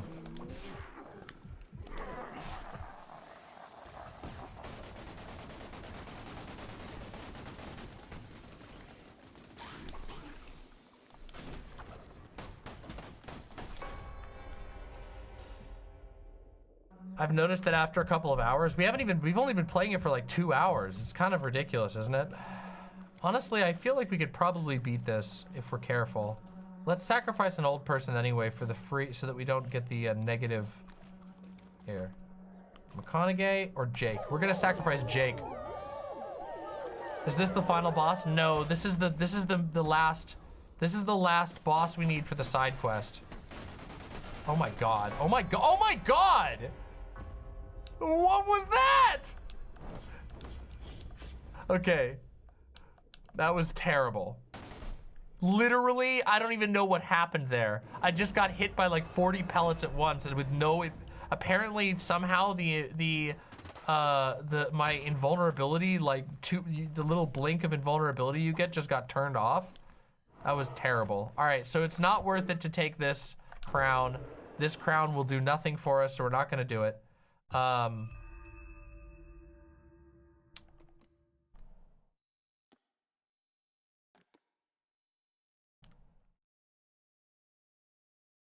That's terrible. We'll just do the normal one. Honestly, the diseased heart is pretty good. We'll do diseased heart. Diseased heart is very helpful. That was deranged. All right, so here's what I'm gonna do. I'm going to recruit the new people in. We're gonna restart the game so that the memory leak stops happening because it's terrible. And then we're gonna try and beat this mini boss, and then we're gonna beat the final boss. And that'll be it. That's it. That's all we gotta do. Let me resurrect, we gotta resurrect Rhodes. All the rituals are breaking too because we have too many cultists.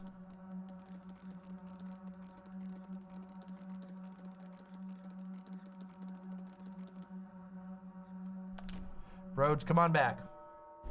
Back from the grave. What time is it? How are we doing on time? It is currently... Oh, my phone is dead. That's great. What time is it? Anybody have the time? God damn it. I can't even see the time on my computer. 9:12. All right, we're doing pretty good on time. All right, we're doing pretty good. Thank you very much. Thank you for that. All right. How do you get so many cultists without them dying of old age? Well, they die of old age all the time, but I give out skull necklaces like crazy. All right, next is Vex the Cat 2. This is Vex the Cat 2, which is going to be a red cat. Vex the Cat was so generous and gave us a second cat. Angry little cat. Sloth, coprophiliac, and materialistic. Welcome to the cult, Vex the Cat 2.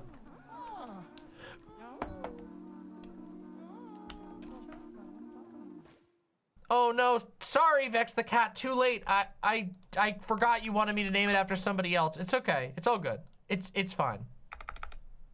It's all good. Don't worry, you contributed, listen, you deserve to have 2 names in the cult, okay? You deserve it. Let's give some people, hold on, we need to go, oh my God, stop it.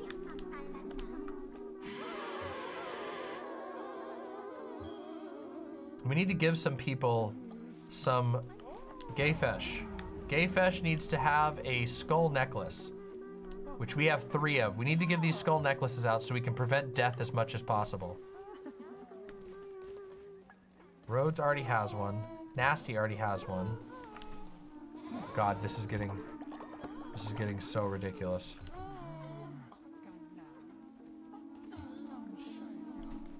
We should give Nuts a skull.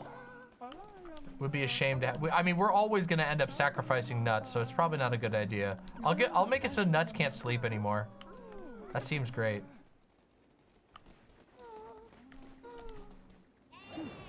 I can't handle how much the manual leveling up gets out of control.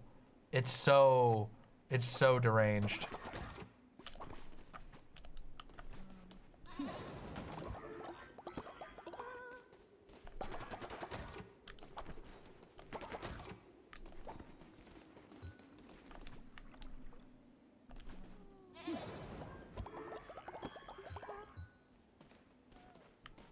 Sometimes this game is just a bit of a test of patience, you know? But I recognize that we're pushing this game to its absolute limits. This is really not how it's supposed to be played. Bisadu! Bisadu, welcome. We will get you into the cult, absolutely. Thank you very, very much. Bisadu, teal crocodile. Gotcha with markings. We'll get you in.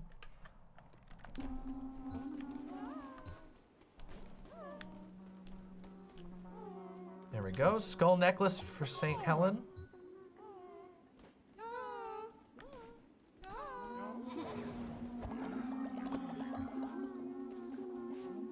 We're not giving that to Brett Cooper. Sorry. Not happening.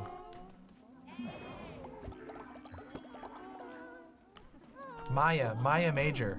Absolutely. Let's give you a skull necklace too. Oh my god. Oh my god. Okay. Hold on. Let's cook some food here real quick.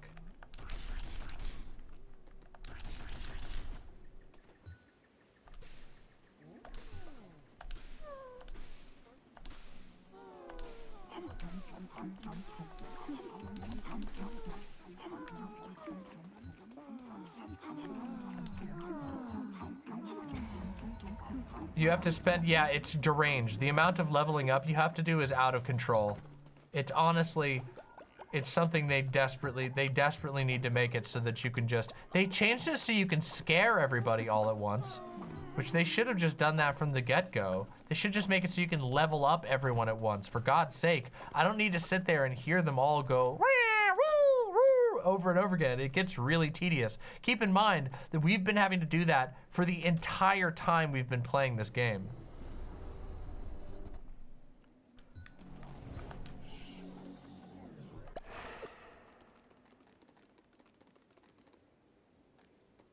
Nasty. Always bring nasty. Yeah, you've been here the whole time, Matthew McConaughey. You've been doing sick. You've been a loyal cultist. What a long journey it's been, right? It has been an absolute long journey. Oh, come on, give me some cultists. Give me some cultists. Yes! A cultist in Anchor Deep. That's perfect. That's exactly what we needed. We needed a cultist in Anchor Deep. All right, to Anchor Deep, wait. They don't have enough food? Really? They're still hungry? Let me cook more than 12 at once, for God's sake. God damn it.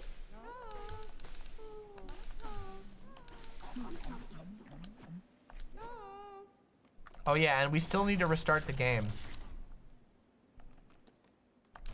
Yeah, we've been playing this since like mid-October. I did not expect it to be this successful, but nonetheless, it has been remarkably successful, and it makes me very happy.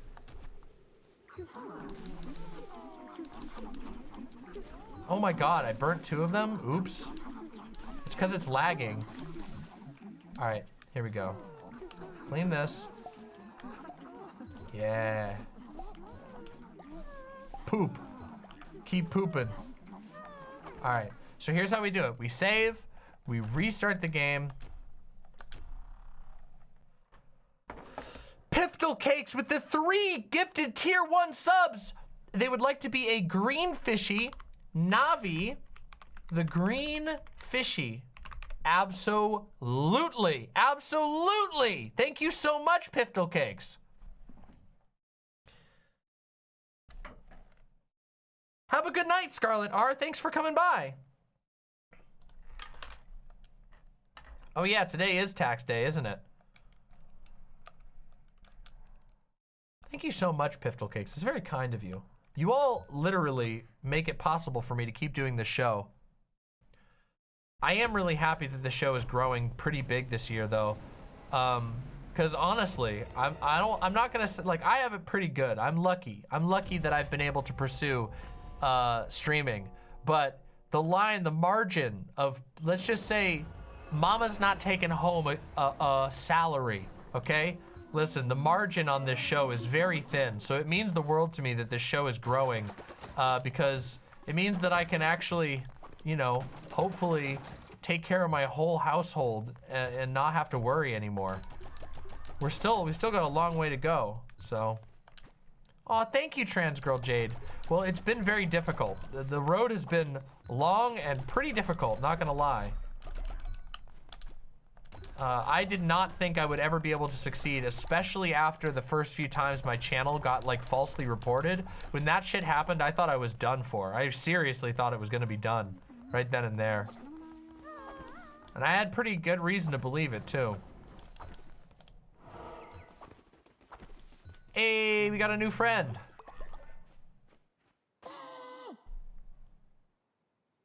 All right, anchor deep.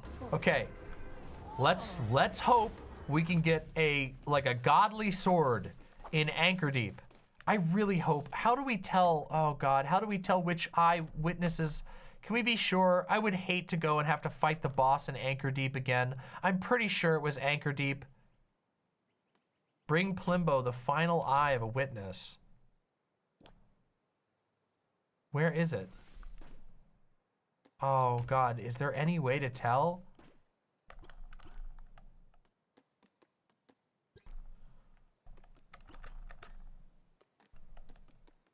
I would really hate if we fought the wrong enemy.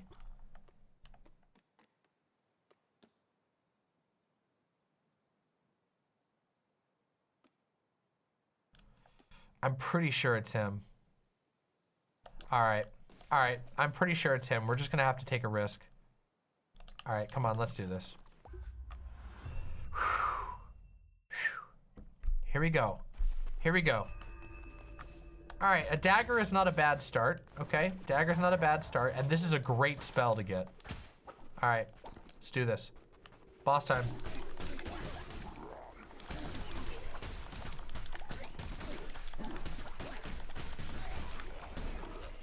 Based.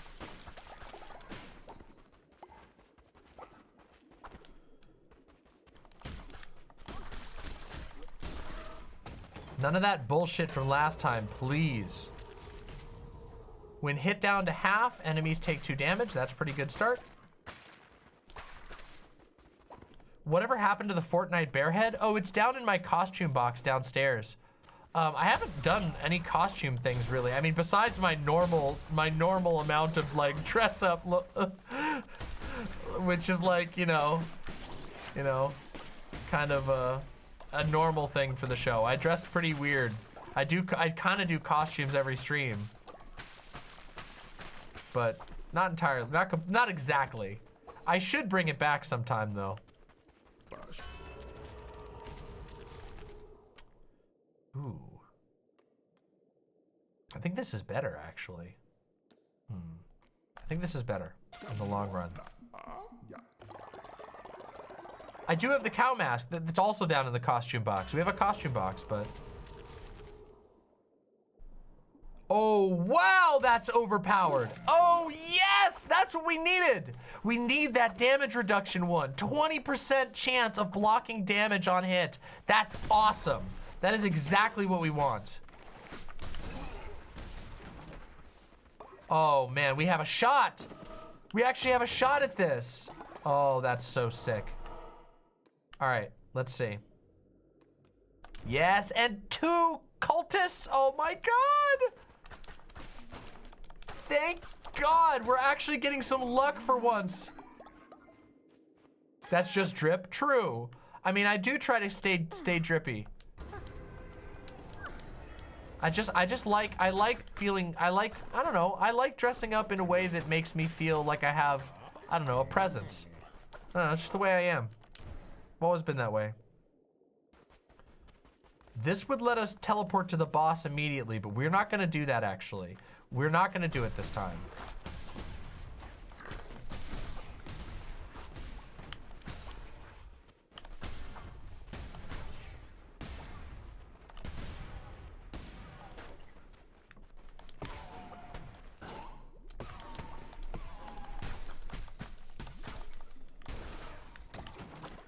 Actually, you know what?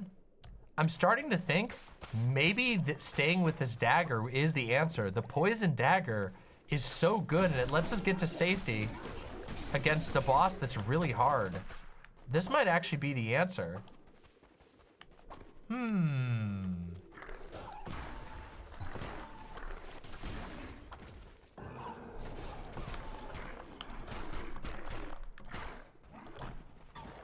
We'll see. Mycena with the incredibly generous $10. I've been watching your content on and off for a while now, and I wanted to show my appreciation. Also, if my cultist could be named Paloma and anything pink. You got it. Paloma, pink, any. We will get you set right up. Mycena, thank you so much. Thank you for your support, and you are appreciated, and I feel great to be appreciated. So thank you very, very much.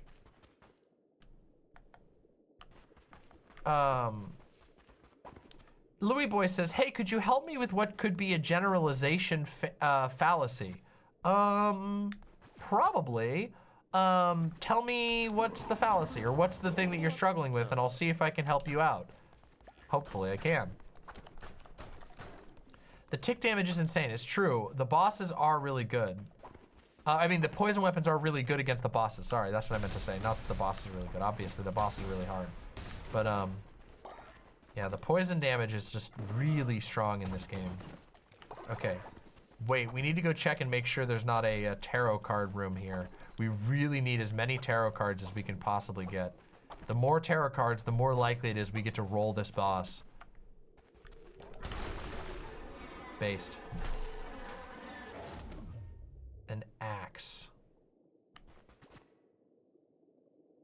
No, we don't want either of these. Oh, okay, well that kind of sucked, but whatever. So be it. Alright, I really want to beat this boss. I really want to beat this game. You guys, you know what I'm thinking we'll play next? I'm really thinking we're going to play Revengeance next. I want to play Metal Gear Solid Revengeance on stream so badly. Like, I think it would be super fun, and I feel inspired to do it, so why not, right? I want to play Kojima games, like, so bad.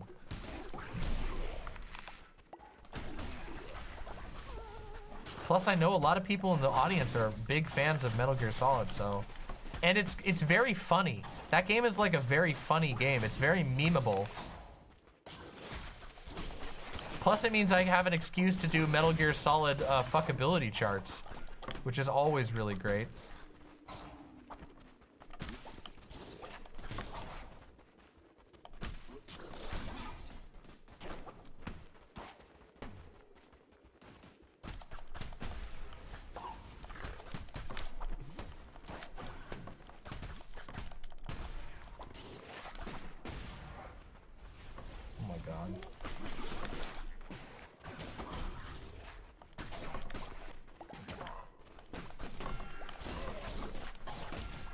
Oh my god.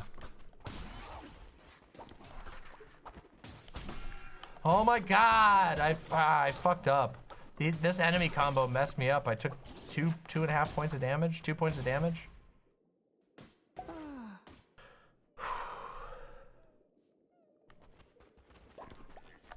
There is no highest combo. The combos can go as high as we get them.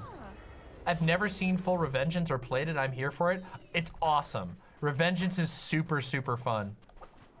It's just awesome.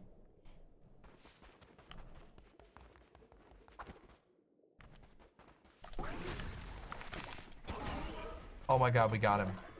Yes. 20% more damage during the day. Okay, great. Well, hopefully we'll be able to put that to good use.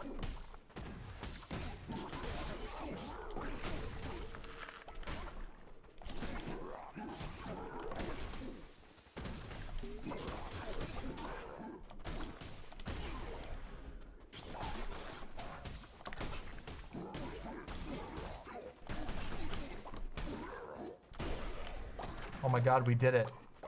That room was tough, and we didn't take any damage. Okay, here we go.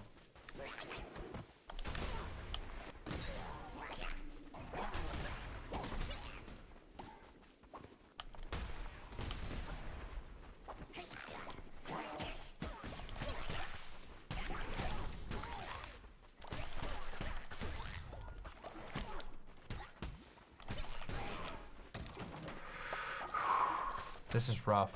This is hard. Revengeance is sick, and I'm sad we won't know more of the insane future. Well, you never know. Stranger things have happened. Who knows?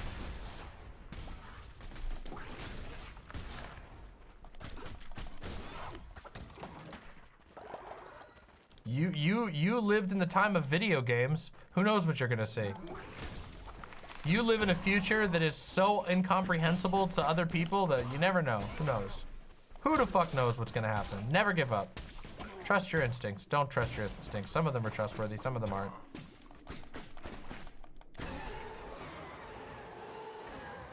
They just announced a new Star Trek movie. Oh, that sounds awesome. Throne Icker. Maybe that would be good. No, these are the same. It's not worth it. Starring Michelle Yeoh. That sounds awesome. Michelle Yeoh is great. Trader's Razor 7. Nope. Poisoning sword! Wait, a poisoning sword is even better than a poisoning dagger. Oh, that's so, yes! A sword is perfect! Oh my God, we couldn't have asked for a better get. The problem is our health is so low. Will we be able to do it? Oh, maybe. I guess we can try. Okay, here we go. Here we go.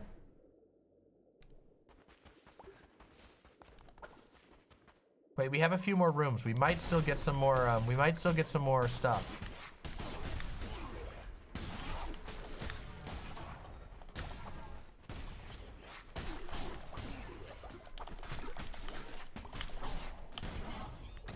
That was close. This is terrifying. Well, when I was watching something on YouTube with my boyfriend, there was this ad for an alopecia treatment that heavily appealed to men. So I thought it was like a generalization fallacy because it makes it seem like all men suffer from alopecia. I think it's the other way around. I think it would maybe be a, although I guess probably a lot of men do statistically. Ads are always, ads are always kind of weird. Keep in mind that ads always rely on generalizations because they're trying to sell things. So just remember that.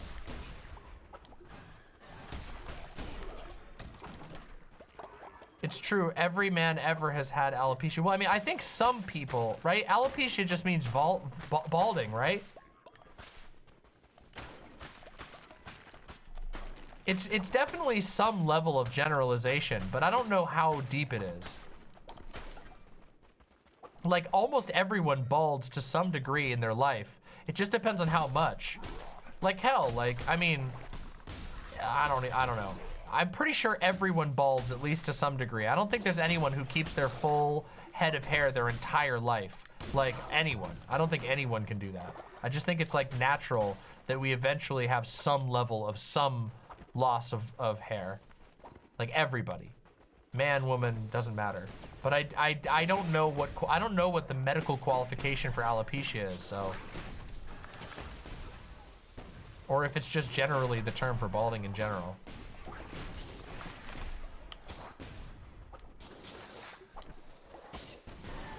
Okay. Necromantic dagger, vampiric dagger. I don't think the vampiric is the answer here. Nope, that's boss right there. I don't want to go to the boss yet. I want to see if we can get another coin. Did I mention that I finally got to see, Punk Corp says, Doe has really cute hair. I wonder how it gets to be so curly. That is Doe's natural hair. Doe naturally has extremely curly hair. I'm not kidding you. Doe doesn't treat its hair at all. Like, outside of like putting general moisturizers in it, Doe's hair is naturally that curly. I know, it's wild. Doe gets mad at it, but I'm like, Doe, your hair is adorable. What do you mean? But I get it. All right, here we go. All right, everybody. Let's hope I can beat, oh wait, this isn't the boss. Oh no! Wait, no! No, I didn't mean to fight this boss. I meant to fight the other boss. God damn it. No, I made a mistake. Okay, no damage. I can still fight the other boss. No damage, no damage. I can still do it. No! Why do I do this? Also, why is this game so bad at communicating what you're trying to do? It's so hard to tell what you're trying to fight and what it's gonna do. Oh my god.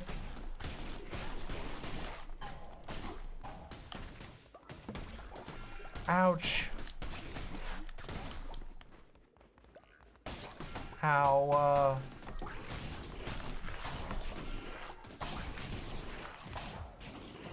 oh my god! Ah! God damn it! Why did I forgot that you have to go destroy the stupid statue. It's okay. It's okay. I love how you literally cannot see half of its attacks. Well, yeah, welcome to this game, unfortunately. This game is not perfect. I love it. I really love this game. I highly recommend it. It is fun. But, and also, look at this glitch. What the hell's going on here?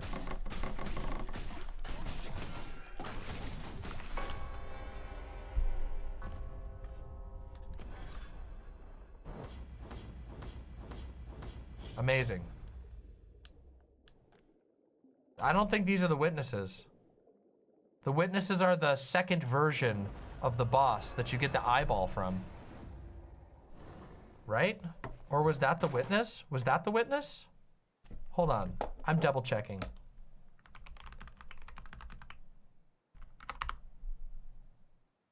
Special mini bosses after you've defeated. No, you're right. That is the boss. That is one.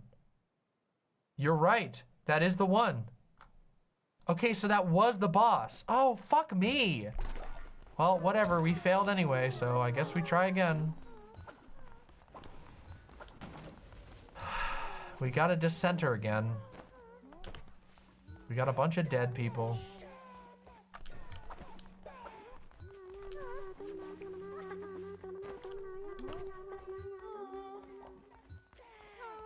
Oh my god. Shut the fuck up, dissenter. I'm gonna kick your ass. Alright, here we go.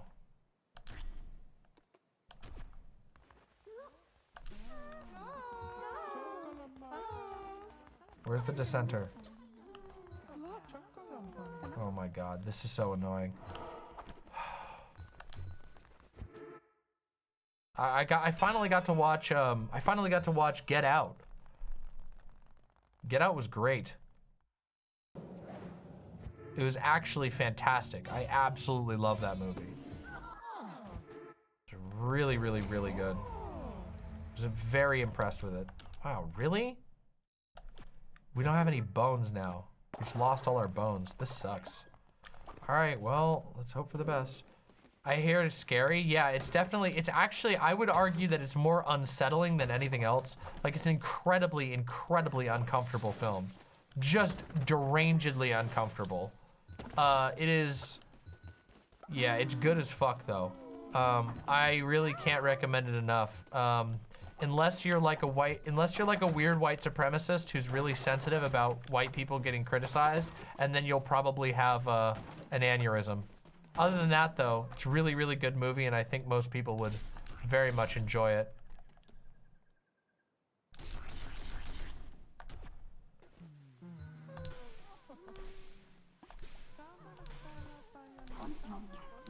It's basically, I don't know, it's basically a movie that says, I don't know, fuck you to white people. And it's kind of enjoyable, to be completely honest.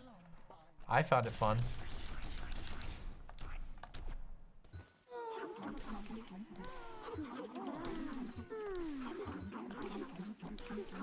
It's just really good all around. Like, obviously, it's visually incredible. That's true of all of Jordan Peele's stuff. It is just like, it's very visually ambitious. The editing is also very ambitious. And I really liked it a lot, but also just like, it's written in such a way that keeps you guessing until the end. I'm not scared very easily by horror movies, like basically at all. There's not a whole lot of horror movies that really scare me all that much. Wait, where'd our dissenter go? Where's that fucking dissenter? I don't know where the dissenter is, whatever. It's creepy and it's very uncomfortable. But also, like, it really does keep you guessing about certain aspects of the story, especially with regard to like characters' intentions. Because one of the things about the movie is that it intentionally makes, like, it makes reading the characters very difficult. Like, everyone but the main character who you're rooting for the entire time, obviously, because he's great. Did you watch Hereditary? Yeah, Hereditary is another movie. Hereditary is like harrowing. That's the word that I would use to describe Hereditary. Like, Hereditary makes you feel sick after you watch it. It's a really good movie. And it is actually scary, but I don't know. When I think of a movie that's like, that really like upset me as far as a horror movie, the one that I think of is It Follows. It Follows is a movie, is a horror movie that unironically, like, it gave me nightmares. And I still occasionally will start thinking too much about It Follows and just get scared. It Follows is like genuinely terrifying movie.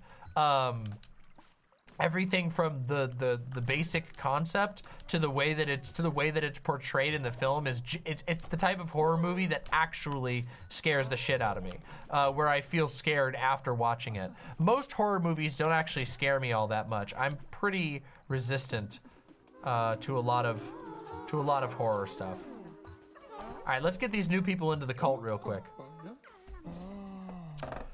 Mesmerized. The blue tiger. Let's get you in. That's gonna be a blue striped cat. Blue striped kitty with the little tufts. There we go. Sloth and Sickly, welcome to the cult, Mesmerized. Followed up by Antifa Pyro. Antifa Pyro, you're next.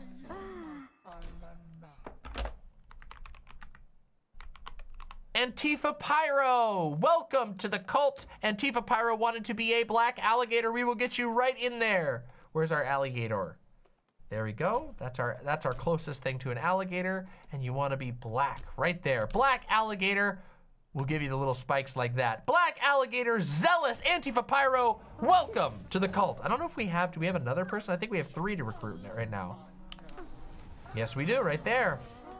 And our next cult member is going to be Winbee. Winbee. Winbee, a purple bee. Let's get you the bee. Let's get you the purple. And we'll get you the little markings. Winbee, coprophiliac, naturally obedient. Welcome to the cult, Winbee. Happy to have you. We are making good time on cult recruitment, but I really need to beat this boss. I actually really need to beat this boss because otherwise I'm gonna be sad. I'm not stopping tonight until I beat the boss, so I'm hoping that I'm able to do it. Okay, let's cook some food so that everybody's fed and nobody dies while we're gone.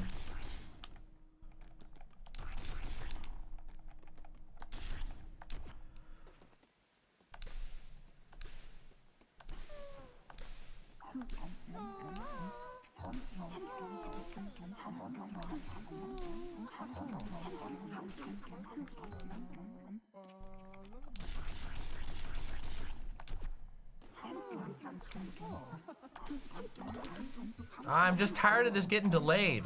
And every single stream, not that I'm angry about it, I'm more than happy to have more cultists, but we've had so many people join the cult that every stream, I have to recruit more people, which means the longer that I take, obviously, I will make some money, but also I want us to get to play another game and do some new stuff on stream, because, you know, everybody wants to see us win. And also, I'd love to be able to say that I beat this game on extreme difficulty, which I'm gonna get there. I know I might need to keep practicing a little bit, but I know I can do it. I know that I can.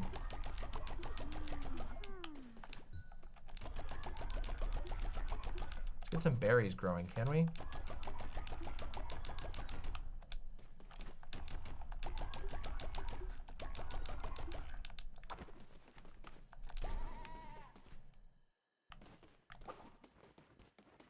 Okay, let's pick our demons and then we'll get on the way. Lily V.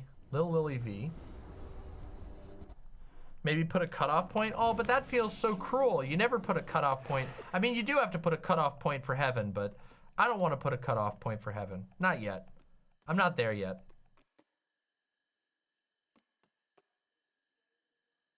Roads. We need our high levels here.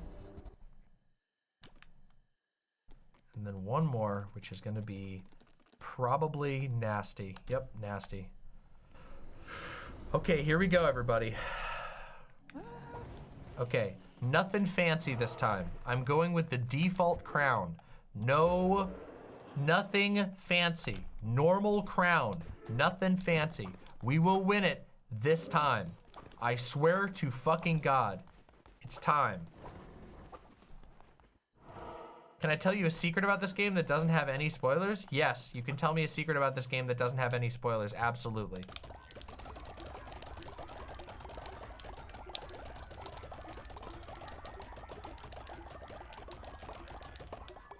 Okay, there we go. Here we go. We're winning. It's time. Hammer! Yes! Give me the hammer!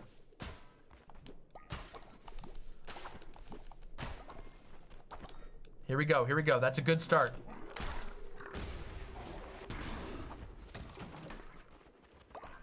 Velvet would like a brown bunny. Oh, Velvet, absolutely. Brown bunny. I will gladly, I would get you in. If you wait, you're the Velvet from all my group chats, right, Velvet? You're that Velvet, right?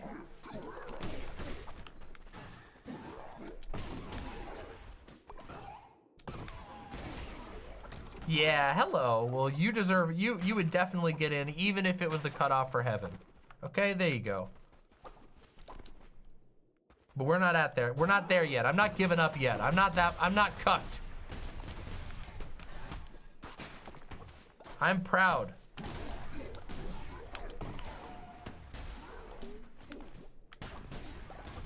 Oh my God.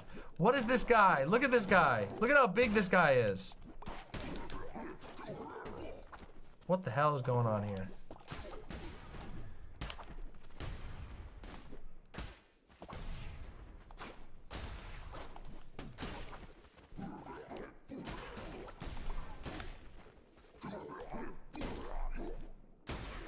What a mess. That was a messy room.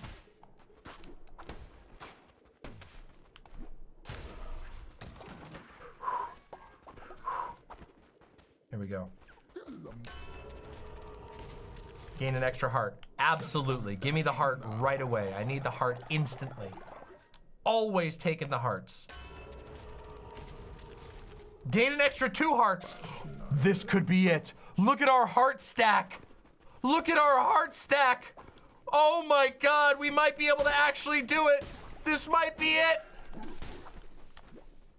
Also, by the way, I am going to commit seppuku if we get to it and this wasn't the boss that we needed to fight after all, because this game has no way to tell you which boss is the one that you need to fight.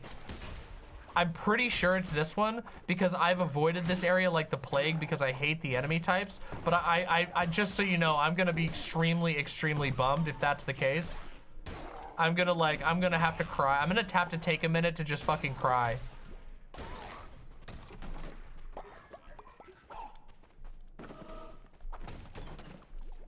It would be so deranged if that was what happened. And there's a possibility that that's what happens, but... Wait, that's a tarot card. Okay, we have to take the tarot card. The tarot card's more important than the cultist in this particular instance. Can you say Sudoku on stream? Yeah, you can. It's a joke. It's literally just a joke, and you can say it. No, we're not on Twitch anymore. Oh, by the way, you guys know how I was dual streaming on Twitch for a little while? The view counts on Twitch were so low. Even though I have a massive following on Twitch, the view counts were so low on Twitch that it literally wasn't worth it. It actually wasn't worth me just like not being able to say whatever jokes I want.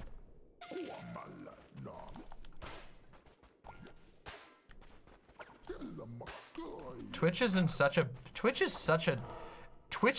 bad place.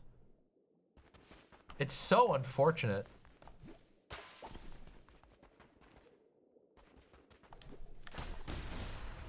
Wait, hold on. Okay, hold on. I have to check something. Hold on.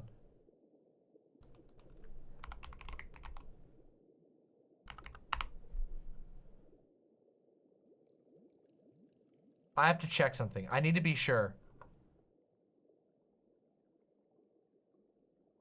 Okay, so these are the witnesses. Okay, so it is the mini bosses that we have to do.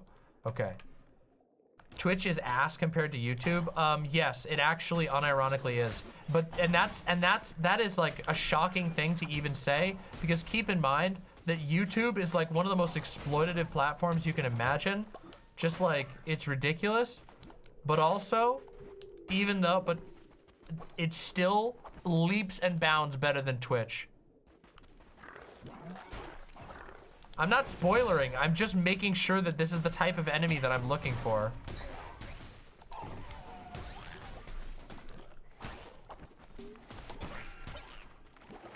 Oh my god.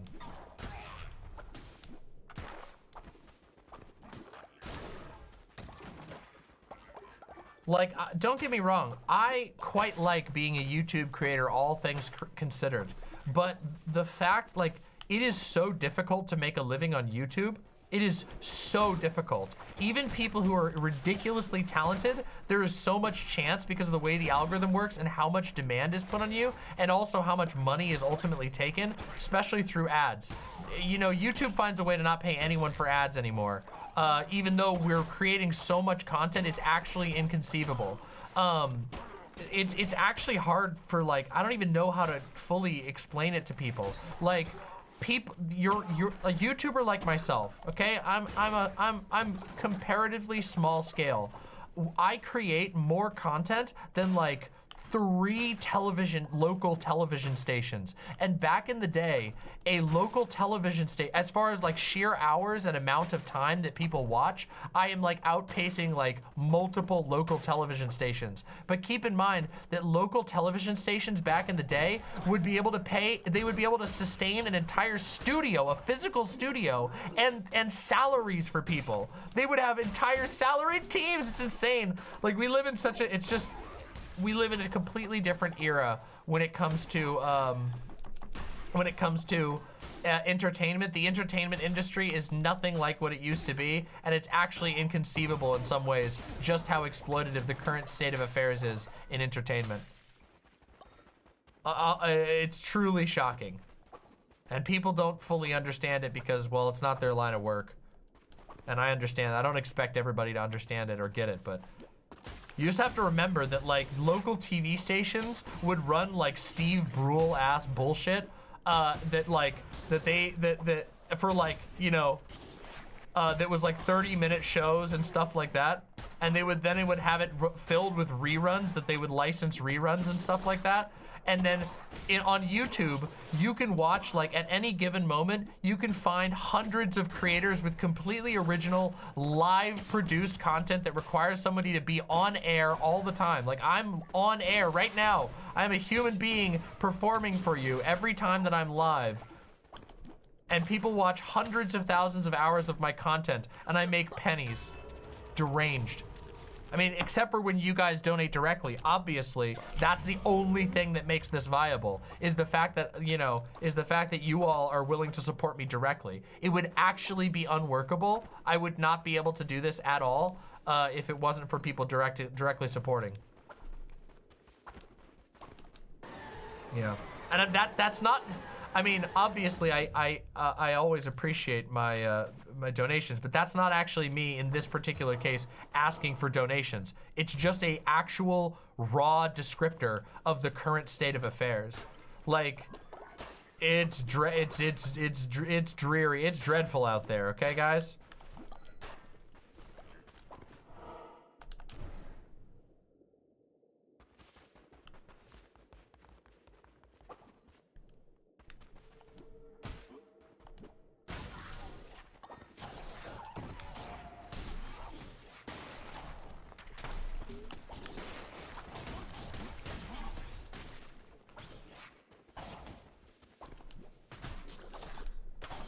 Woo. Okay.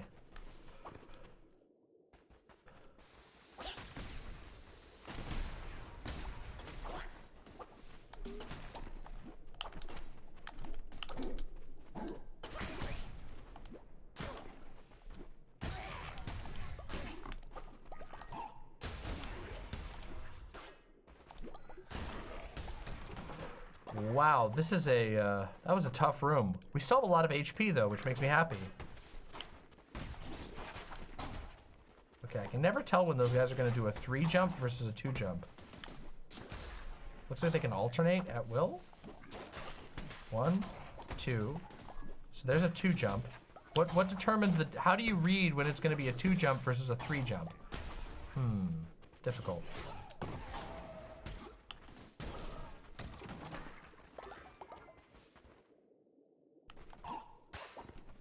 Okay. Godly hammer. Oh my god. Godly hammer. There we have it. Okay, this could be the run. This could be the win. The godly hammer lets us do so much damage.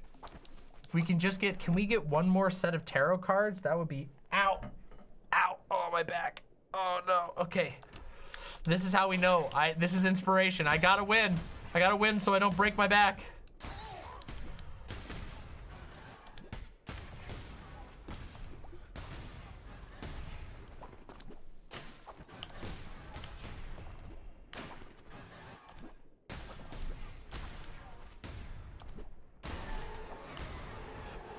This can be ours. Neither of these are ours. Nope, neither of those. Break your back, make me humble? Yeah, true. For real. I think this is our guy. Witness Astaroth. I think this is our boy.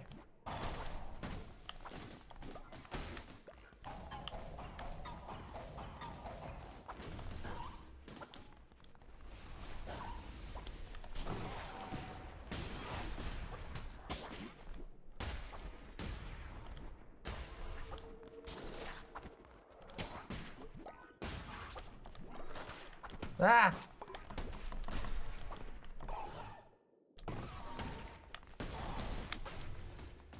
Okay. I think, wait. Oh, I really hope this is the one. I hope it's not the Silk Forest guy that we need. I know that we've done the other 2 zones. I know we've done Darkwood, and I know that we've done, I know that we've done Darkwood, and I know that we've done Anura. I don't know if we've done Silk Cradle. I'm pretty sure we have done Silk Cradle, but maybe not.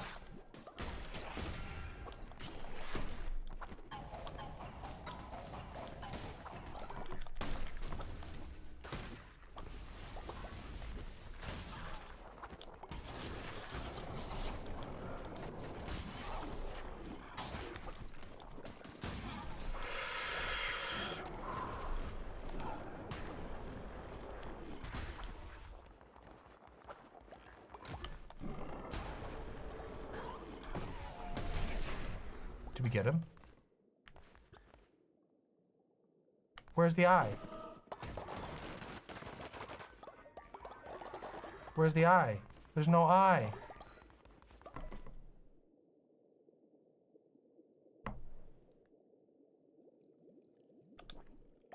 That didn't give us the eye, right?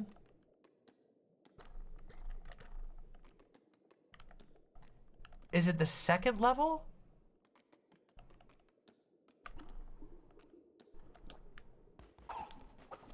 Do we have to get to the 2nd? Do we have to go all the way through to the 2nd part?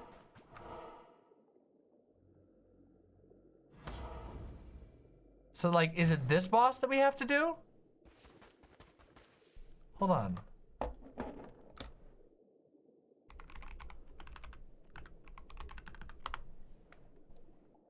Okay, hold on. Let me double check. I'm double checking. I'm double checking.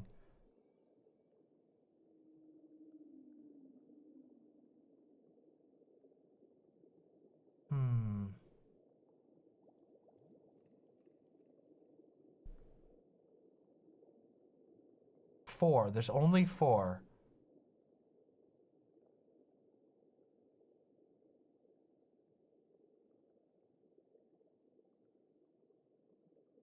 So wait, what are the witnesses? Who are the witnesses? Hold on, let me take a look. Eyes of the witness are earned after defeating the witness of a biome for the first time. Up to 4 eyes. Okay. Okay, so I guess it wasn't that one. Velvet, thank you so very much for the tier 3 sub. Thank you so much. All right, we're gonna try and beat this boss just to get whatever he has to offer anyway. And because it lets us go home and get extra things. It should just be the boss that replaces the original boss. And if that wasn't it, then it must not have been this dungeon. Maybe it was Silk Cradle. Well, we'll have to go do Silk Cradle now. It's okay, we still needed to get more cultists anyway, so. We'll beat this asshole and then we'll go from there. Apparently it wasn't this guy. God damn it. God damn it. I swear to God.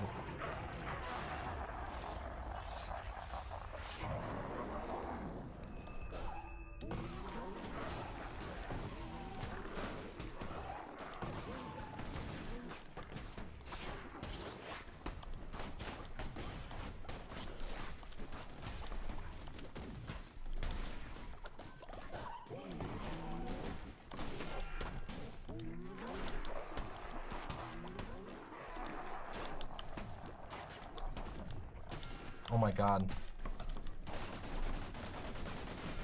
Oh my God. What a mess.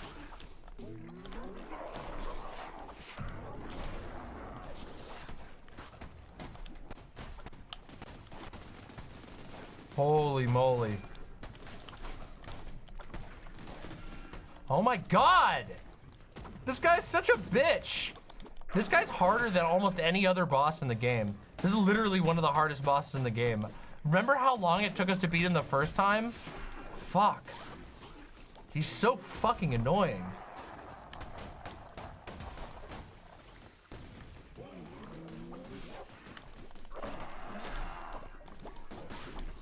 He has extremely misleading attacks. He spams bullets all over the place. And he does an insane amount of damage. And he summons enemies you can't even see, like that one. Apparently I got hit by an enemy there.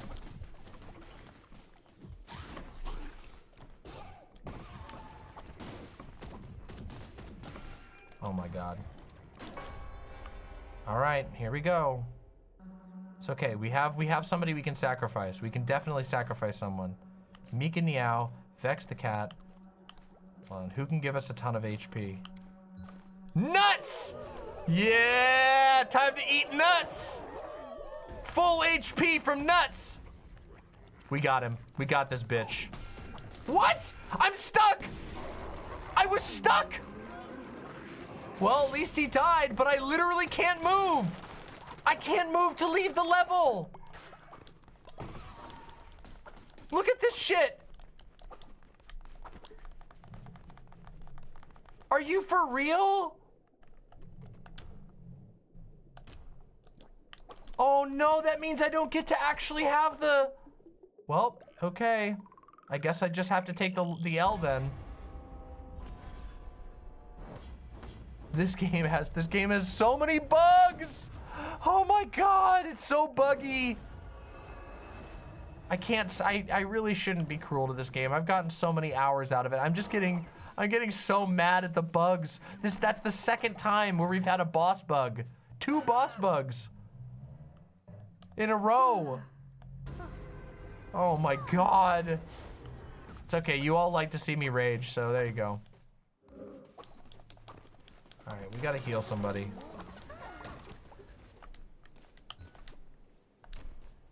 Let's get everybody healed up. Let's bury the dead. We have 2 dead people. We have so many dead people. Oh my God.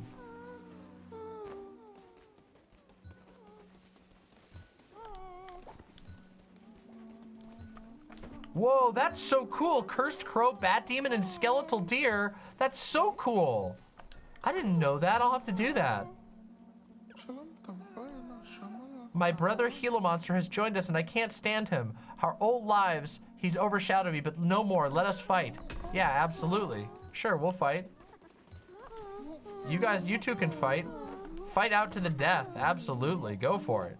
Fight, fight, fight, fight, fight. Oh, Walsh died. Rip. Rip Walsh. All right, hold on a second. Hold on a second.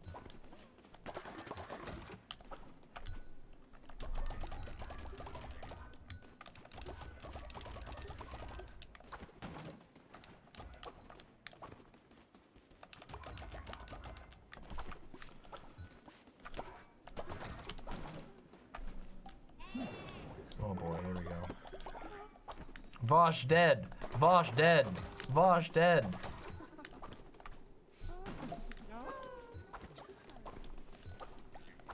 Why is nobody doing janitorial duties?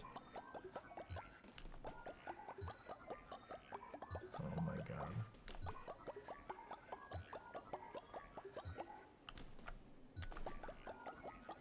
What a mess. This cult is getting to the point of unworkability. It is becoming miserable to try and keep up with the tasks of the cult.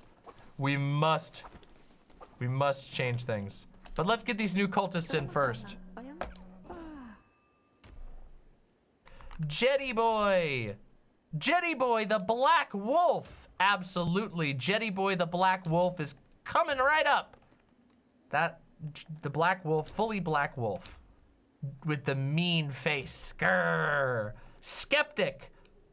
Strong constitution and gullible Jetty Boy, welcome to the cult! Welcome. Happy to have you.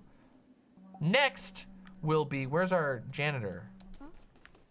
Oh, that's only the one. Wait, what, really? There wasn't, I thought we got two. I could have sworn we rescued two. Nope, okay, guess not. All right, if you say so. Hey.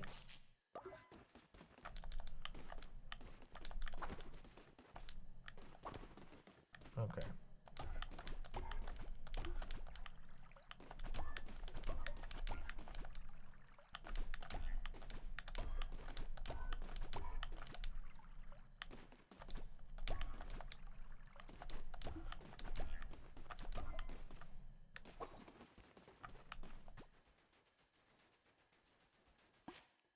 I need another, I think I'm gonna need another janitorial station. Let me build that real quick.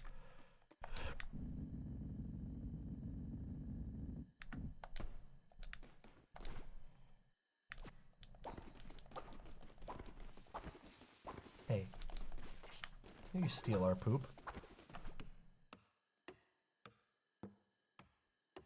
The Contra stands finally killed him. Are Contra stands, like, are there even that many Contra, like, how many Contra stands are there? Are there a lot of Contra stands? I always feel like there's more Contra anti-stands than there are Contra stands.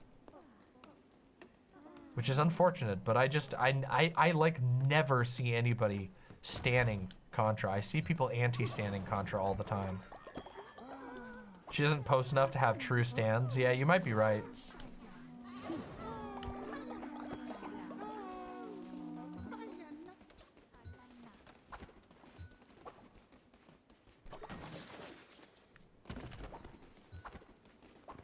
There are definitely Contra anti-stands, though. Abso-fucking-lutely.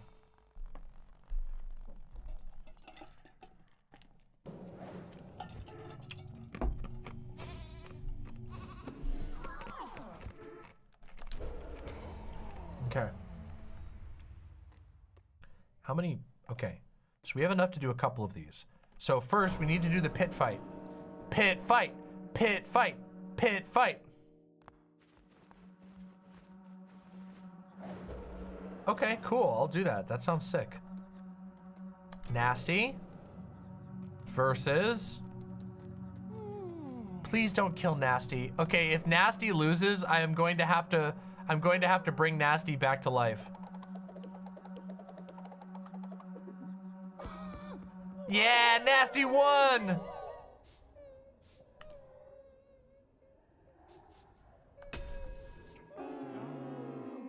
Oh no, that's right, I was supposed to sacrifice. Oh well, whatever, who cares? Food, food, food. They need to eat, so we can be free from food for a little while. Anti-stands feel like more of an annoyance than actual stands online these days. To who? To who? I hate anti-stands. Those people are fucking psychos. Do you know how many fucking anti-stands I have? They're insane. The amount of anti-stands I have is like, it's off the charts. They drive me fucking crazy. Still.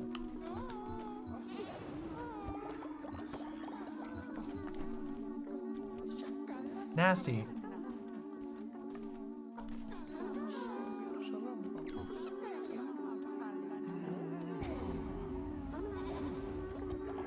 Yet they're all terrified to debate. Yeah, nobody fucking comes around to debate me anymore. It's because they get clapped. Like, it's been a long time, but you all know I'm fucking good as fuck at debate. Never got the credit I deserved. It's okay. It's just how it goes.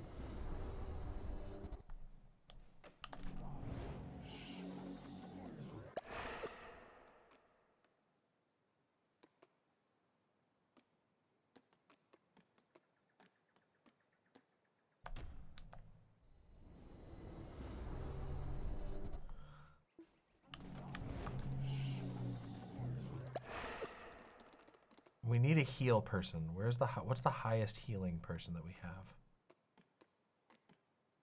Lil Lily is still pretty good. We need to level Lil Lily up more because the heart creature is really good. Okay, here we go. All right, we are all set to go. Let's make myself a food real quick. And then we get the hell out of here and we should be able to win.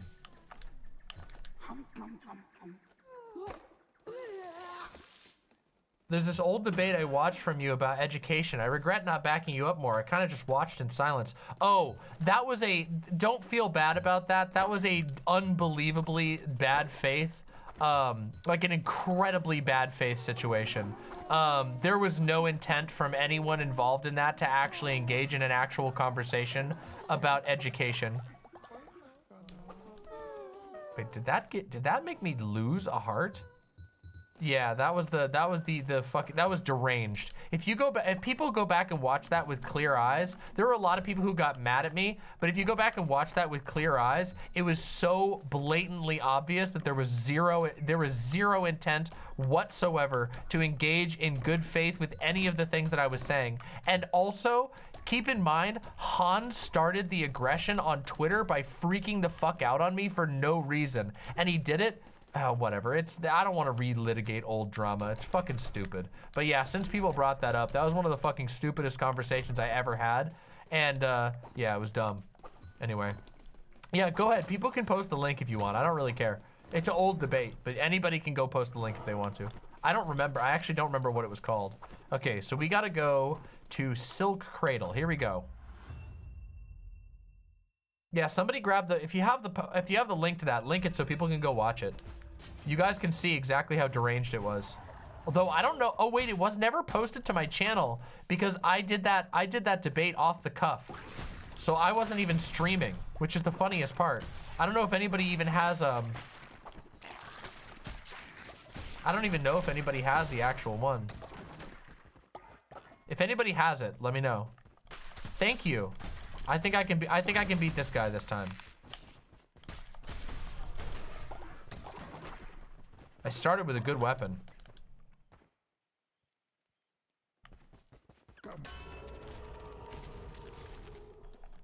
Drop black hit, okay.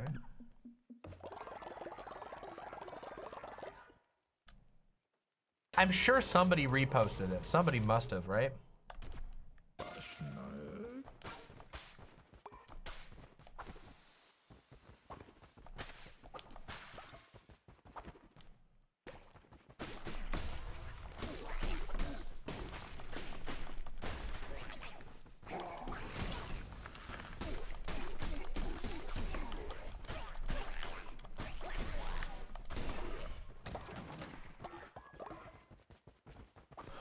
Yeah, I'm sorry. We lost some of the Oh no, Asuka died! Oh no! We need Asuka. Asuka's one of our MVPs.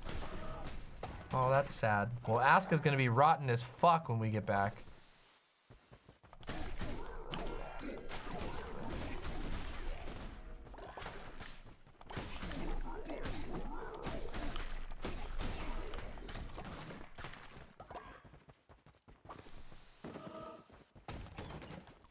Oh yeah. Forgot about that. I forgot about the Mario Sunshine React. Oh, I guess nobody's got it. Oh well, lost to the annals of history then. Yeah, I wasn't even streaming because I just called in off the cuff, which is a big mistake. I would never do that again, by the way. I'll never make that mistake again. There will never be a stream that I don't actually stream on my end because way too many people pull dirty shit with it. And also they'll try and tell you the record. They'll try and tell you things went differently than they did when they think they can get away with it. Absolutely never. Oh yeah, wait, Vosh's react is of it. Somebody can find that one. Somebody find the Vosh react. It was from a Mario Sunshine stream where he reacted to it. Unfortunately, I don't even remember what he said. But he did have a really funny conversation with Hans afterwards because Hans was being deranged. I think Vosh said that he didn't agree with some of my points, but to be fair, I didn't even get to make any of my points in that debate. It was truly one of the most bad faith engagements I've ever seen. It was literally just clip fishing. It was almost as bad as actually, honestly, it was probably worse than the Rose Wrist one, because at least with Rose Wrist, I actually had a conversation, although he was obviously clip fishing. Like, pathetically clip fishing.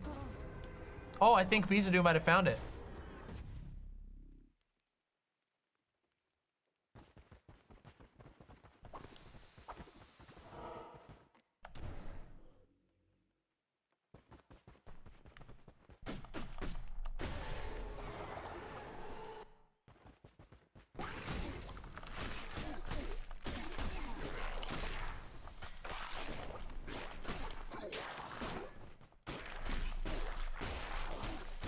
People asking about organizing streams. I'm not entirely opposed to it, but it's kind of not the vibe of my channel.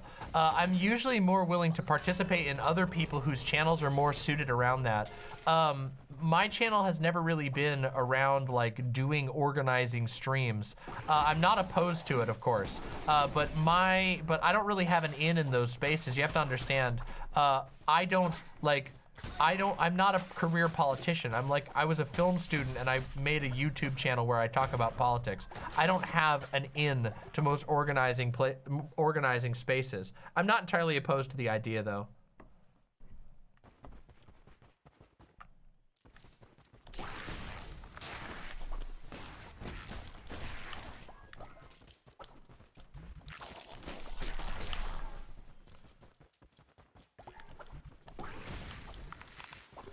I have participated in organizing streams. I just did one the other day. I did one with Riverboat Jack. Ooh, Vampiric Hammer. Okay, wait, let's decide. The Godly Sword is so good, but the hammer is also really good, and the hammer gives us healing. We're gonna take the hammer.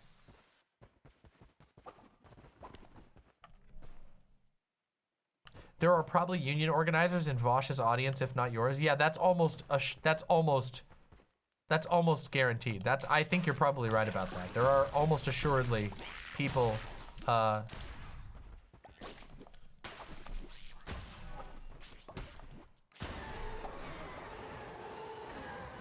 is probably accurate. I think you're probably right. We have the raw debate. Can you send me that link in DMs, Gayfesh? I would love to have that for my own records. I didn't know it still existed.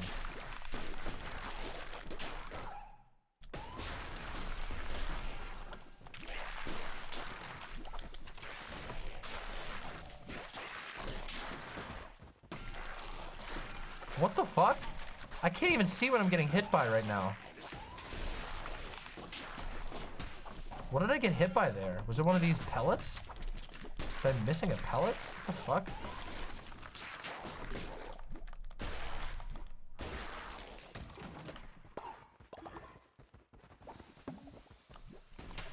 Of course I remember. Demonmon was so hype on the Keffel's charity stream. Oh, I had a really good time. I raised so much money during that stream. I was nailing it on that stream. I put a lot of energy into that. I wasn't there for long, but I wanted to make sure that I left a splash, and I did. I raised like $17,000 just in my like 30 minutes. I'm very proud of how well I did in that stream.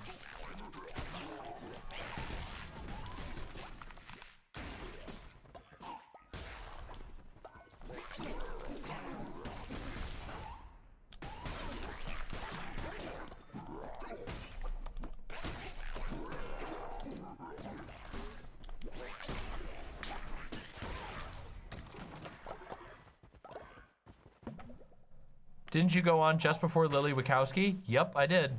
And I was like, okay, this is my moment to shine. I'm not gonna let I'm gonna make a splash. Because obviously I'm on a stream right before an actual famous person.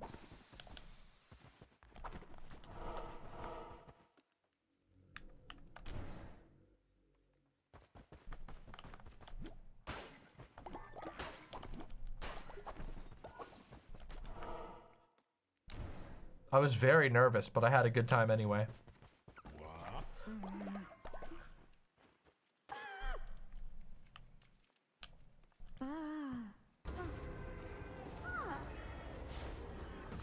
Mario Sunshine. People talking positively about Mario Sunshine. Yeah, Mario Sunshine is an absolute poggers game.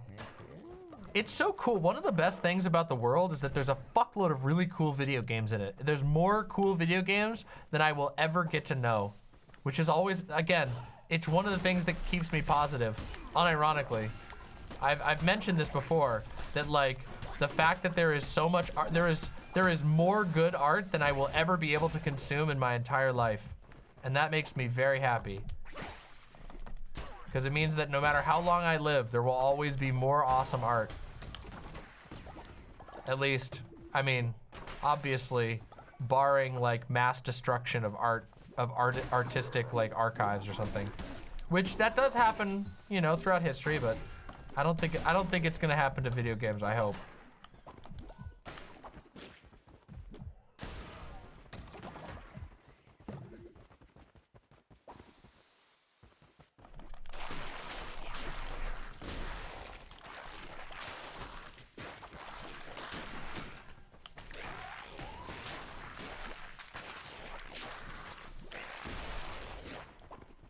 Wow, these enemies are hard.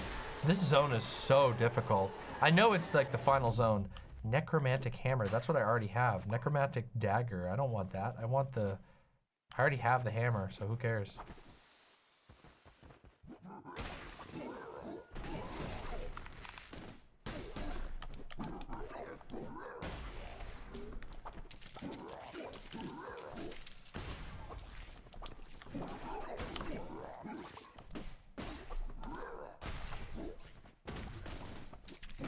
Ow. Yikes. I need some healing here.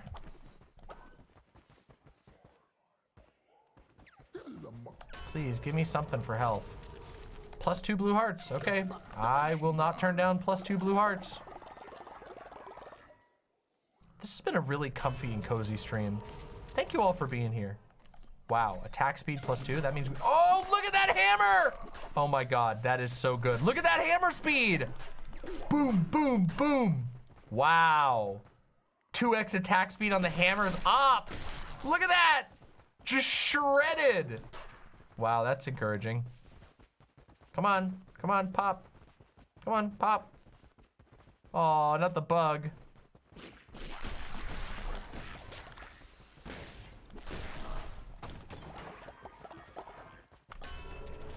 Life, life, life, life, life. Yes! Okay, we have a chance. This is it. This is our shot at beating this boss. I think this is the one that we haven't beaten.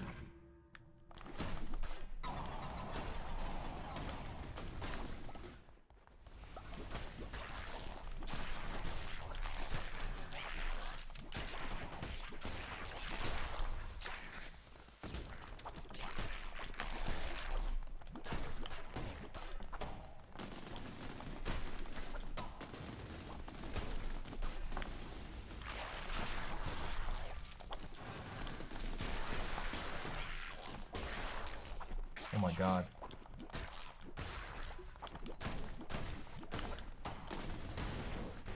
We got him! We did it! We slammed him!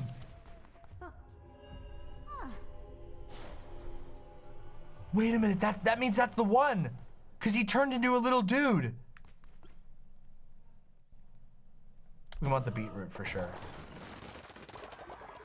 There's the eye. There's the last missing eye. Oh my God, we did it.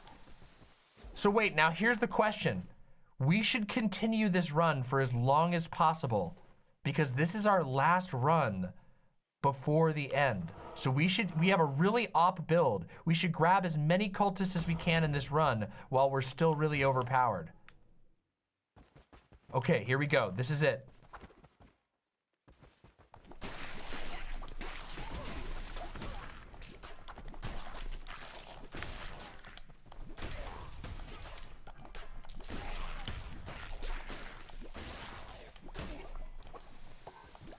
Oh wow, wouldn't this be a sick combo to be able to take to the final boss?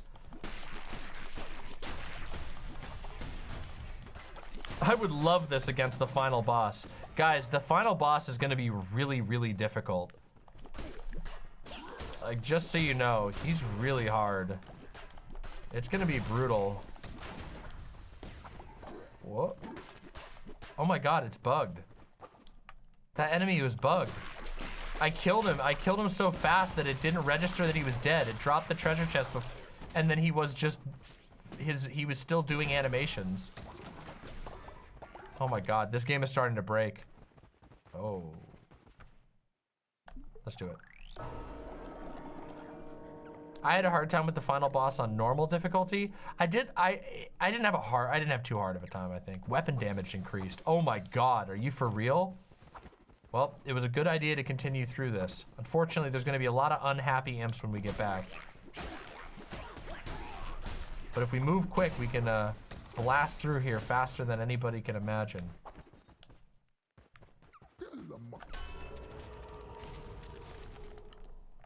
That's great.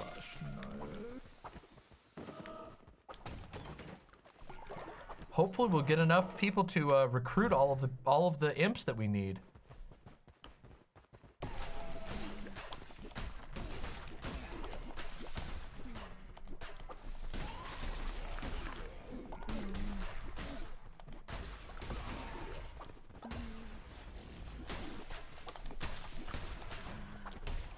Oh, he bugged again. Oh my God, you can cheese them out of their death animation. Oh, this is broken. You can actually cheese the enemies out of their death animation. That's what happened the first time.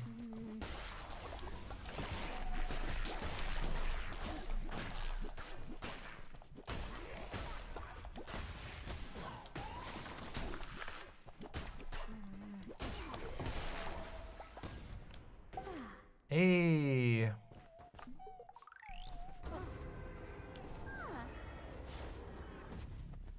Bizadoo, what a perfect response. What a perfect and faithful response. So wonderful. Ooh, hey. So do you get more if you pick them or if you, okay, it's the same. Lots of beats. This is great. This is really great, actually.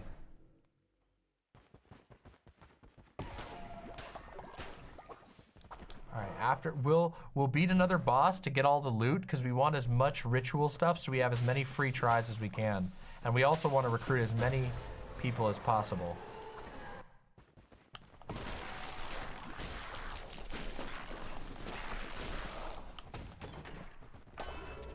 Wait, did we ever beat this boss? Did we ever beat the second version of this boss? I think we did. We must have, right?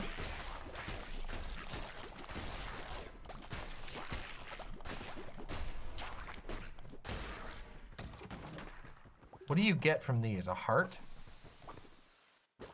I don't remember what you get from beating the boss the second time. From refighting the boss. I don't fucking remember.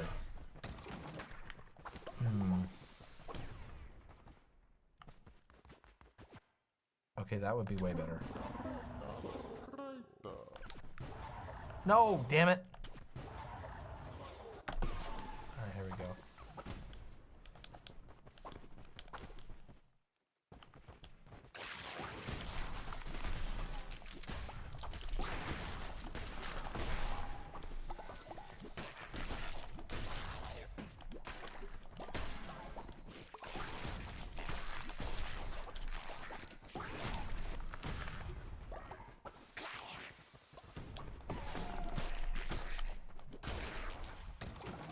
The game's almost over. We've almost done it. We've almost completed our run, which is impressive. I can't wait to read the, the Book of the Imps. It's gonna be a hell of a read.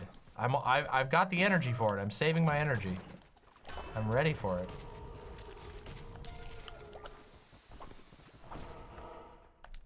All right, let's beat this boss. Let's call it good.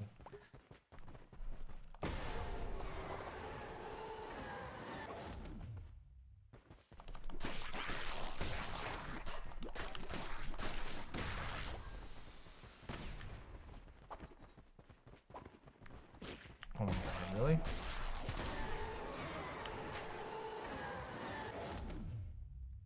That's better. No, wait, no, it isn't. This one's better. What the fuck was that? This is a really loud firework going off outside my house or something.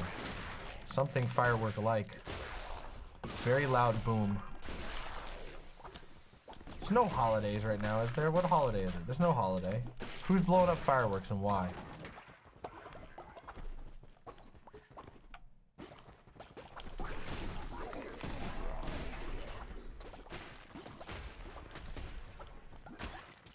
We're so close. I have a feeling I can ace the final boss. I'm like all warmed up and everything. I think I could beat the final boss if I go into like a focus and I'm careful and I keep my mind on it. I think I can beat him. I just know I can't, once it's time, I can't let myself get distracted. I have to focus and win.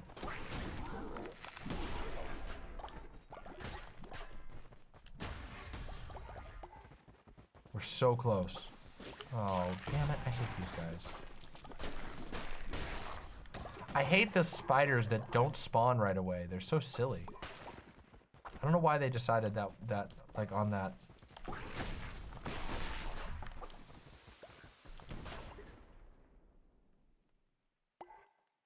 There it is again.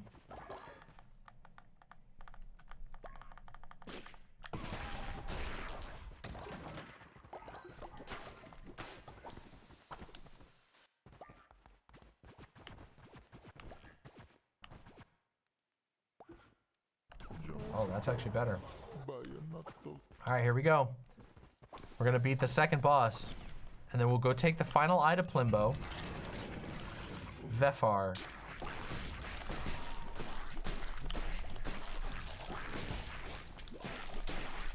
Oh, he's broken. We broke him.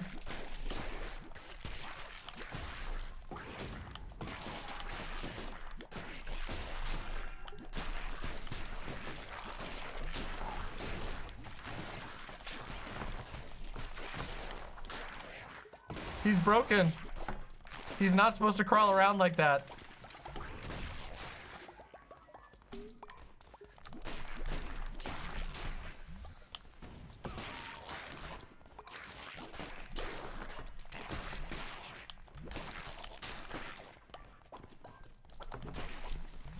This is the third bug. We've actually broken the game. I just want to note that almost every boss that we've fought tonight has been bugged. We have actually officially broken the game.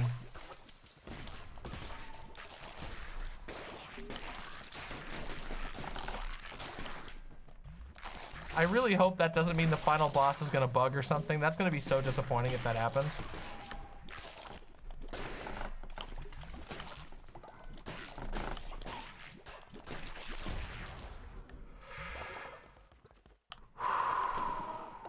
Got him.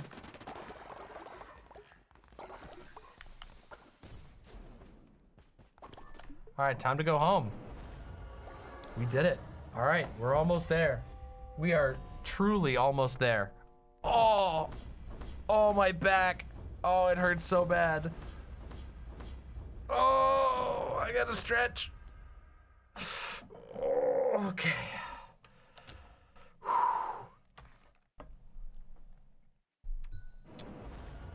Now, it's just, I sit at my desk so much. When I stream, I sit for extremely severe amounts of time. Gotta remember that. All right, let's do, we gotta feed everybody. Hold on a second.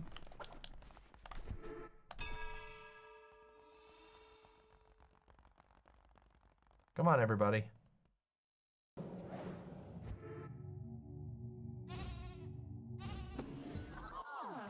we go. Faith restored. Feeding ritual. Eat. You all must eat to be restored. Then we'll recruit as many people as we can. And then we'll do the final run to Plimbo. We'll grab any remaining imps that we need to from the easy zone. We'll do dark zone. We'll do Darkwood to farm up anybody who's remaining. And then we'll fight the final boss.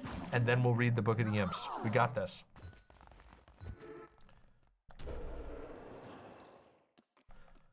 Let's do a ascend an old person. And we gotta resurrect Aska. We have to have Aska for the final fight. We need Aska. We won't be able to do this without Aska. We're going to ascend. Salty Cupcake? Salty Cupcake is a dissenter? Get the hell out of here. Sorry, bye Salty Cupcake. You're getting ascended. Oh, and you're old. Hell yeah. Old and ascended. Get out of here. Skedaddle.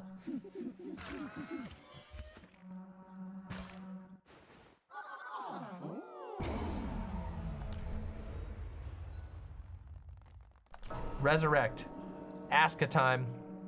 We have to bring Aska back, and then everybody can go back to bed.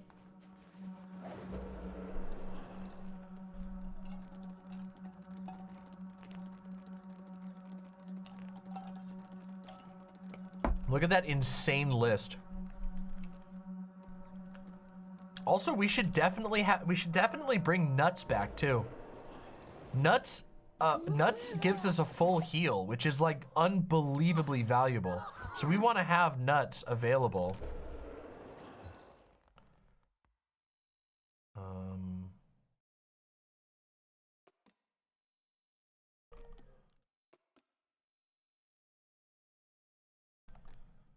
Dirty Faith. Let's do a little bonfire ritual. Yeah, we've sacrificed Nuts like 4 times. We keep bringing him back.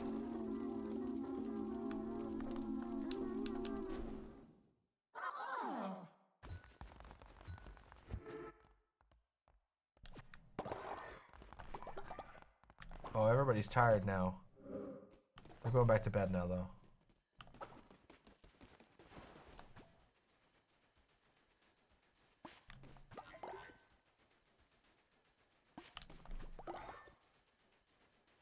Okay, let's go take this to Plimbo real quick. Plimbo time. Plimbo. Hello, Nania. Indeed, we're running a little bit late tonight because I gotta finish this game. We're almost done.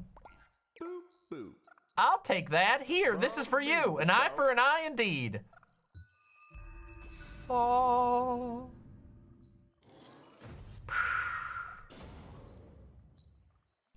Which means we can unlock.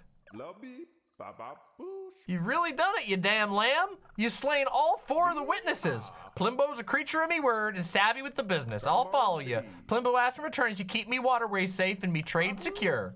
I'll even sell you some of me wares. No discount. Don't get too big for your tiny britches, lamb. There we go. We secured him.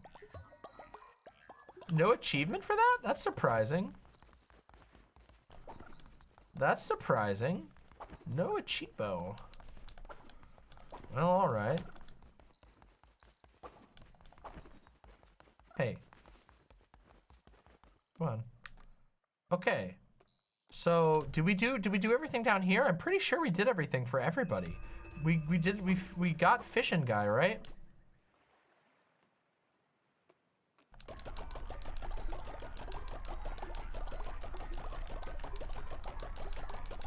There we go. Tons of fish food. Okay. Okay, so what are we missing? Is there anything that we're missing at all? We can go check and see if there's any decorations we're missing, but I don't think so. I think we've gotten everything.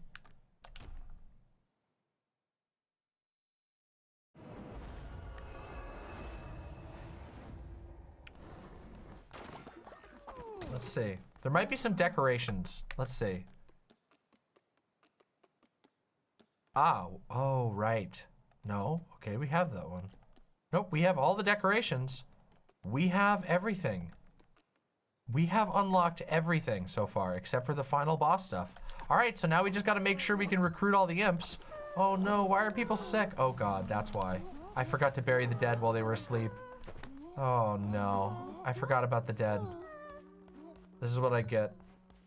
This is what I get.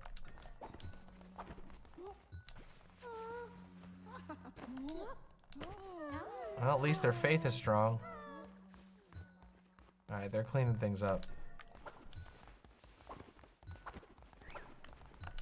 Is anybody sick? Elak's sick. We're gonna heal up Elak.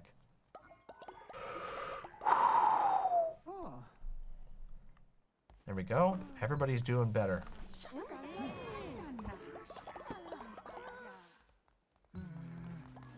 What's everybody mad about? Okay. So, recruits. New recruits. Next is... Our next recruit is Do Boots. Do Boots. Welcome to the cult, Do Boots. Wait, what? Wait. Oh, this is the new one. Do Boots wants to be a blue crab. Well, we can do that for sure. Do Boots, welcome to the cult. Blue crab. And we'll even give you the little squigglies on your head. Cynical. Look at that little imp. Perfect. Even though this is a cult, I still like my cynical little imps. They're still special to me, even when they're cynical. Next is Beezadoo. Beezadoo, you are the next one in the cult. Beezadoo. Beezadoo. Beezadoo. Teal crocodile with markings. Gotcha. Teal crocodile. So that's teal. Teal crocodile with the markings. Welcome, Beezadoo, zealous and cynical. How perfect. Welcome to the cult. Go farm. Oh, hello. What? Okay. And next is Navi. Navi, welcome to the cult, Navi. On behalf of Piftle Cakes, Navi wants to be a green fishy. We can absolutely do a green fishy for Navi. That's a cute green fishy with these cute little fins. There we go. Strong constitution and gullible. Welcome, Navi, to the cult. We only have 2 more people to add. Oh, here we go. Welcome, Paloma. Paloma, welcome to the cult. And Paloma says we can do any form, so I'm gonna pick one of our rarer ones. I'm gonna pick the rare spider boss because that seems cool. A pink rare spider boss. No, that's not pink enough. This is pink enough. Gullible and natural skeptic Paloma, welcome to the cult as as the hardest skin that we've had to get so far. It was the hardest one by far. Now let's go see if we can get the last person in, and if we get Velvet in, we got Velvet. We got enough. We got everybody in. It's time. Oh my God, it's actually time. It's actually time for us to actually fight the final boss. Holy shit, we recruited like hold on, I'll get the number of the imps. I'll do the imp number read, but I'll give you a preview. Hold on, everybody. Hold on, everybody. Velvet. Velvet, welcome to the cult. Brown bunny. We got your little bunny right here. We're gonna get your little brown bunny right there. We'll give you the little cute tuft of hair. No, you know what? Yeah, the tuft of hair is cute. Coprophiliac, natural skeptic, and zealous. Velvet, welcome to the cult. Perfect. So cute. So cute. Okay, hold on a second now. I gotta move everybody up here.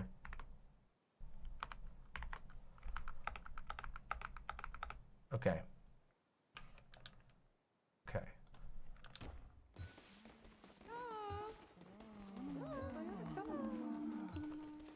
Okay. So. Wait, oh, there is one more. Hold on. There's one person I have to add. Wait, we'll be able to get this after our attempt. Okay, so unless I beat the boss on the first attempt, it won't matter. Okay. Okay, hold on a second, everybody. The only one I'm missing is Doe. I forgot that somebody donated on behalf to have Doe in the cult, but just remember, Doe's in the cult in real life, but also I doubt we're gonna beat the boss in one try, and that means we'll be able to buy Doe from the trader. So don't worry about it. We'll get Doe in, don't worry. I will make sure that Doe makes it in. Don't worry. One way or another.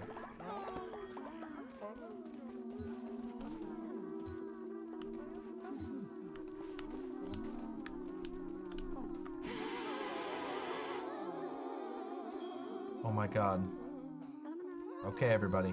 All right, we need to cook some food. No, wait. Yeah, we'll cook a little bit of food here. Delicious fish feast. Okay, here we go.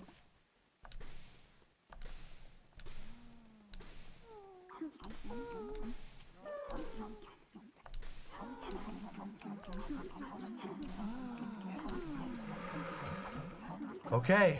Oh wait, I need to eat one of these.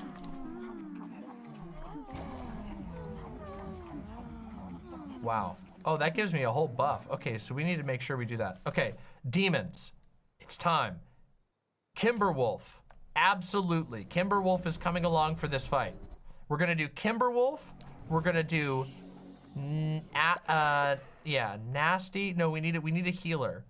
So we need, hold on, Lil Lily is a pink cat. We're gonna go level up Lil Lily a whole bunch because we need a healer of high rank.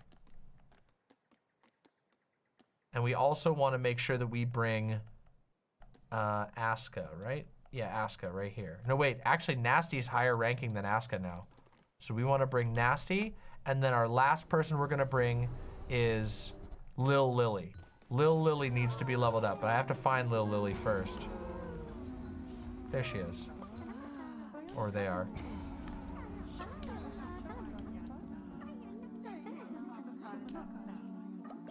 Skull necklace to make sure Lil Lily lives for a long time. And then also a big gift. Big muffin. Yum! No! No! No, get away!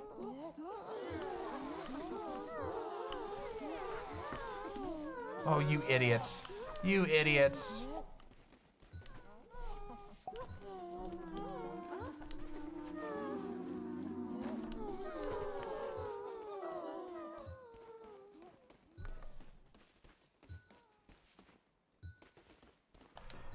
Bisadu says, on page 59 out of 194 of right-wing women after you suggested it, and it's talking about abortion, it's kind of super fucked up how prescient this is for something written approximately 50 years ago. Yeah, it's deranged, isn't it? I told you, fucking Andrea Dworkin is based as fuck and also is like a prophet. Yep, it's wild. Rhodes, I don't know if you're available right now. Hold on. Oh, Elak Kaval is high level. Wait, hold on. Lil Lily is the same level. Okay, so Lil Lily. This is gonna be rough, everybody. I hope you all know this is gonna be really rough. Okay, let's make sure everybody gets healed up who needs to be healed up before we go, so nobody dies while we're gone. Is Dworkin good? Yes, in my opinion, I think Dworkin is really interesting. There are takes of Dworkin's I don't agree with, but I think that Dworkin is actually super interesting, and most people don't like her because of things that they've heard, which are mischaracterizations of her position. I think that Dworkin is really, really great. Okay, it's time, everybody. Okay, all right, it's time, everybody. Ooh. Oh, okay, yeah, I might have just missed it. I'll put you in on the second one, Rhodes. All right, here we go, everybody. You ready? Are we ready? All right, wish me luck. Here we go.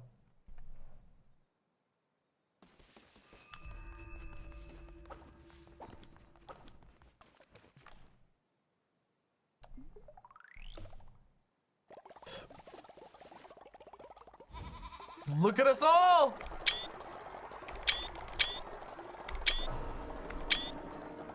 I'm grabbing screenshots. Just so we know how gigantic our cult is. Okay, here we go. Oh, you get to choose from multiple now? Merciless dagger, vampiric sword, merciless axe. Ghosts, divine blast, touch of Trura. Okay, we know we want this one. Do we want the dagger? I think we want the sword. Wait, the dagger does, wait. This dagger does just as much damage as the sword. A critical hit axe. I think we're doing the dagger. I think it's the dagger. All right, here we go, everybody. This is it.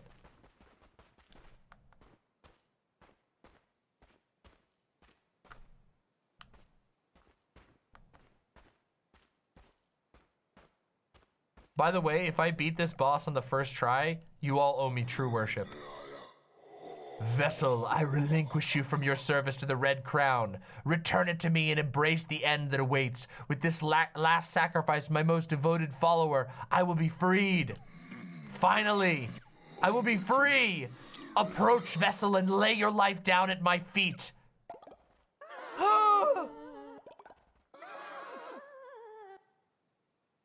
No! I'm gonna fucking kick your butt. Refuse!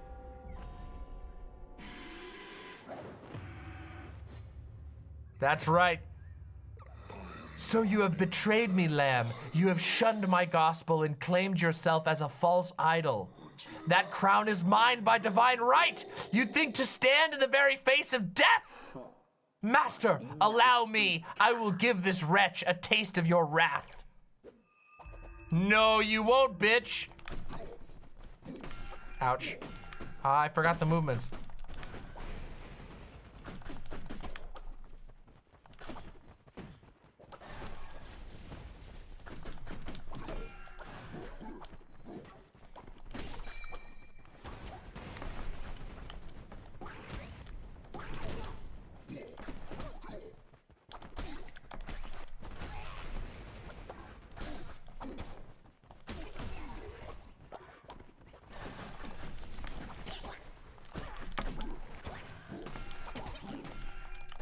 Ow.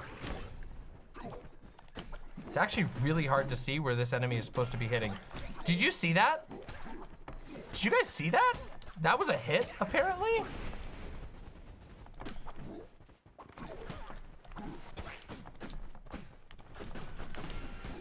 That was a hit, apparently, also?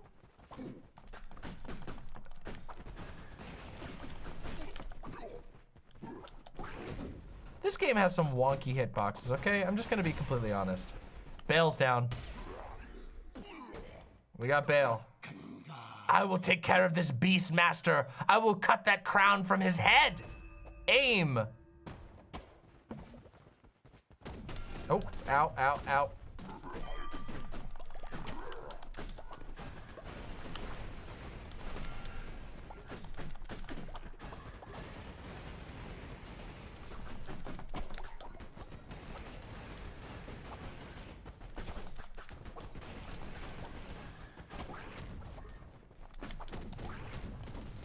Ow, why didn't that reflect?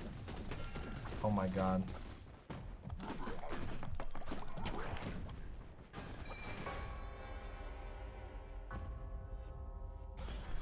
So for some reason my spell, even though I took the reflection spell, did not reflect his, did not reflect. That's unfortunate.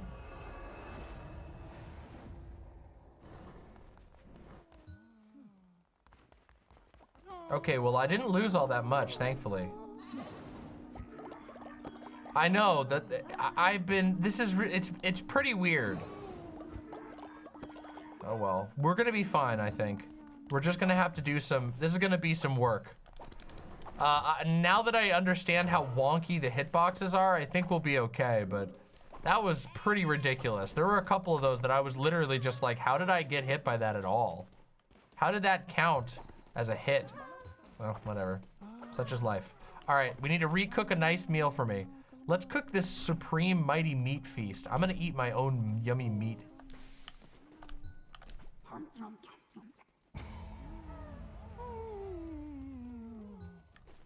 Full heart. Okay. All right, everybody's gonna rest, and we're gonna wait till morning.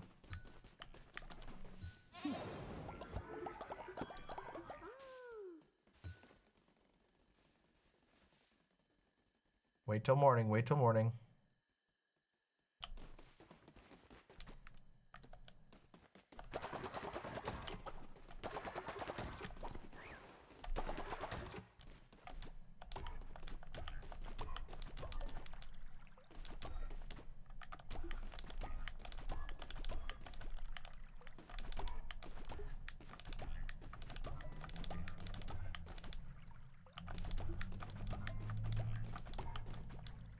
We're gonna need as much as we can get so we can live. Wait, actually, hold on a second. We wanna take, wait, if we're smart, we'll take the, we're gonna take the crown. We wanna take the crown that gives you the one that gives you double, or that gives you four tarot cards to begin with, right? That would have been the smart thing to do. I didn't even think about that. We want to do this one because it gives us 4 tarot cards that we otherwise wouldn't have gotten.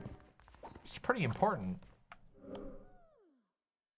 I didn't realize it didn't give you any, it doesn't give you any tarot cards, which kind of sucks, but whatever.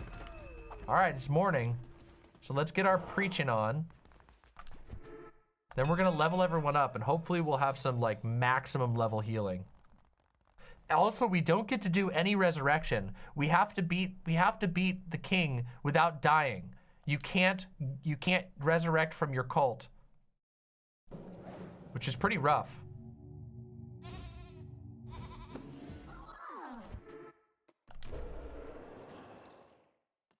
We'll keep leveling everybody up though.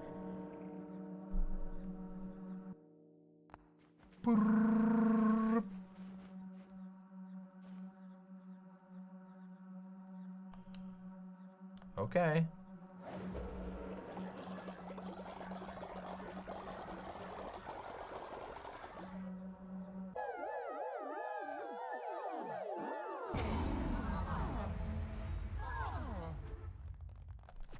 Do you want to better beat this? Oh, I'm gonna beat it. Don't you worry. I can tell you, I'll beat it.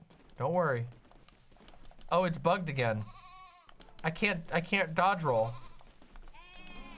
For some reason, I can't dodge roll.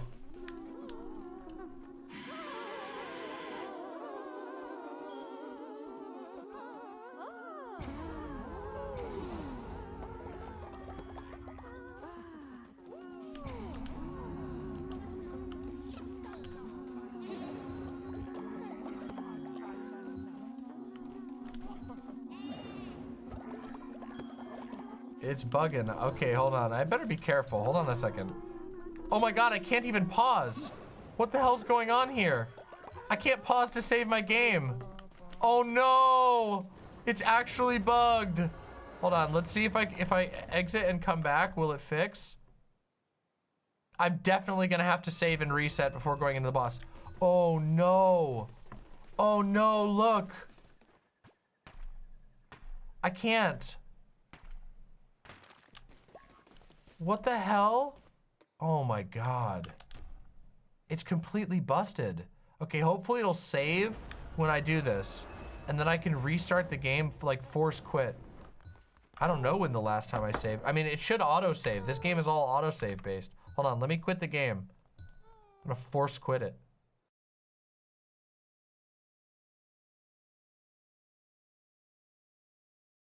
Also, I can check which which achievements we're missing. Confession? Shamura? Oh, without damage? Oh, fuck that. I'm never doing any of those. I absolutely hate no damage things.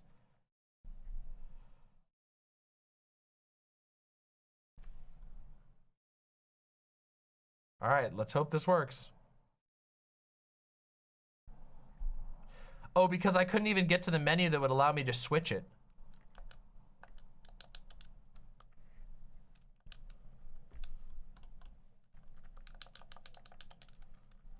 Is the entire game just busted?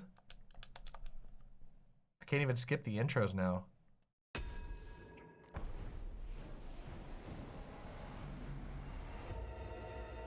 Okay, there we go.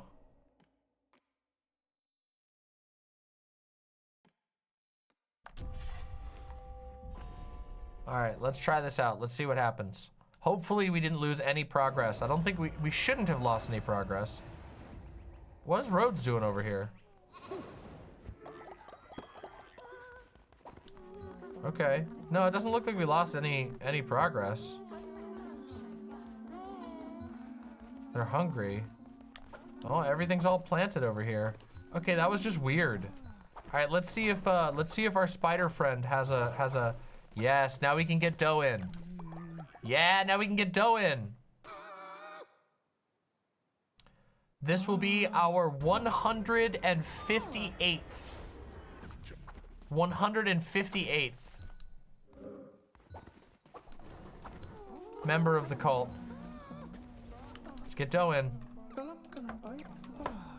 Dough! Welcome to the cult.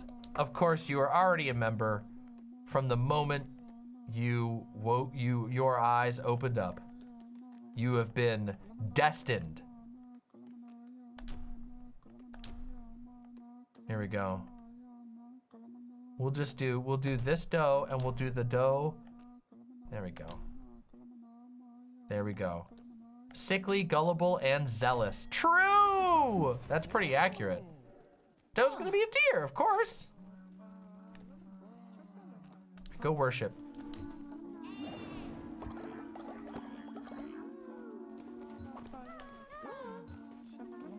Okay. All right, so here we go. Let's feed everybody and then let's level up our stuff and then let's hit the road.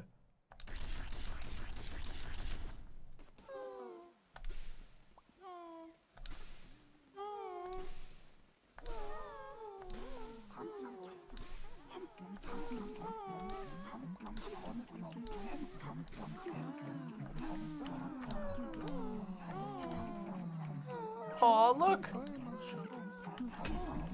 Wait, we got more people. Okay, I'm gonna save those in case anybody else donates. We have a couple of cultist tokens. Okay, I've already eaten apparently. All right, let's pick our devils.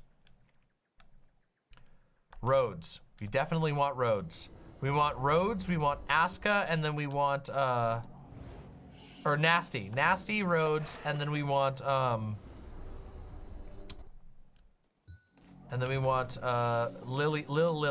Lil Lily for the hearts. All right, here we go. Attempt number 2 on extreme difficulty. Here we go.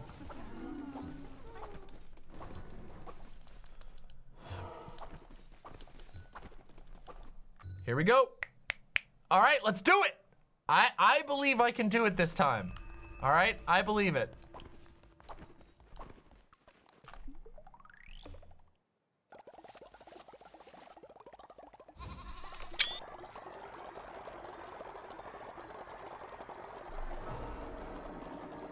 Is that true, Mycena? Are their hitboxes larger on the harder difficulties? That's very silly if that's true. It should just be more damage. Poison dagger. We got the fucking poison dagger. Oh my god, fucking poison dagger. And raw damage sword. Okay, this could be it. This could be it. Wait, what? Wait, did we get any tarot cards? It doesn't give us any tarot cards. Oh, that's dumb. So we just don't get tarot cards.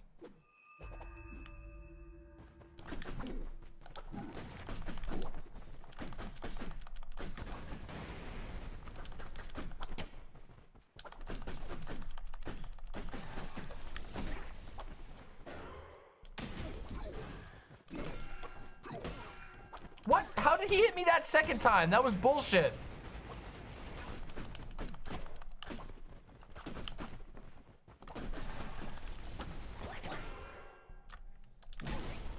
Okay, this game is bugging.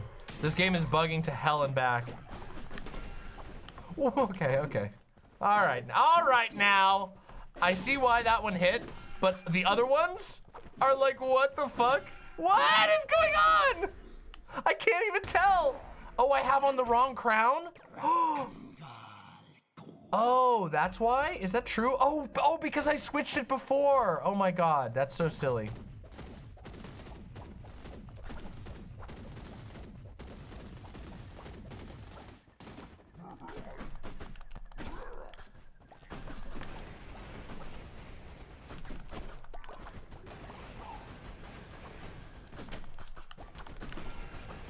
Ouch.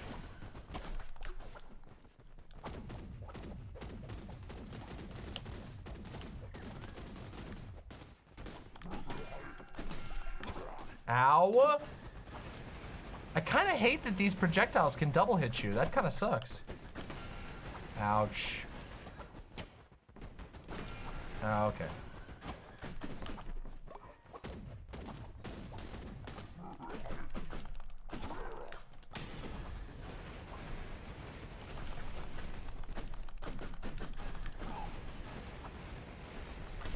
Got him. Okay. You think yourself victorious. You think yourself safe. Do not forget you belong to me. Even after I have slaughtered you, your pain will not end. You cannot escape me, even in death. Here we go.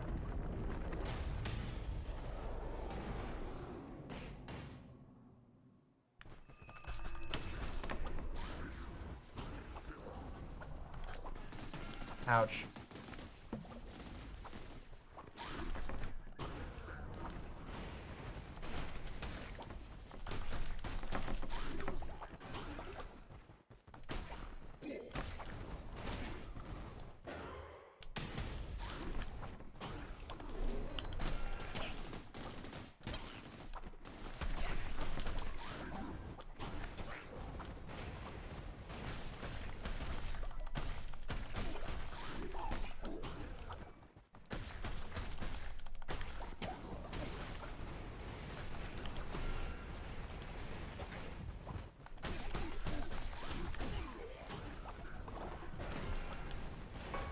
Oh no!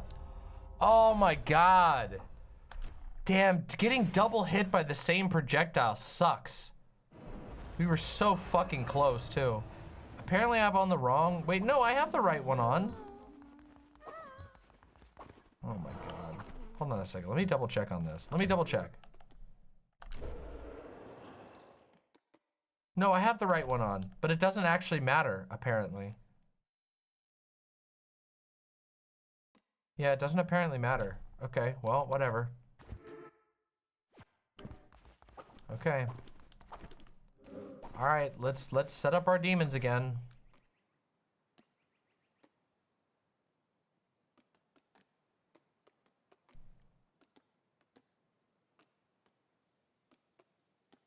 Have I been using the wrong one? Oh.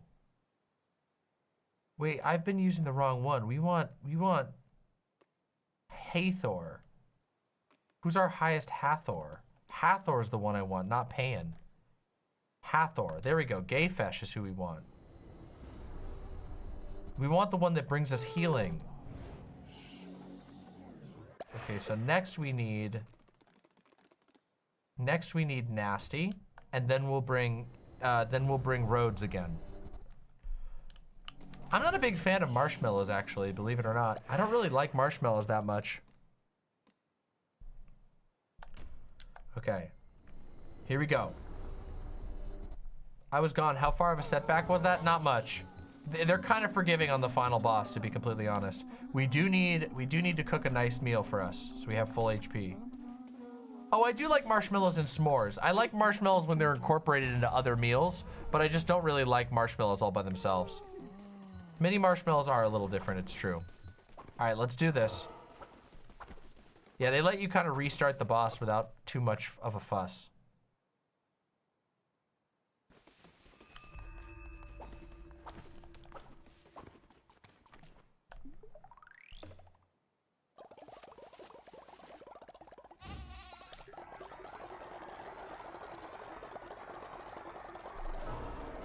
I do wish you could I wish you could still sacrifice people in your fight. It kind of feels kind of thematically a little bit lame that you can't.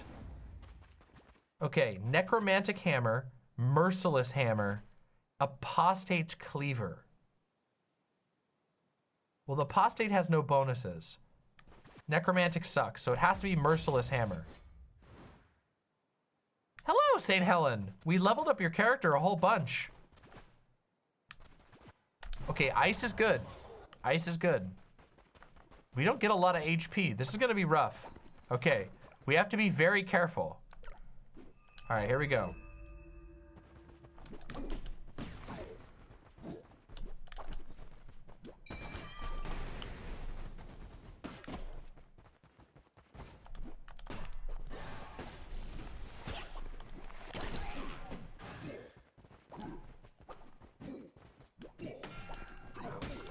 Six strikes? Okay. 6 strikes, huh? It's actually extremely difficult to read these characters. Okay, well, we beat the first one. And we got a blue heart. That's good. A blue heart is always good. Never gonna complain about a blue heart. Okay, well, except for when I can't get the blue heart.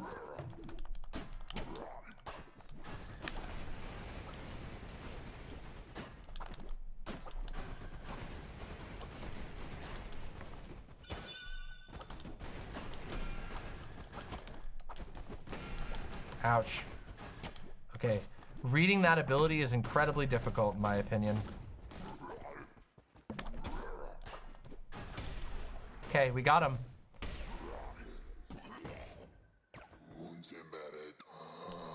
Here we go. This is the moment of truth. This is the critical hits might actually carry us here. The critical hits might be what we need.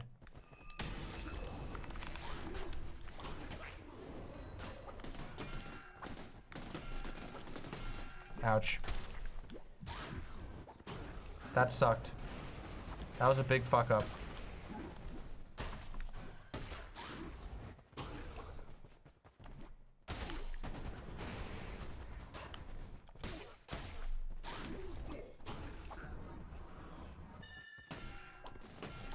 Really?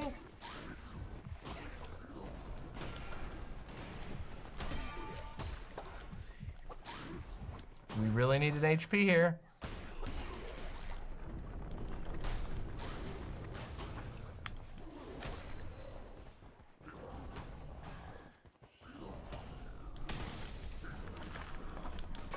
Oh, come on!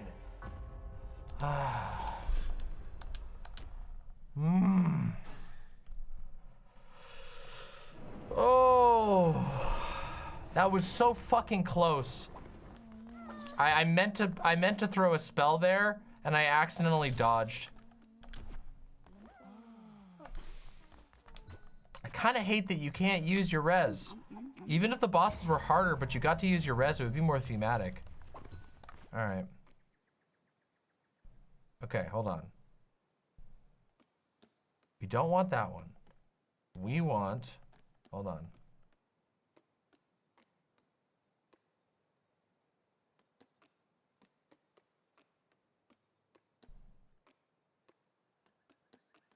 Oh, so will it? Okay, so nasty. Okay. So yeah, wait, we can bring everybody here. We'll bring the same ones. It lets us bring the same ones over again, which is nice. Unfortunately, we have to scroll all the way down to the bottom, which is kind of annoying. Why would they do that? Why can't you set favorite cultists for this menu?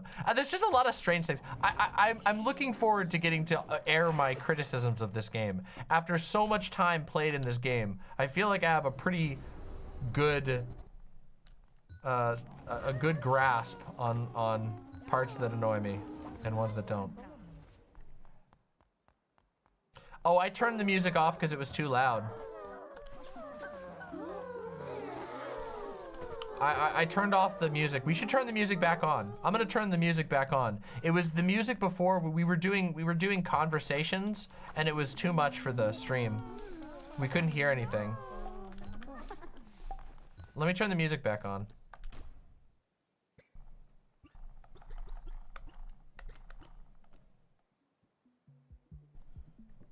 It will be base to have the music for this.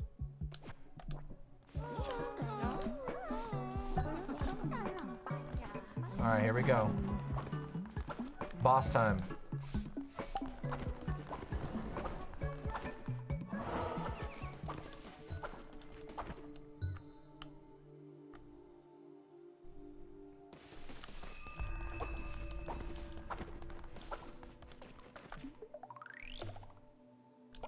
Here we go.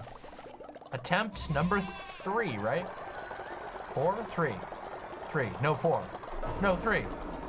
Attempt number 3, right? Are you fond of harpsichords? Yeah, they're great. Oh, wow. The godly hammer! Oh my god, yes.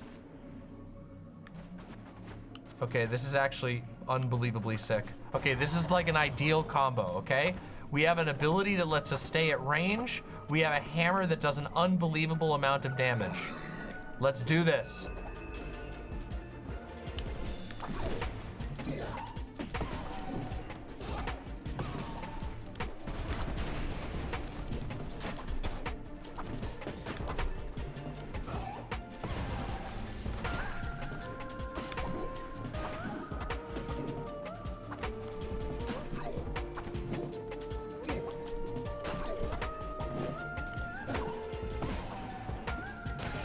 Got him.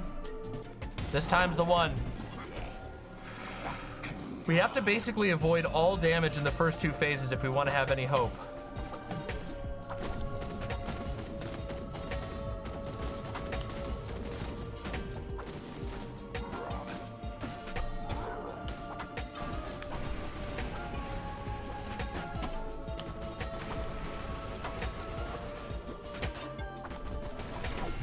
Ouch.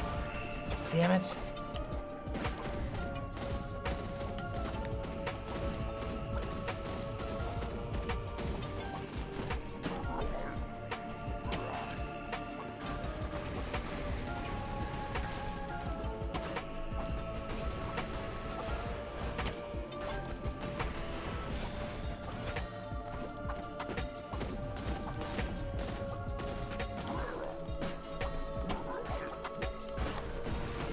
Ow. We got him though. We got him. And we have some hearts out here. These are hearts that we can pick up during the battle. Oh my god, we might actually do this.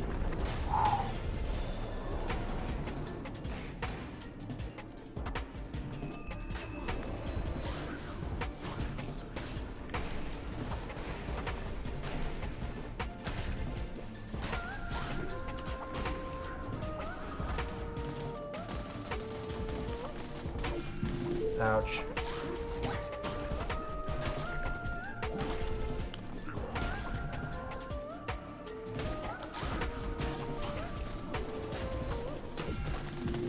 Oh no, no! I got caught in a really bad spot.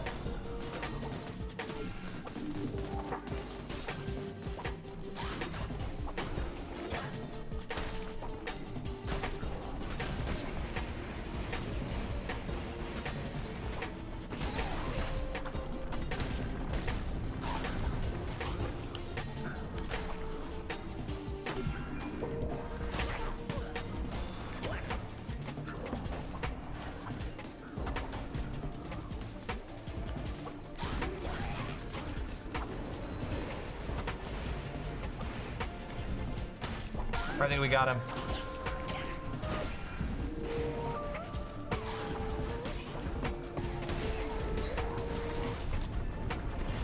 I can't remember if there's another phase. Did you believe me defeated? Did you think that I was all that was that? Did you think that to be all there was to be a being such as I? Did you think that to be all there? Okay. Did you think that to be all there was to a being such as I? You thought yourself above a god? I believe there's a last phase.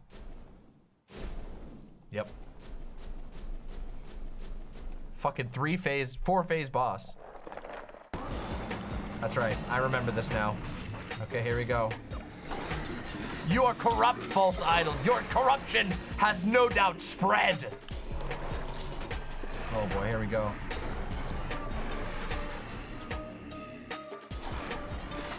Oh my god, I forgot about this. Oh god, forgot about this part.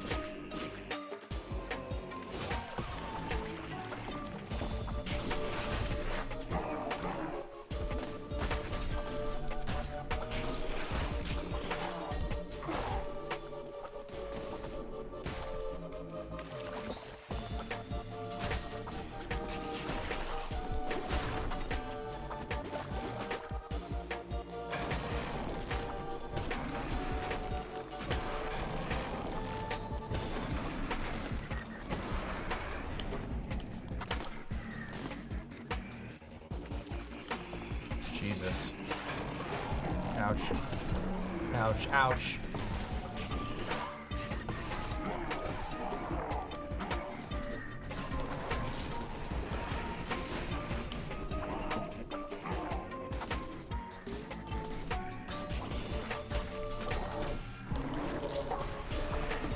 No, I didn't mean to pick that up yet.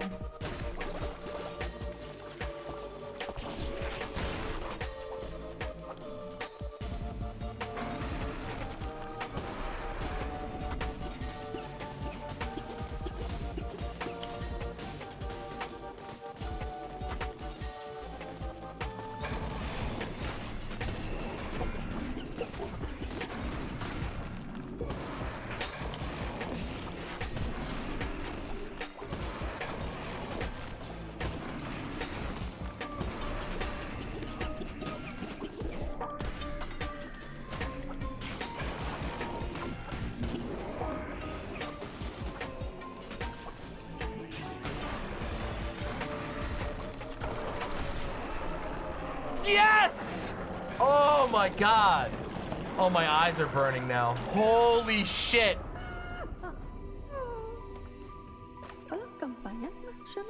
You have supplanted me, a vessel no more, instead a crown-bearing deity. Damn land! I am at your mercy. Are you to be a vengeful false idol or a merciful coward? No longer can you blame your vile acts on me.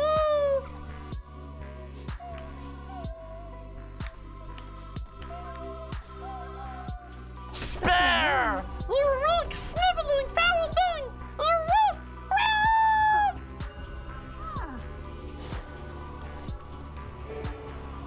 Yeah!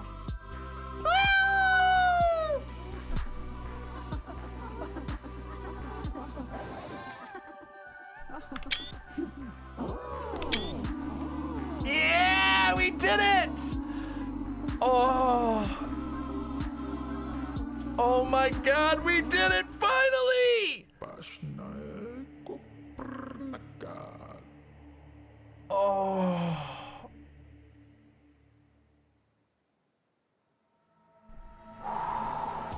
Fake Alec Parker, thank you so much for the incredibly generous $20. My plan to take over the UN has failed. Some dude forgot to tie his shoe and tripped alerting the guards, but I will succeed next time. I can't be stopped. We did it! Thank you, fake Alec Kyle Parker. Thank you very much. Shame about your plot. Wow.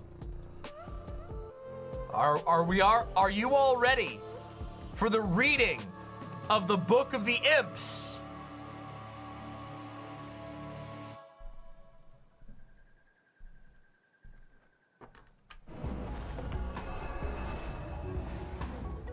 We have to recruit him in first, though. We have to bring these people in. All right, I'm gonna name these ones. Here we go. This one's named after Xander Hall. Okay? And Xander Hall is gonna be... What type of animal would Xander Hall be? A monkey. A monkey. Xander Hall the monkey.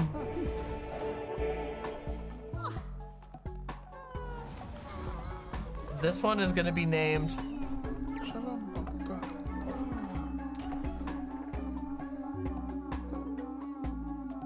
I'm gonna name this one. Yeah, I'm gonna name this one Merrick.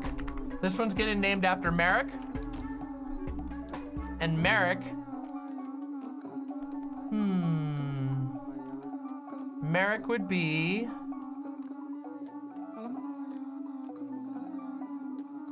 I don't know what type of animal Merrick likes. Maybe a cat. I think we have the special cat now, don't we? Don't you get a special? Oh, you have to do that afterwards. You have to do it after you unlock the final character. All right, well then Merrick is going to be... Merrick is gonna be a bunny. Merrick's gonna be a bunny of the color gray. Merrick! I gotta put Zan and Merrick in here.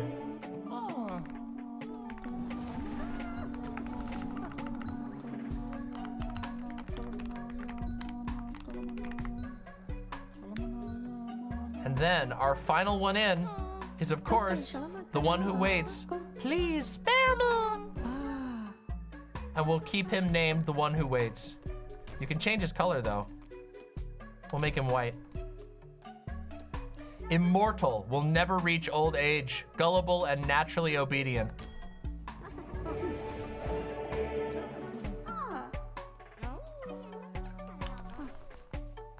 We did it. Everyone take a look.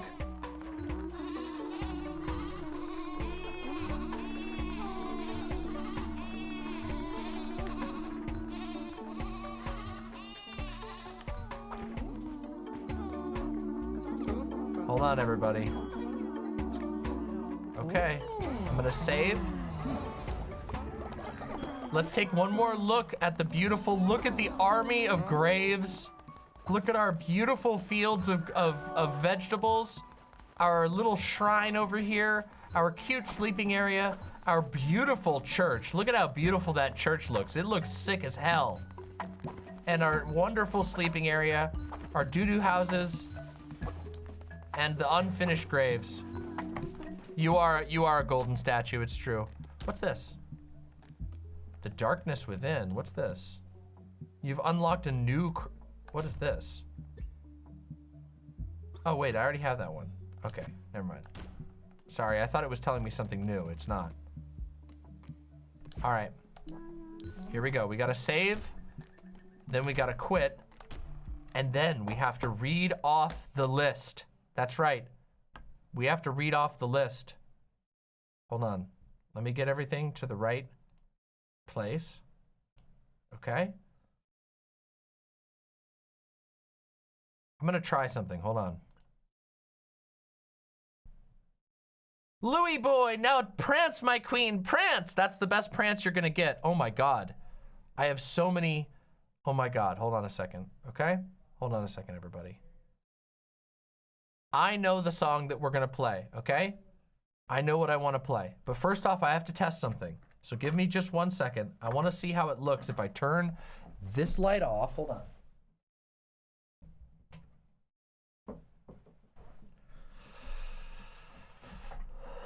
And then I have to use this, give me a second here, to change the lighting to red. Oh, sorry about that.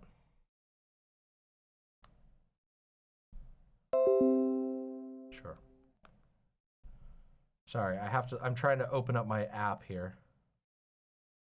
There we go.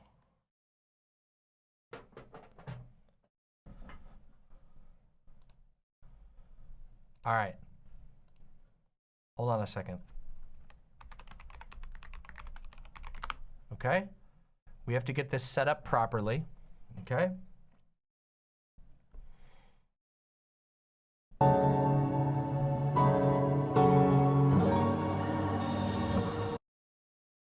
Okay. Here we go. Let me get everything set up properly. I wish we could hide this cable. Got to get everything set up.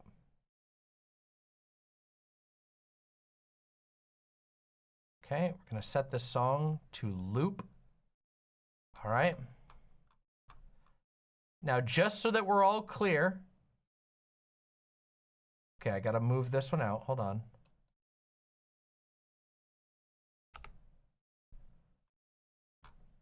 We recruited, okay, 159 imps. My lovely, lovely imps. After multiple months of play, we have finally completed a 100%. We unlocked everything, every different secret, all of the tarot cards, everything, in an extreme difficulty run of Cult of the Lamb.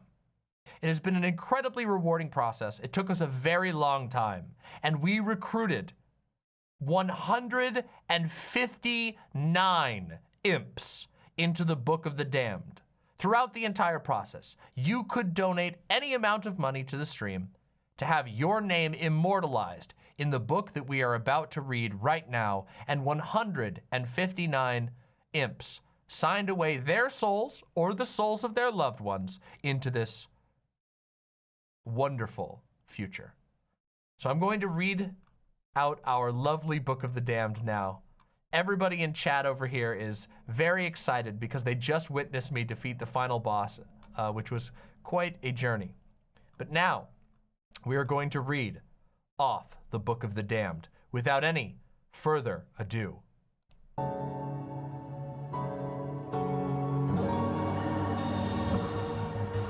Uncle Gumbald, Jessica Metal, Ultraviolet, Too Good to Be True, Capo, Emerald Queen, Mickey, Matthew McConaughey, Posadist John, Lurtz, Vorbuddy, Kimber Wolf, Piftle Cakes, Spyro Gal, Too Good to Be True, Harapril, Xerox, Pan Nest Main, Socialist Potato 123, Furcifer, Discordant Vole, Endless Wonder,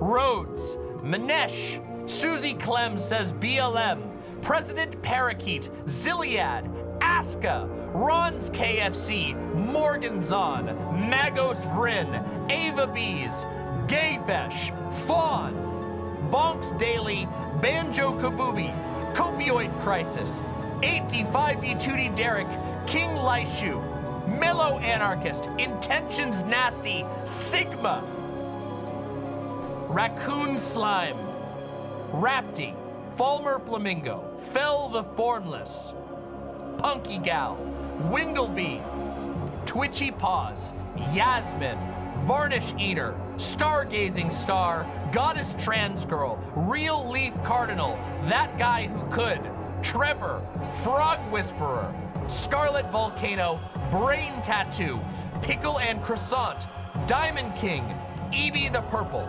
Mother of Mudkips, JLS Chicken, Food Diggity, She, They, Faye, Bill Portley, Nuts, HGB Guy, Somniostatic, Duke Deserex, Bastard Collection, Jazz Dog, That Guy Who Could, Too, Endless Wonder, Mellow Anarchist, Elk Owl, Vines, Captain Eve, Sound Judgment, Fascist Puncher 234, Polaire, Harbor, Louis Boy, Mother Meerset, Sophie, Ivy Evans, Clara, Cripple Punk, Lotta Apples, Rioma, Witchy Mel, Discordant Vole, Gallet, Morgwin, Elby, Sanji, Phlogistina, Depresso Transo, Ink Frog, Roomy Red, Arrow 102, Eddie,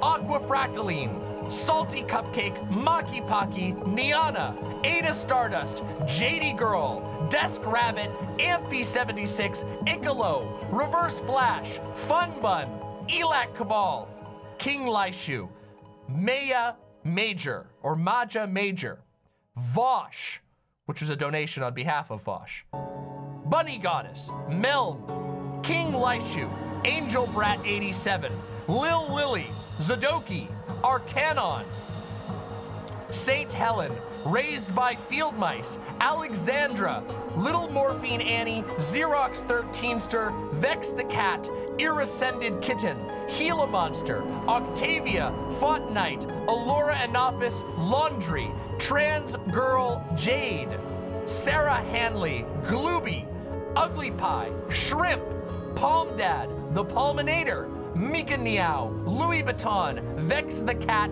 Ice Blossom, Mesmerized, Antifa Pyro, Winbee, Jetty Boy, Doe, Do Boots, Besadoo, Navi, Paloma, Velvet, Xander Hall, and Merrick. Welcome to hell. Your eternal souls have been saved thanks to your participation in this wonderful project. Thank every single last one of you for being along with me on this long gaming journey, for all the fun we had, for the silly voices, for the frustrations, the bugs that we discovered over this long but amazing journey. And remember, there is only one true divine law, which is do not fucking die. And always remember to ask if you can hear the signal. Thank you all, my lovely imps, for joining the Book of the Damned.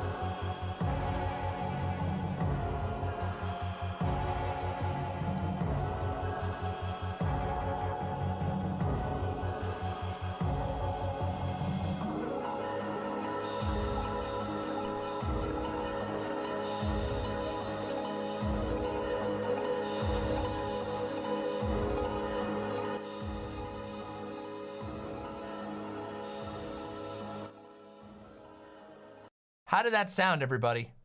How did that sound? Sound good?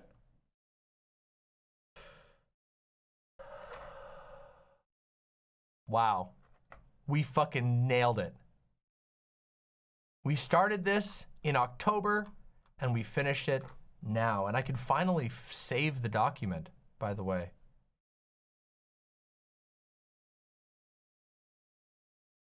What the hell? This is the one I need. Hold on, I need to say, oh, I already had the document saved, but now we can officially close it. My lovely imps, that was amazing. That was incredible. We ended up going, this stream ended up going for almost 6 hours. And of course, as you know, this is my second stream in a row. So I just want to say, thank you all for being along with me on this incredible journey. Not just this specific one, but the one as a whole. Next stream, I will have decided on what game we're gonna play next, so you can look forward to a brand new era of gaming streams together. This one took quite a while, but this video is gonna go up, and I think you will all agree that it was well worth it. For the course of this stream, we have had an average of of somewhere in the ballpark of nearly 200 people watching for these streams. Every stream for a gaming stream, a game that we've been playing for 6 months. That's pretty incredible.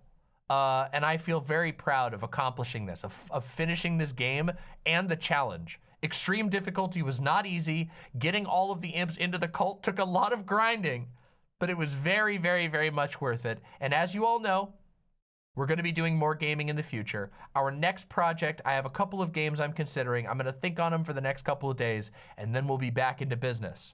So, my lovely imps, it is at this point that I need to go get some food, and I need to go rest my back, because that was an intense stream, okay? My lovely imps, thank you all for being here with me. I'll see you all very, very soon. And of course, let us remember, do not fucking die. All right. I'll see you all very, very soon. Good night for now, my imps. Good night.